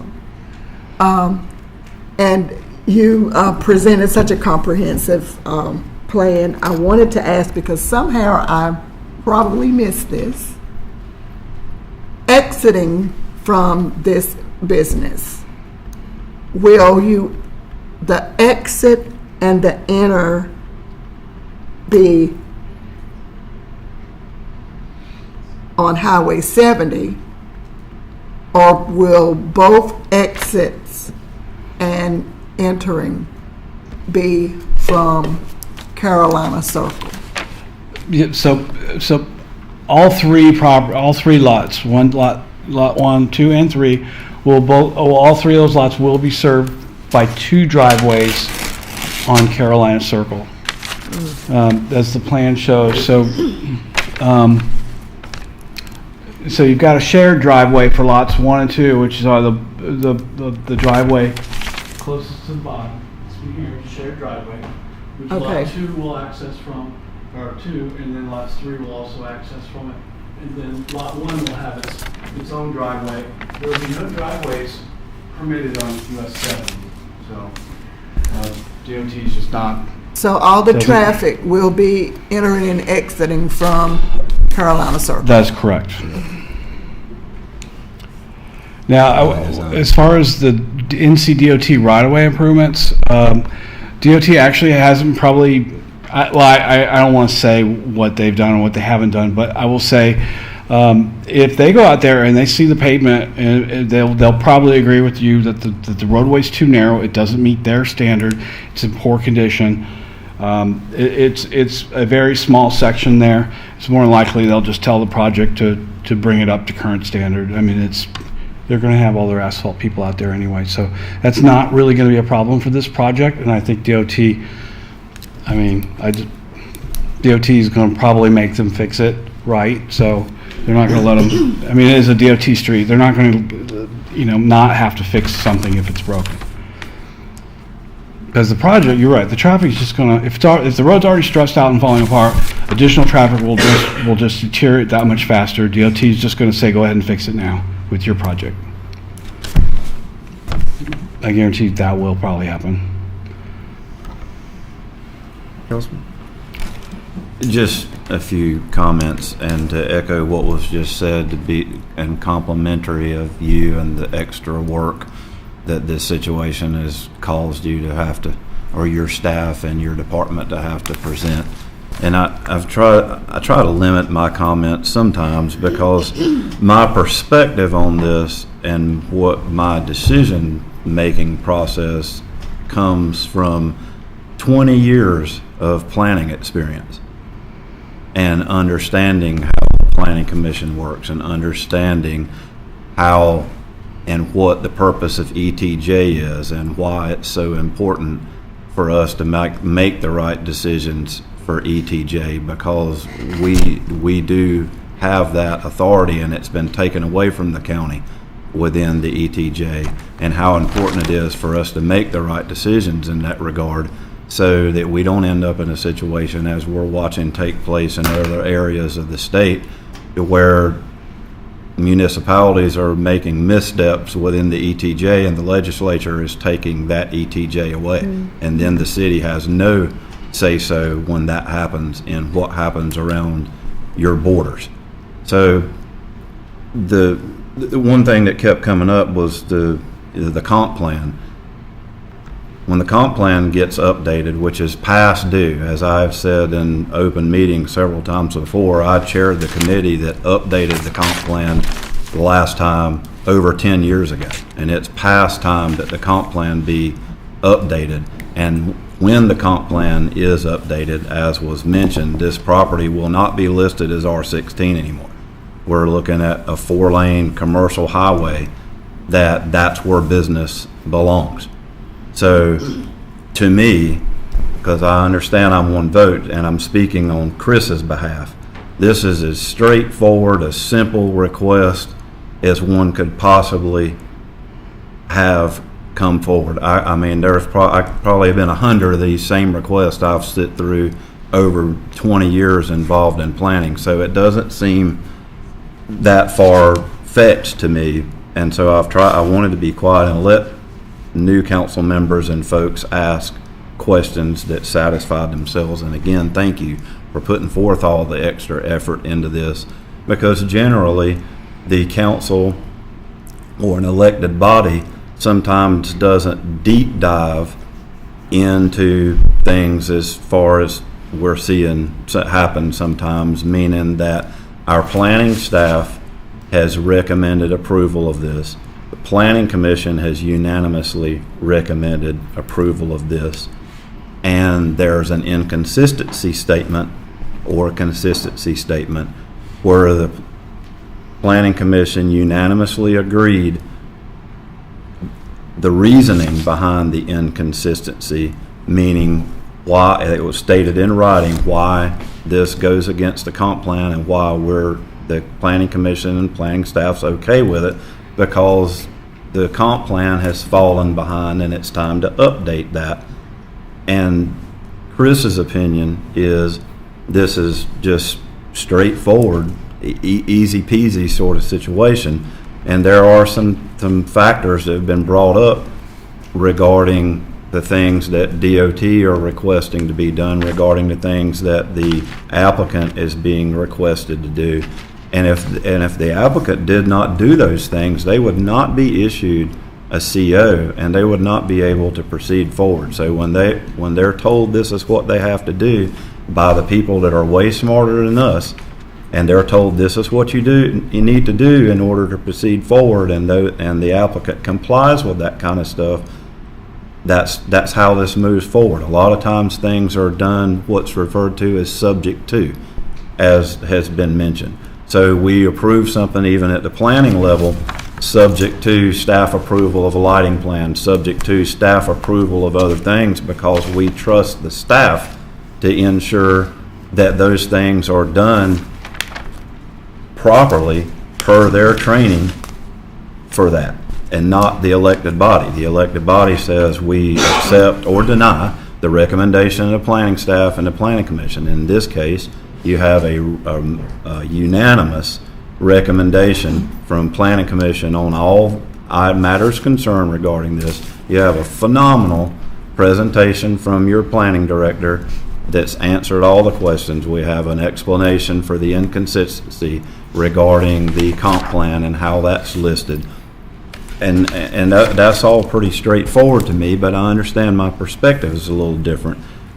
But to offer something personal to take it down another notch, I have friends that live in those subdivisions, that in that immediate area, that expressed to me just yesterday that I ran across, not knowing I was going to run into them, and it come up, and they said, we are in complete support of this because this is less of an impact than continued residential development would be on that property.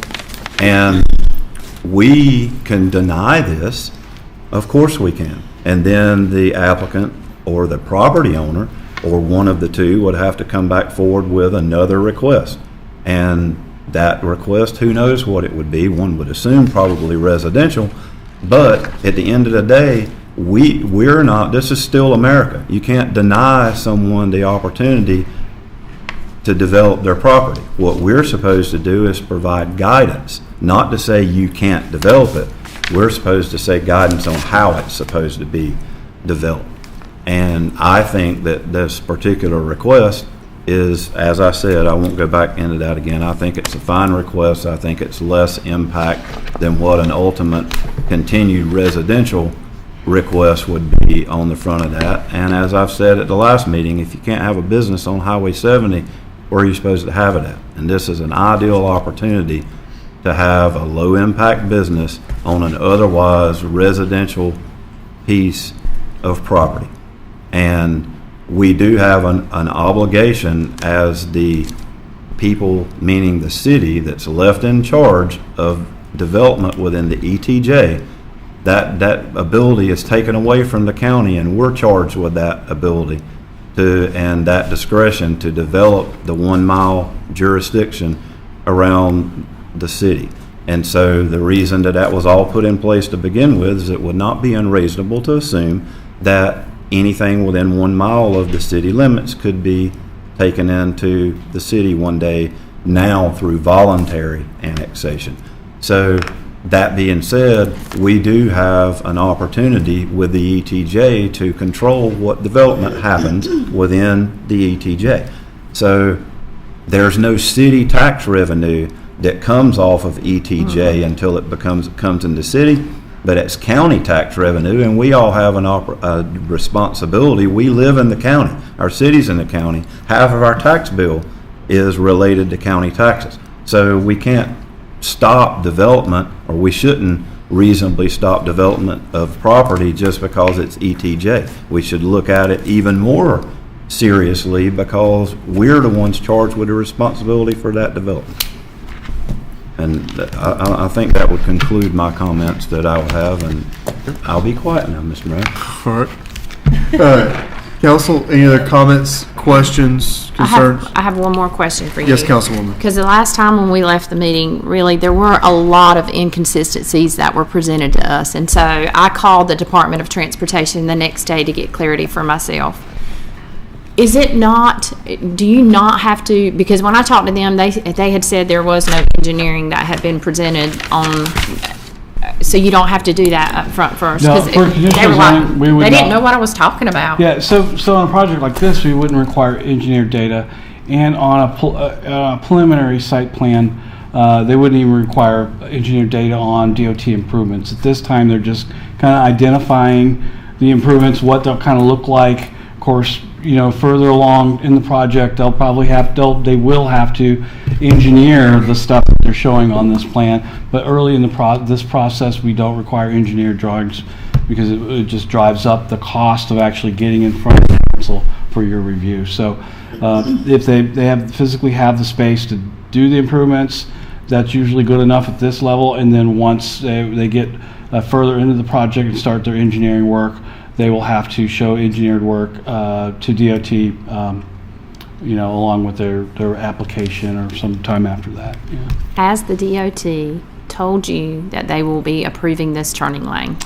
DOT told me they would not approve their driveway without putting the turn lane in. I have got direct confirmation from that, from the previous planning director, Jennifer Collins. Council, is there any further comments or questions for Mr. Hill? All right, hearing none, we've already closed the public hearing. I think council, you know, I've been remarkably quiet through this whole process.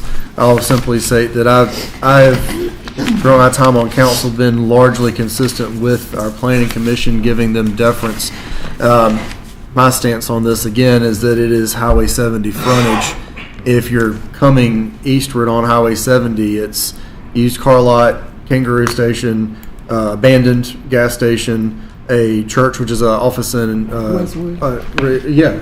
And so, I mean, my stance is that when you're traveling west, right? No, east. When you're traveling east, it feels largely consistent. And again, I like to give significant deference, just me and my vote, putting it on the record, to what the Planning Commission says. And so that's my comments in the summary version. For those who were curious. So, with that, we've closed the public hearing. There's no further questions. Based on the conditions recommended by the planning staff, is there a motion to approve or to deny the ordinance with the inclusion of the consistency statement? I would make that motion, Mr. Mayor. Which one? To approve or to approve, accept the recommendation of the planning staff and the planning commission to approve the item as presented. With the inclusion of the consistency statement? Yes, all right. Mayor, correct. So a motion has been made to approve and adopt the ordinance to approve with the inclusion of the consistency statement. Is there a second? I'll second.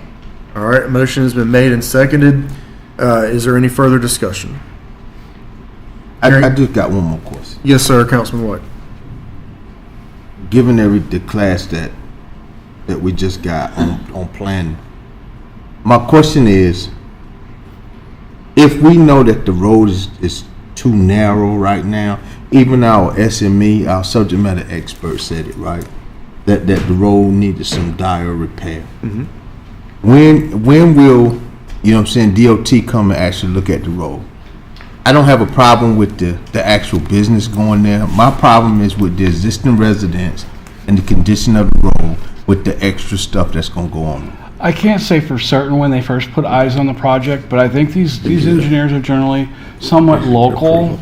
And if they're anything like me, they drive by stuff all the time and they're constantly paying attention to what's going on. I can't say for certain when they're going to be there, but I do know it is a NCDOT maintained street, and whatever NCDOT wants, more than likely they're going to require this project to install. So it's no different than if it was a city street. If it doesn't meet current standards, we could, under some circumstances, engineering and planning can require the project to make the required improvements to bring the right-of-way up to standard. DOT is no different, and they tend to be, have a little bit more weight behind their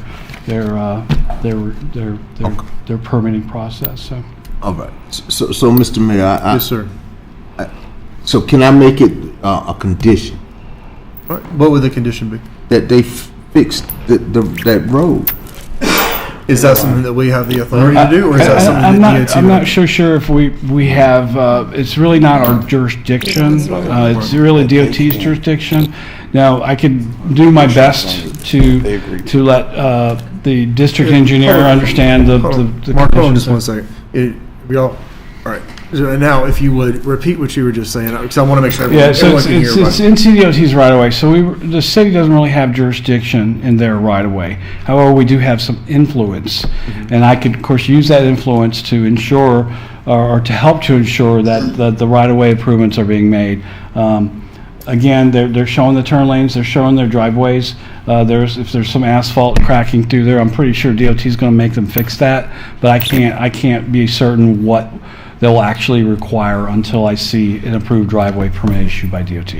Mr. Helmer, is there a way, to Councilman White's request, is there a way for us to modify the?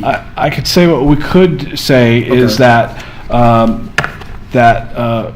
City Council approves it, providing that all NCDOT required driveway improvements are constructed according to the driveway permit.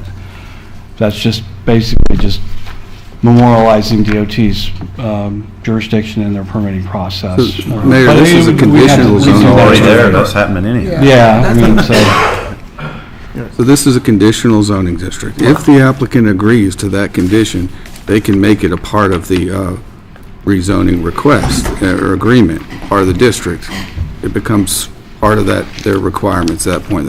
They would have to agree to that as part of the rezoning for it to be a requirement.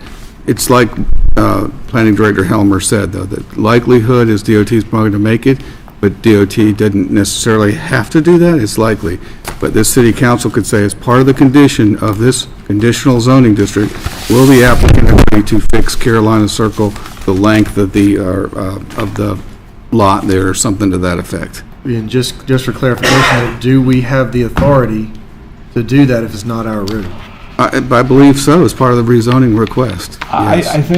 I think if the applicant agrees, we could.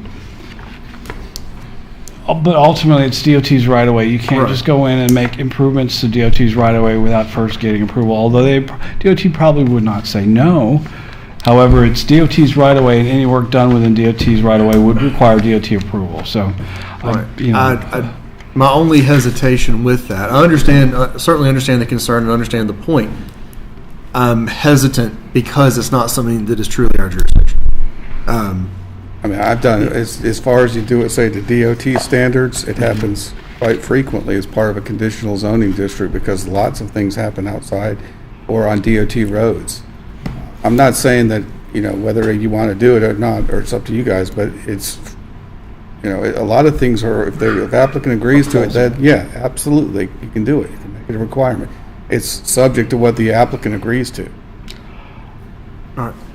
Councilman Boyette, you had your hand up, and then Councilwoman Taylor. It would be my opinion that the motion that's on the floor already encompasses the applicant complying with whatever DOT request. I don't mind personally, and our director has that ability absolutely to communicate with Ms. Collins, as she was our former planning director and now she's our engineer for DOT. I'll be seeing her tomorrow in another meeting, and I certainly don't mind asking her, hey, do you know what the plans are here?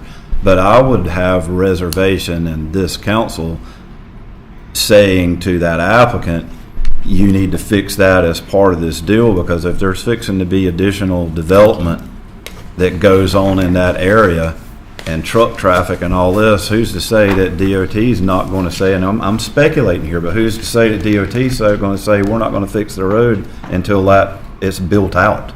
I don't think we should place a specific burden on the applicant beyond saying you have to do what DOT tells you to do, and leave that to the professionals and the people in that jurisdiction to dictate what that is, i.e. subject to.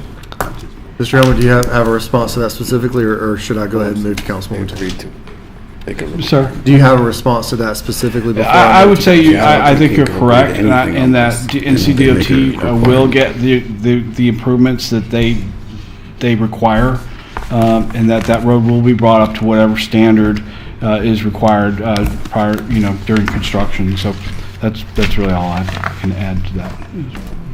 Councilwoman Taylor? So I'm just trying to get some clarification from Councilman White. So are you saying that you would like to put a stipulation that that road needs to be widened or fixed, or? At least if the road is only 14 feet wide, right?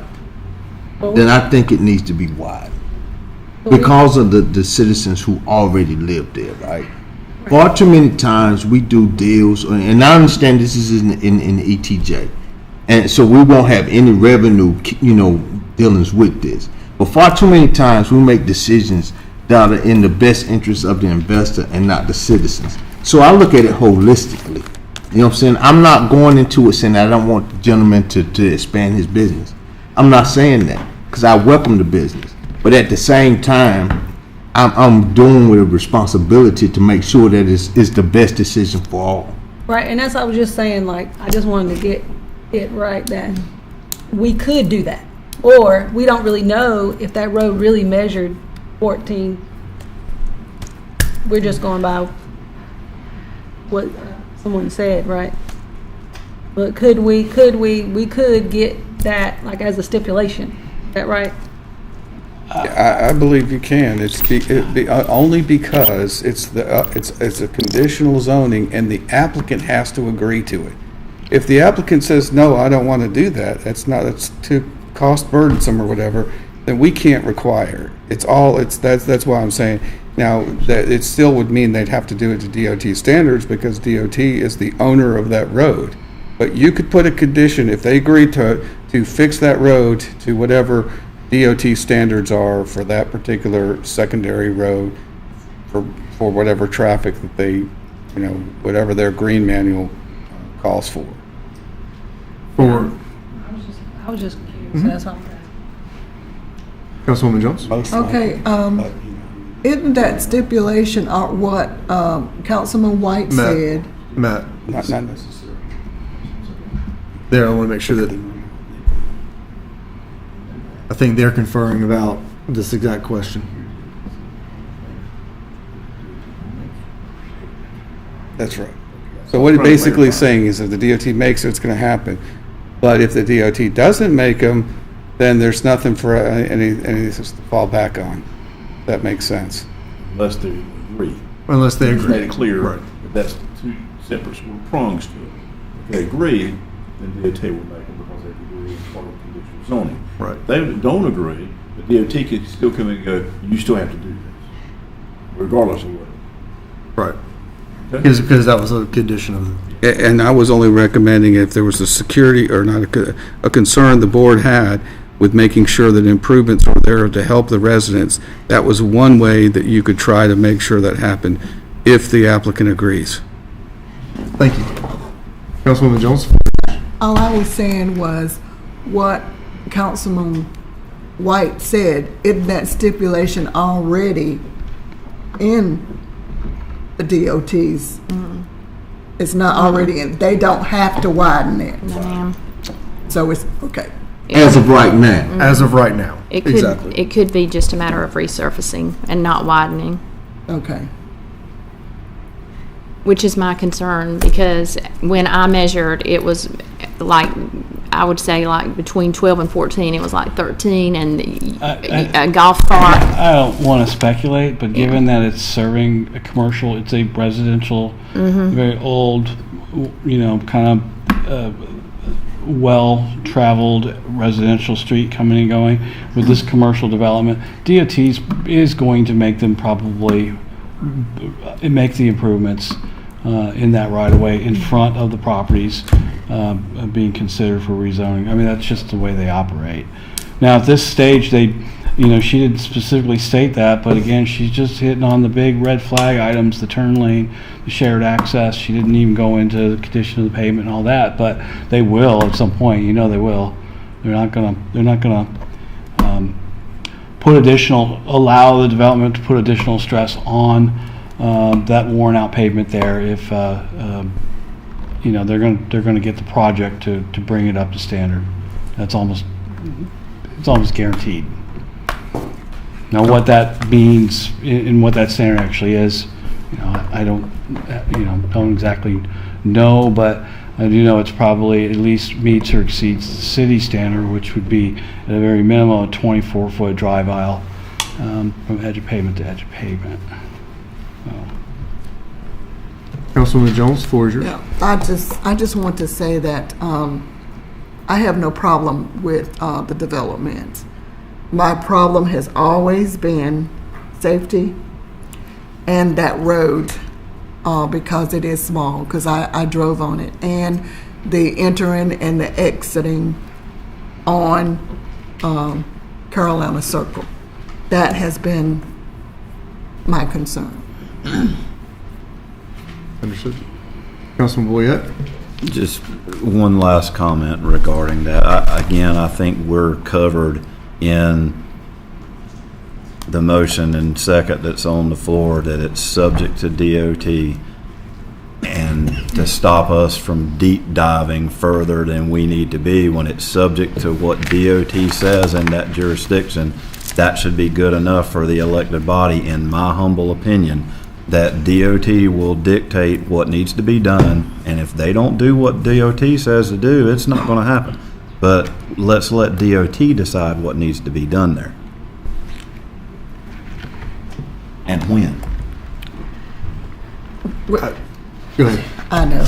Well, if it is just resurfacing or whatever and not widening the road, that's not good. Well, I can't say for sure, because there's probably some drainage things that will need to be addressed by the project as well. And a lot of times that drainage is in DOT's right away. So there's a lot of engineering is going to go into this, and a lot of thought by the DOT. Okay.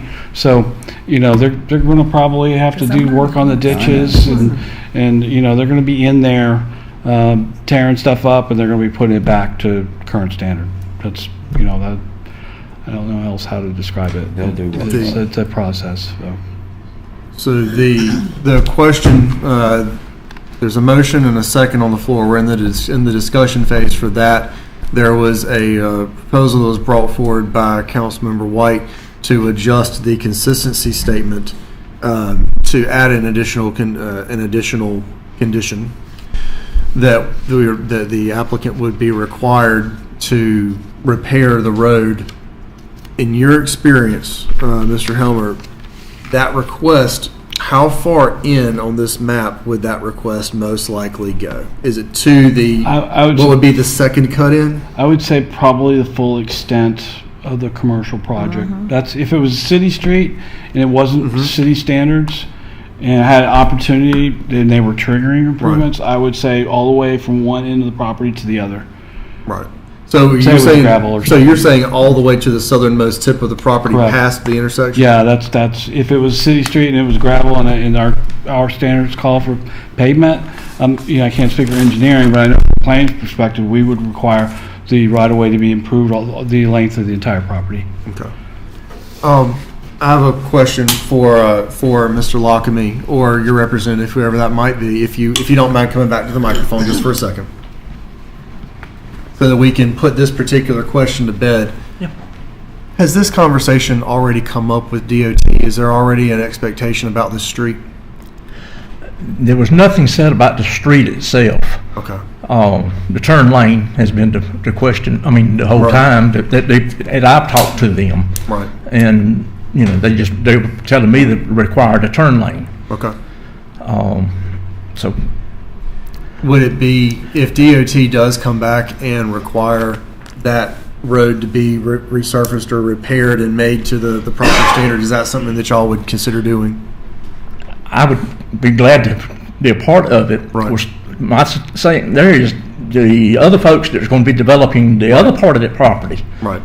Because they, honestly, folks, they're going to be using that road to get out to 70 Highway. And so I feel like, they would need to be responsible too, to help with that. But I'll do whatever DOT tells me. Right. I'm going to do that. I got to. Right. If I'm going to develop it, I got to.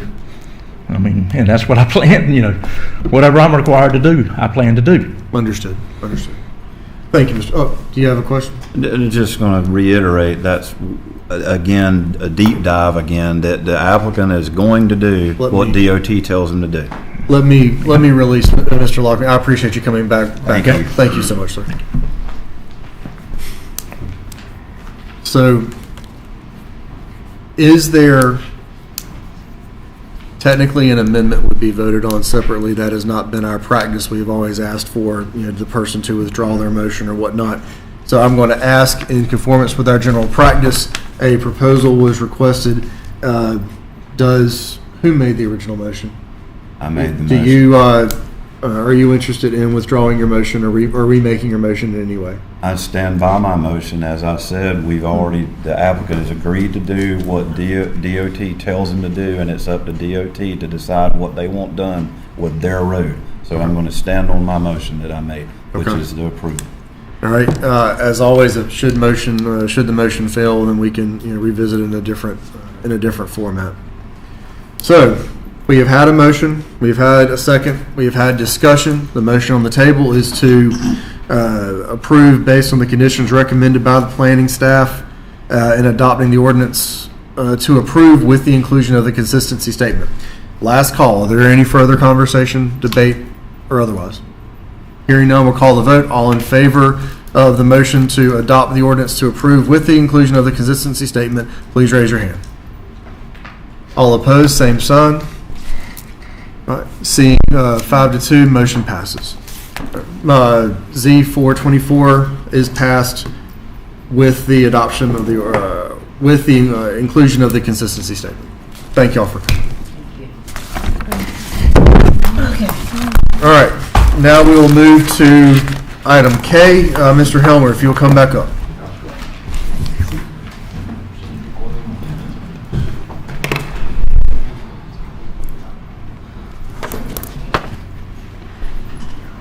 This next case before you is Annexation 0224 Forest Holdings LLC. This project is at the corner of Central Heights Road and North Oak Forest Road. Is approximately a 22.66 acre tract of land. Is currently zoned residential R6. Conditional zoning is approved for a multifamily development complex consisting of 312 apartments. That's the zoning. The land use designation as shown on the comprehensive land use plan is high density residential. The request is for voluntary contiguous annexation, and that is the property is immediately adjacent to existing corporate limit lines, which on this map is the red. In some areas it's hard to tell which side of the line's in and which side is out, but in this case it is If you look up in the top corner up there where you see the general business CD, that red line there, it shows what side is in and what side is out. It's pretty clear there. So the subject property is immediately adjacent to the existing corporate limits. Petition contains adequate property description and annexation plat of the area proposed for annexation. The area described in the petition is contiguous with the City of Goldsboro primary corporate limits as defined by GS 168-31. And the petition is signed by all and include addresses of all owners of real property lying in the area described therein. The applicant acknowledges that the zoning vested rights have been acquired pursuant GS 160D-108 and 108.1 and declared and identified on the petition Z-22-22 Cavanes and Cates, which is a rezoning request from R16 to R6 conditional zoning district for the development of a 312 multi-family apartment complex, which is currently in review by city staff as we speak. So municipal services will be provided by the city to include fire protection, police protection, city water and sewer will be available at the site. Refuse collection will be by city public works department, and street construction and maintenance. There will be no public streets as part of this project, and all internal access will be private parking lot access type driveways. So the city adopted a new official election district boundary map on August 1st of 2022. It is customary to add the newly annexed areas to the nearest voting district. Therefore, this area, if annexed, will be added to District 2 unless the City Council instructs city staff to include this area in some other district. The proposed annexation does meet city policy requirements as outlined in all of the above items and in accordance with NCGS 168-31. The City Council is requested to conduct a public hearing, then adopt the ordinance annexing the subject property effective July 15, 2024. I'll be happy to answer any questions you may have. And there's a map of the subject property in your agenda packet. Council, any comments or questions for Mr. Helmer before we move into the public hearing? Hearing none, Mr. Helmer, you can have a seat. We will now open the public hearing for item K on our agenda as a contiguous annexation petition, the corner of Central Heights Road and North Oak Forest Road. Is there anyone to come forward? Second call, item K on our agenda, contiguous annexation petition for the corner of Central Heights Road and North Oak Forest Road, item K on our agenda. Third and final call, is there anyone to come forward for the contiguous annexation petition, the corner of Central Heights Road and North Oak Forest Road? Seeing none, we'll close the public hearing. Mr. Helmer, if you'll come back. Council, is there any further questions? We had just a moment to kind of collect our thoughts. Is there any further questions on item K for planning? Hearing none, thank you. Is there a motion to adopt the ordinance annexing the subject property effective July 15th, 2024? So moved, Mr. Mayor. All right, motion has been made. Is there a second? Second. All right, motion has been made and seconded to adopt the ordinance annexing the subject property effective today, right? The effective July 15th. Is there any further discussion? Hearing none, we'll call the vote. All in favor, please raise your hands. All opposed, same sign. Seeing none, motion passes. All right, item K, the ordinance is adopted. Move to item L, if you would. There you go. How you doing? Good evening, Mayor and Council. How's everybody doing? Pretty good. And I'm just glad to see you. Huh? I'm just glad to see you. Man, I'm glad to be seen. It's been a busy night. It has been busy to y'all, boring to me. There you go. I'm just messing. So we got a public hearing for the revision to the UDO for Article 6.5, which is the stormwater management for new development and approval of the City of Goldsboro Stormwater Management Plan. I think they had been provided. I think we marked out what was changed or what was going to be changed and added in the new text at the back. I'm not going to go through everything, but I'll just hit a couple highlights. All development and redevelopment shall meet our stormwater requirements from here on out, once this is adopted. And there is a new SNAP tool, stormwater, nitrogen, and phosphorus. And all that is it's an Excel spreadsheet online, so contractors or engineers, developers, whoever, they don't have to submit their calculations to us by paper anymore. It can all just be attached to this Excel spreadsheet when they submit their plans. That's pretty much the biggest things that's changed. And that's pretty much it. This is all kind of being mandated by the state. You know, I did that presentation earlier in the year about the stormwater stuff and how we get these mandates coming through all the time, and this is just another one. They're trying to ramp up all the nitrogen stuff from the news. It's pretty much all this boils down to. Council, any comments or questions before we open the public hearing? Seeing none, you can have a seat. Don't go too far. We will open the public hearing. This is a public hearing for item L. This is a revision to our Unified Development Ordinance referring to stormwater management. Second call, is there anyone to come forward and speak on item L, our amendment to our UDO on stormwater management? Seeing no one, third and final call, item L on our agenda, a revision to the UDO referring to stormwater management. Is there anyone to come forward? Seeing none, we will close the public hearing. Mr. Perry, if you'll come back forward. Council, any comments or questions after we've had just a few moments? Hearing none, you can have a seat. Thank you very much. Thank you for the calisthenics. Is there so do we have a motion to adopt, or the contrary, the ordinance establishing a revised uniform development ordinance, Article 6.5, stormwater management for new development, and approving the City of Goldsboro stormwater management plan as presented? So moved. Thank you. Is there a second? I make a second. All right, motion has been made and properly seconded. Is there any further discussion? Hearing none, we'll call the vote. All in favor, please raise your hands. All opposed, same sign. Seeing none, motion passes. All right, thank you, everybody. Thank you, sir. And now we'll move to item M. Mr. Livingston. Thank you, Mayor, Council. Item M is a consideration of an economic development agreement with Team Foods USA over in our North Park, whatever. I can't draw on the name of the East. Park East. Park East. It's getting kind of late. So. You're good.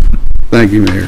Essentially, this is a grant in the amount of what would normally be our system development fees, which we will be paying on behalf of the applicant.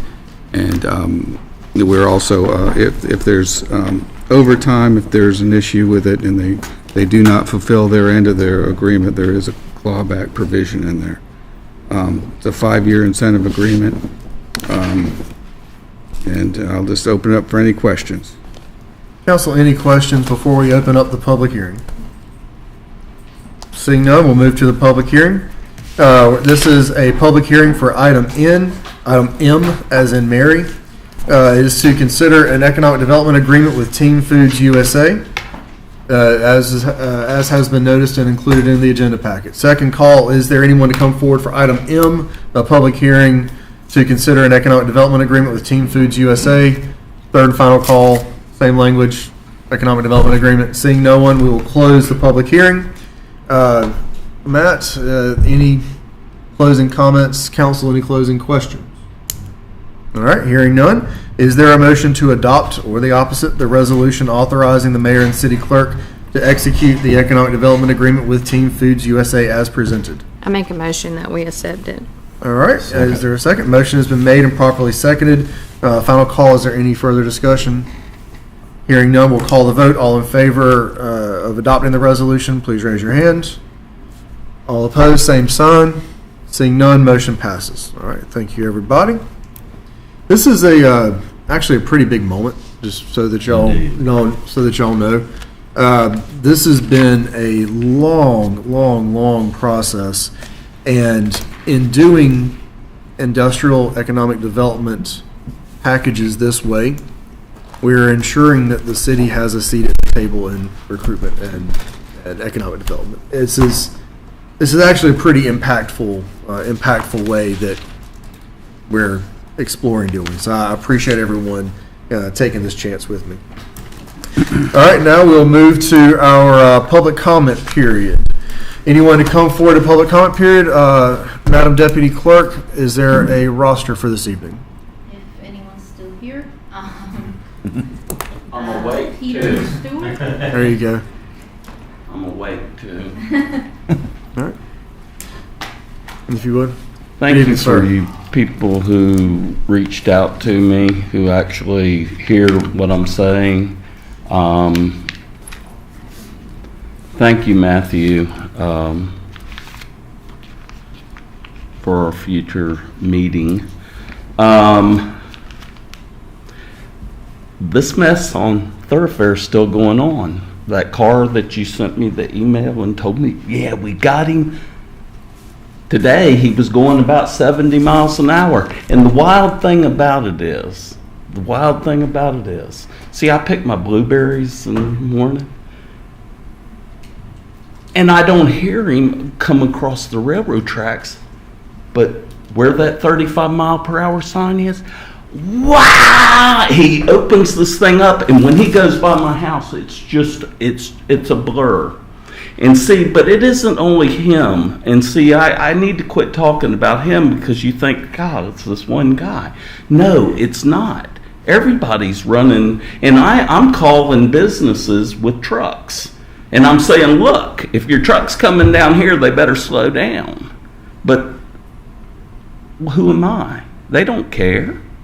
They don't care. It has to be enforced. I told you that from the beginning. I don't know if you remember, but I told you it has to be enforced. You're celebrating because we got the sign to slow down the speed limit. And the only people who slowed down with the speed limit were the ones who were going 45 when it was 45. You know, it's just, they named this road Thoroughfare. This road hasn't always gone through. The city annexed them, and I saw where the guy, they expect the police, and you know, they're being annexed. They can forget the police because it isn't going to happen because you annexed us, and we can't get a police presence on the road. And it's ridiculous. Yes, you did send a policeman down there. He came out there for 2 hours once a week, and then he left. And one day I saw him get 8 people, and I didn't see him the whole time he was out there. The whole thing is we need a police presence. They need to come out there particular times of the day. See, these people commute here. So if they're during those commuting hours and they start writing real tickets, then they can do it in the morning and in the evening because it's going both ways. But that's not going to get all the people because it goes on all the way through the night. And I've been up since 3:30 this morning, and this meeting went too long for me, and I'm waiting for my 10 seconds to go. Unless you want to hear a poem, I'm going to go home. And I do have a poem for you if you want. We'll save it we'll do it another night. I'll see you at 7 Thursday.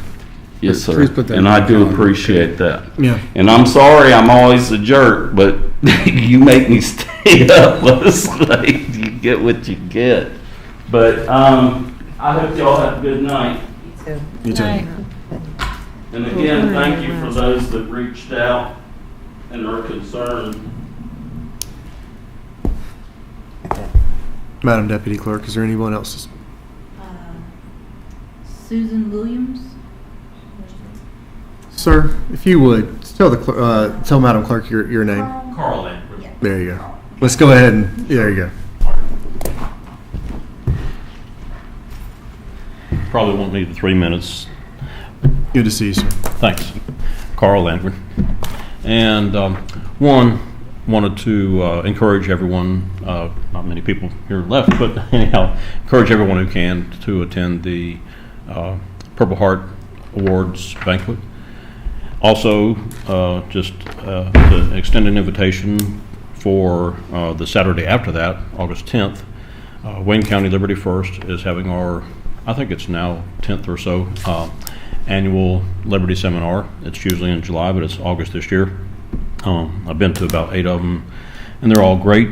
So people who are constitutional constitutionally minded and ideally God-fearing as well are certainly welcome to come. Everyone's welcome to come, actually, but that's going to be the theme of it, as always. And then thirdly, the opportunities I get to come visit here, I'd just like to commend y'all for the deliberation, the labor-intensive discussions that you have, the thoughtful questions that you pose, and the information you try to dig up, and making some tough decisions about property development and allocating taxpayers' money and things of that nature. And it looks like y'all seem to prayerfully, thoughtfully try to discuss this and make the most well-informed decisions that you can, and hats off. Appreciate that, sir. Yeah. Thank you. Regarding the Liberty First meeting, I'll leave my phone number up here if anybody has any questions. If you would, leave it with Madam Deputy Clerk. Okay. And that way, obviously, anyone that's looking knows exactly where to go to get it. And some of us, will you be at the Purple Heart Banquet? Yes. Perfect. All right. Good to see you, sir. Thank you. For an early prayer breakfast meeting tomorrow and a county commission meeting too, so I'll bid y'all good night. Good night, sir. Good night. All right. Mr. Livingston, if you would please present the consent agenda. Roger that, Mayor. I'll go through it quickly here. Deputy Finance, we're asking for a second appointment there to sort of delegate her duties so that we can give Catherine more time to focus on some other things. It's not that she won't be doing some pre-audits. It's just that some of her staff can do these pre-audits. They're just as well trained, and helps alleviate that burden there. That's she's not here. She had to go home. She's not feeling well, so that's the reason for her not being here. Amend the contract for audit services. Before you leave that one, Matt, I just want to clarify. The appointing someone as deputy finance officer allows them to be able to conduct pre-audits and sign on behalf of the city if given the authority by the actual finance officer. Is there any salary change or position change with this? There was a 2.5 for additional duties. Okay. Or that was it. Okay. But it's still in the same same bracket, pass range and everything else. Because they'll be looking at lots more of the purchase orders and lots more of the other things that come in. I just wanted to make sure the council was aware of any salary change in that regard or any position change in that regard. I got a question. Yes, sir. So Please when continue. did this come about? Did we know about this before we sat and deliberated for the budget? I don't know, Matt. No, I mean, this is a suggestion that help with kind of getting some more time for Catherine to focus on a lot of the other things like budget and audit and things like that. It wasn't planned or anything like that. It sort of I just want to know, did we know about it so we could have effectively planned for it? Yeah, no, I did not know. And it will still come within the existing budget that was approved. Yes. The only thing that would change is if, like, what we discussed earlier tonight with like community supporting schools, for example, that would be an ordinance, that would be a budget amendment. But other than that, it still has to operate within the budget that we approved just for what that's for. Go ahead, Matt, please. Thank you. Item O, amend contract for audit services, fiscal year June 30th. We heard from Mr. Chad Cook tonight from Forvis with the additional work that they were doing, and this has been about what the average is. Their hours came in at about called for 310 hours in excess of 310 hours. The final proposed billing includes an additional 20% discount for 265 hours and incurred excess of 310 hours. Their modified fee from the original fee is $126,635. That's where they're at. That's where they ended up with, is the additional work that they had to do. And that was just for FY23, right? Yes. Realistically, what do you expect for FY24? Is it going to be closer to the 70 or closer to the 126 if you had to budget?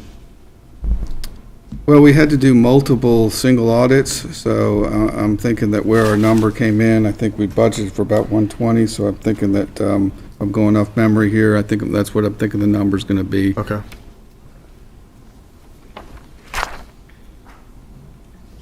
Yeah, Pro Tem.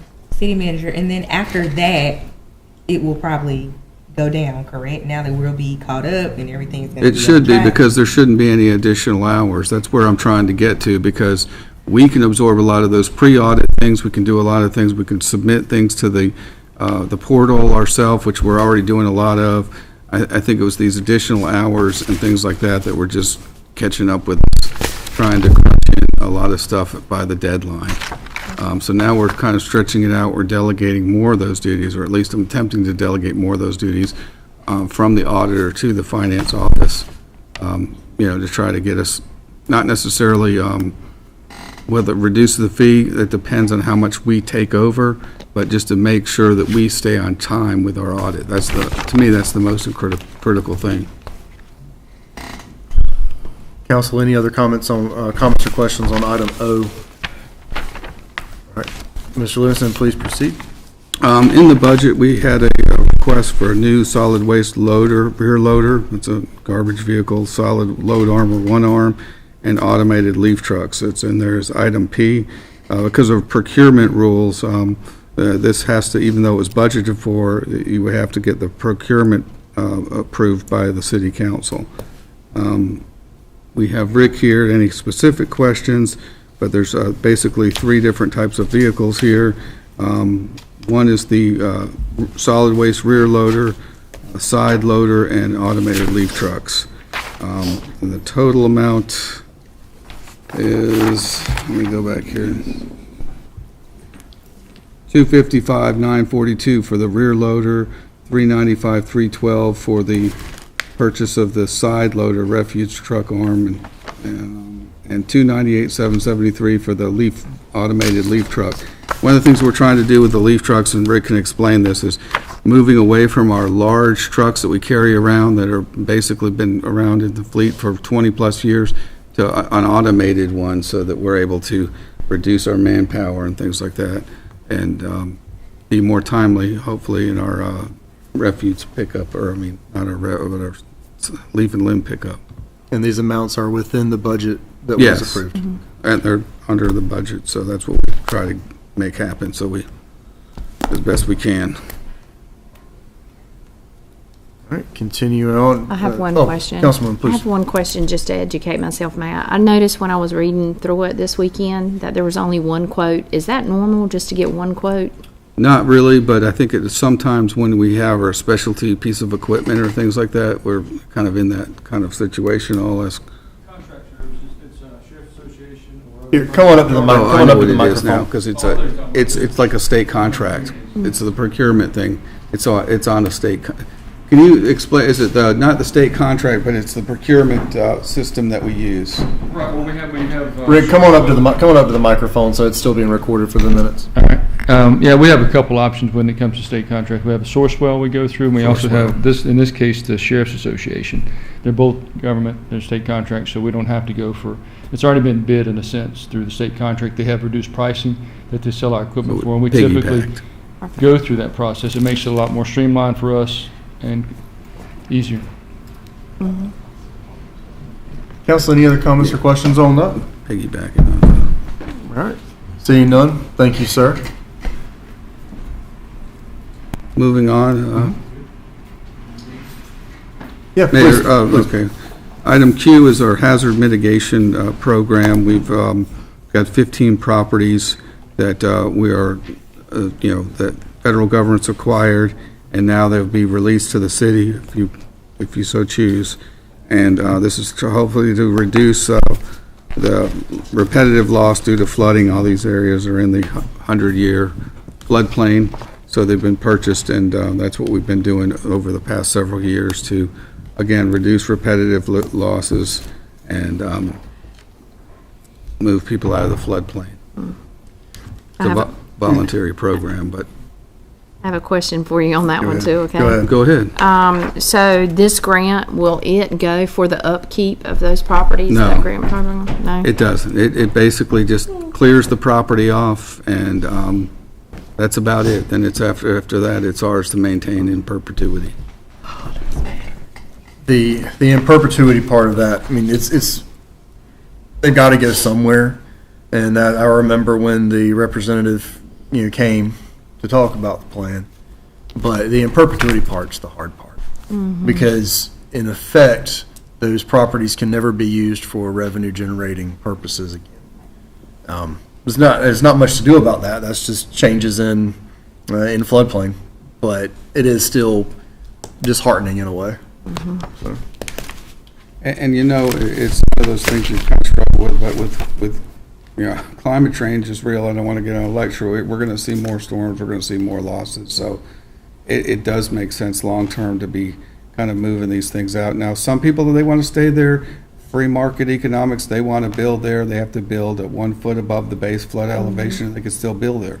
But it's a voluntary program. If someone wants to sell their property, get out of the floodplain, they give them what they consider to do a fair market evaluation. They purchase the property, and it helps reduce losses for the federal government, which helps reduce the cost for everybody. Just like beach renourishment, sometimes if there's areas where they see beach rather than rebuild there, they just allow it to be Mother Nature to take its course.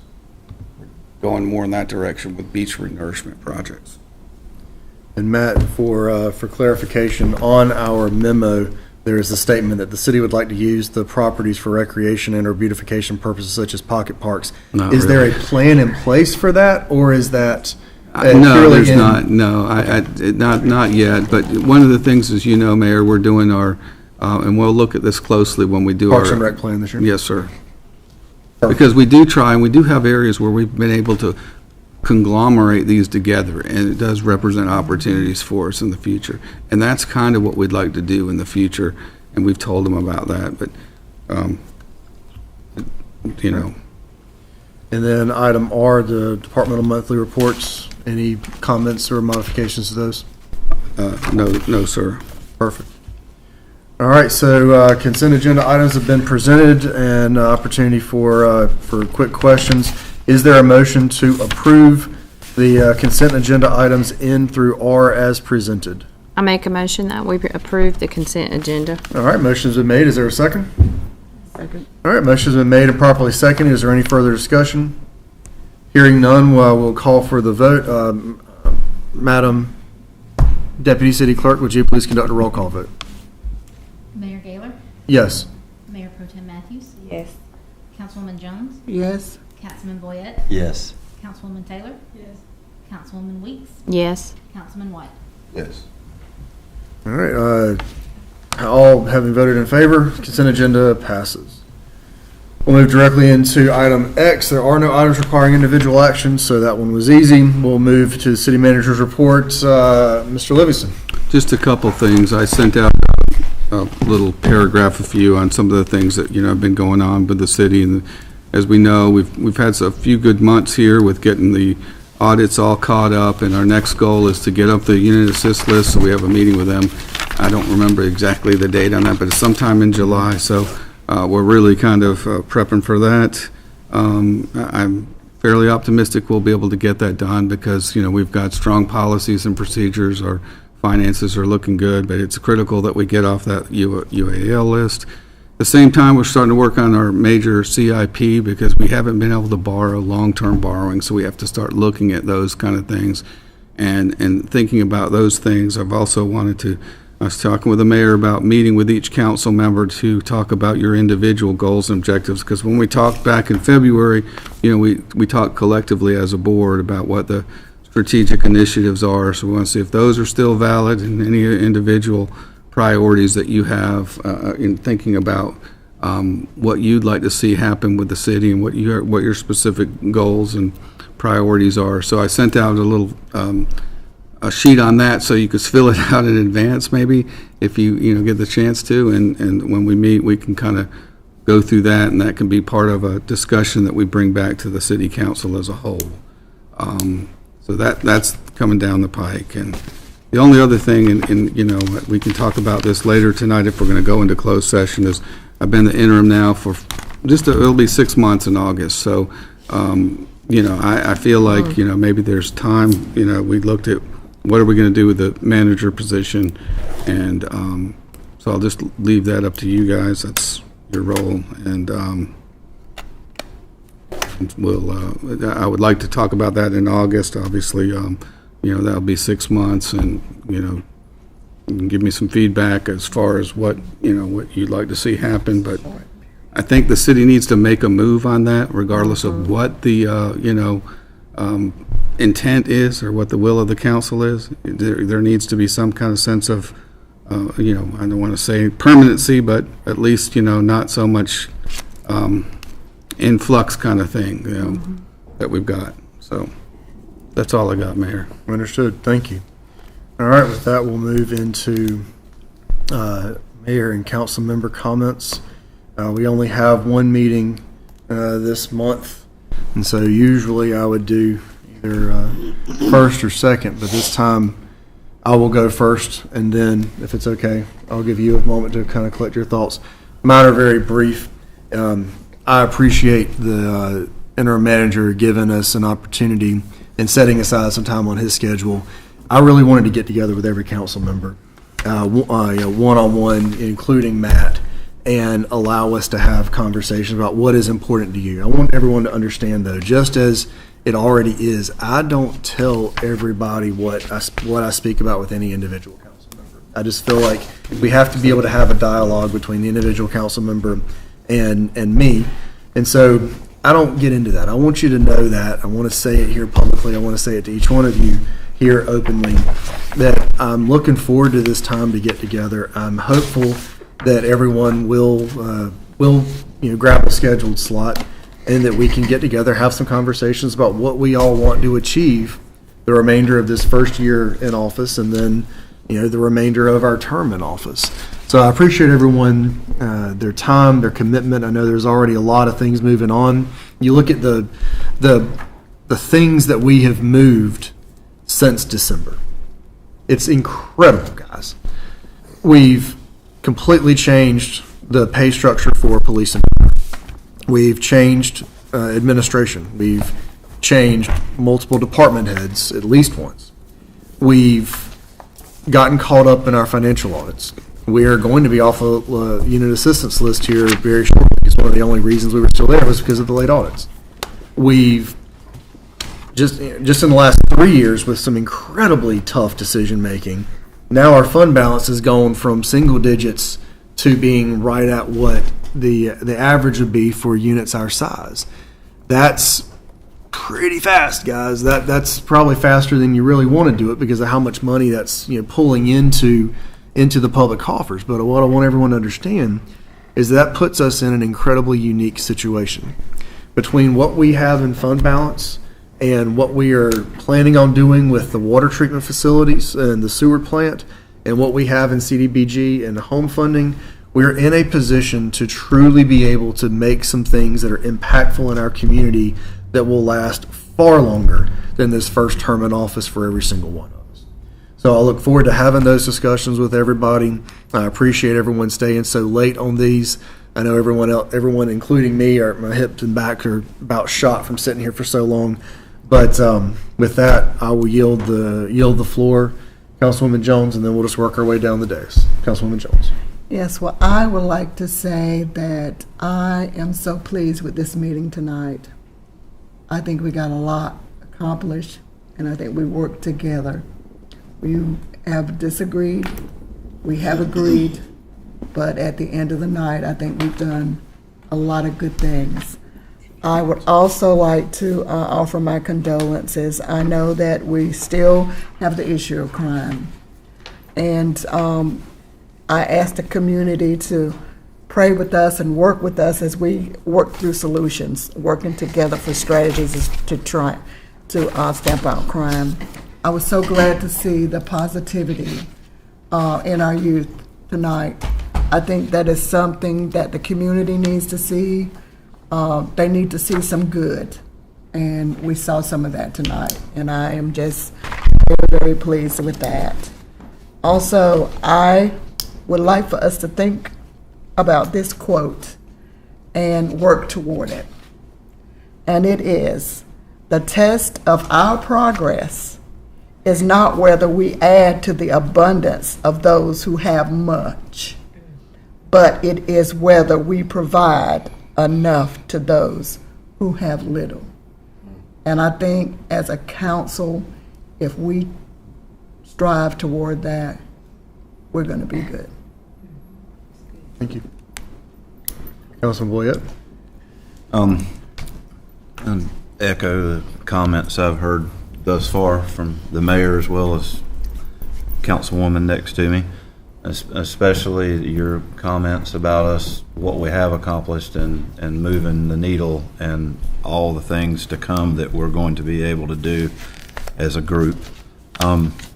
As always, thank you to our hardworking city employees for all that they do for all of us. And I would use the rest of my comment period just to make mention of what a pleasure it was that 13 of the years that I served in planning was under Mayor King. What a phenomenal individual he was and what he meant to this city.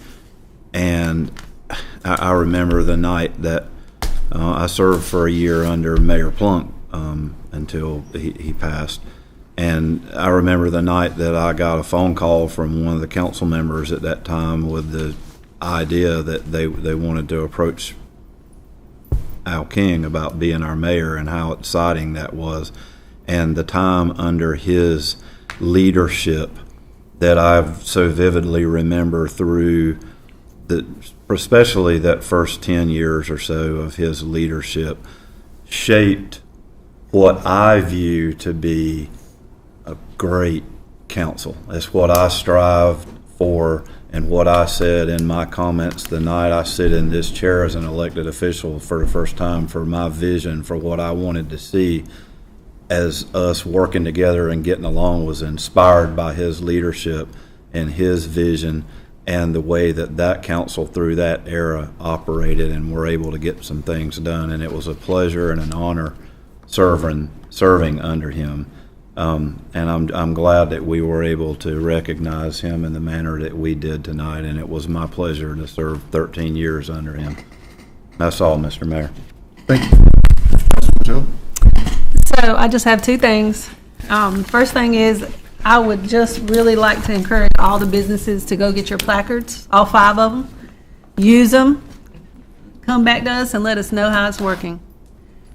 Second thing is I just want to really say that has been my pleasure this year to get to know all of you guys individually and as a group. And I really respect all of you, and I really appreciate everything I'm learning from you. And that's it. Thank you. Just a couple quick announcements for the district. We all know that Minnowell Pool is closed. So thank you to what I consider to be the baddest and the best Goldsboro Fire Department for bringing out the sprinklers on Thursday. So they will be out there this Thursday from 2 to 3 right outside of the pool area. From the report that I got today, a tentative opening date may be mid-August. So we'll keep our fingers crossed on that. Also want to remind you that we're still doing cardio and conversations on Thursday at 6 p.m. So please meet us at the Patrick Best track. Also inviting the council members to join us as well. With everything that has been going on and with the significant amount of loss that we've suffered in our community, it got me to thinking about what if more people were trained in first aid and CPR? Like, could that be the determining factor in a life being saved? So I have partnered with our Everyday Heroes, Wayne County EMS, and we are going to offer a free CPR and first aid training class. But just to be clear, this class is not a certification class. It is merely just going to teach you those life-saving techniques. It is going to be July 29th at 6 p.m. at our Goldsboro Event Center. The class is going to last for an hour and 15 minutes. There is no official registration. However, letting us know that your attendance is going to be there will be helpful to ensure that we're prepared as far as setup for the room. So please follow my councilwoman page for all the information and how you can register. And I also want to invite the council to come as well and to encourage your residents to come and to get that training. And that is it for me. Thank you. Lovely. Thank you, Dave, the director over there, for your heart and being willing to do this for us, the director of Wayne County EMS. I appreciate it. Got it back? Yes. You're doing it awesome. Great guy. Great guy. Councilman Weeks, floor is yours. I just want to thank the finance department for your excellence in the way that you have served with the audit, especially Miss Catherine Gwynn. I know that she left a little bit earlier. She wasn't feeling well, so we're praying for her that she will feel better. So just an excellent job. And then Matt, I want to publicly affirm you. I have received multiple calls from constituents in my area. We've had some issues that have come up in that area, just different things, and each constituent has told me that you called them back extremely in a timely manner, and one of them told me you drove over to even see what he was talking about, and just everything about you I've seen these last few months. You have served with great excellence, your reports that you give all of us, and so I just wanted to publicly acknowledge your excellence in that you've been serving for these last few months. So I'm grateful for you. And at the same token, I'm grateful for all of you guys. Nobody knows the work that you guys put behind the scenes, the phone calls, just everywhere that you're going, and your selfless giving. Every time there's a need, I see you all coming together behind the scenes to meet the needs. And so I want to let you know I honor you. I love you guys, I respect you, and I admire you more than you'll ever know. Thank you. It's an honor to serve with all of you. Thank you. Councilman White, the floor is yours. I echo everything that Councilman Weeks has said. My comments are very brief. I just like to salute and celebrate those young people who was here tonight. It lets us know that what we're doing up here is not in vain, and that somebody's listening and watching. So that's all I have. Well, thank you, sir. President, go ahead. Sorry, everyone. There is a Stop the Gun Violence Task Force meeting tomorrow happening at Rebuilding Broken Places. It's going to start at 5 and go to 7. So for all of those who was looking for an opportunity to get involved to help change the narrative, that may be an opportunity for you to plug in. I'll get this posted on the page as well. All right. Since I did that, I'll just ask council, any closing comments from anybody else? Perfect. All right, just want to keep everything on the level. So with that, Mr. Lawrence, do we have a closed session agenda item? Do we have any? I don't have anything I've got to talk about. All right, and then with that, without asking anybody else for anything, we're adjourned. Also, please no closed session. Yeah.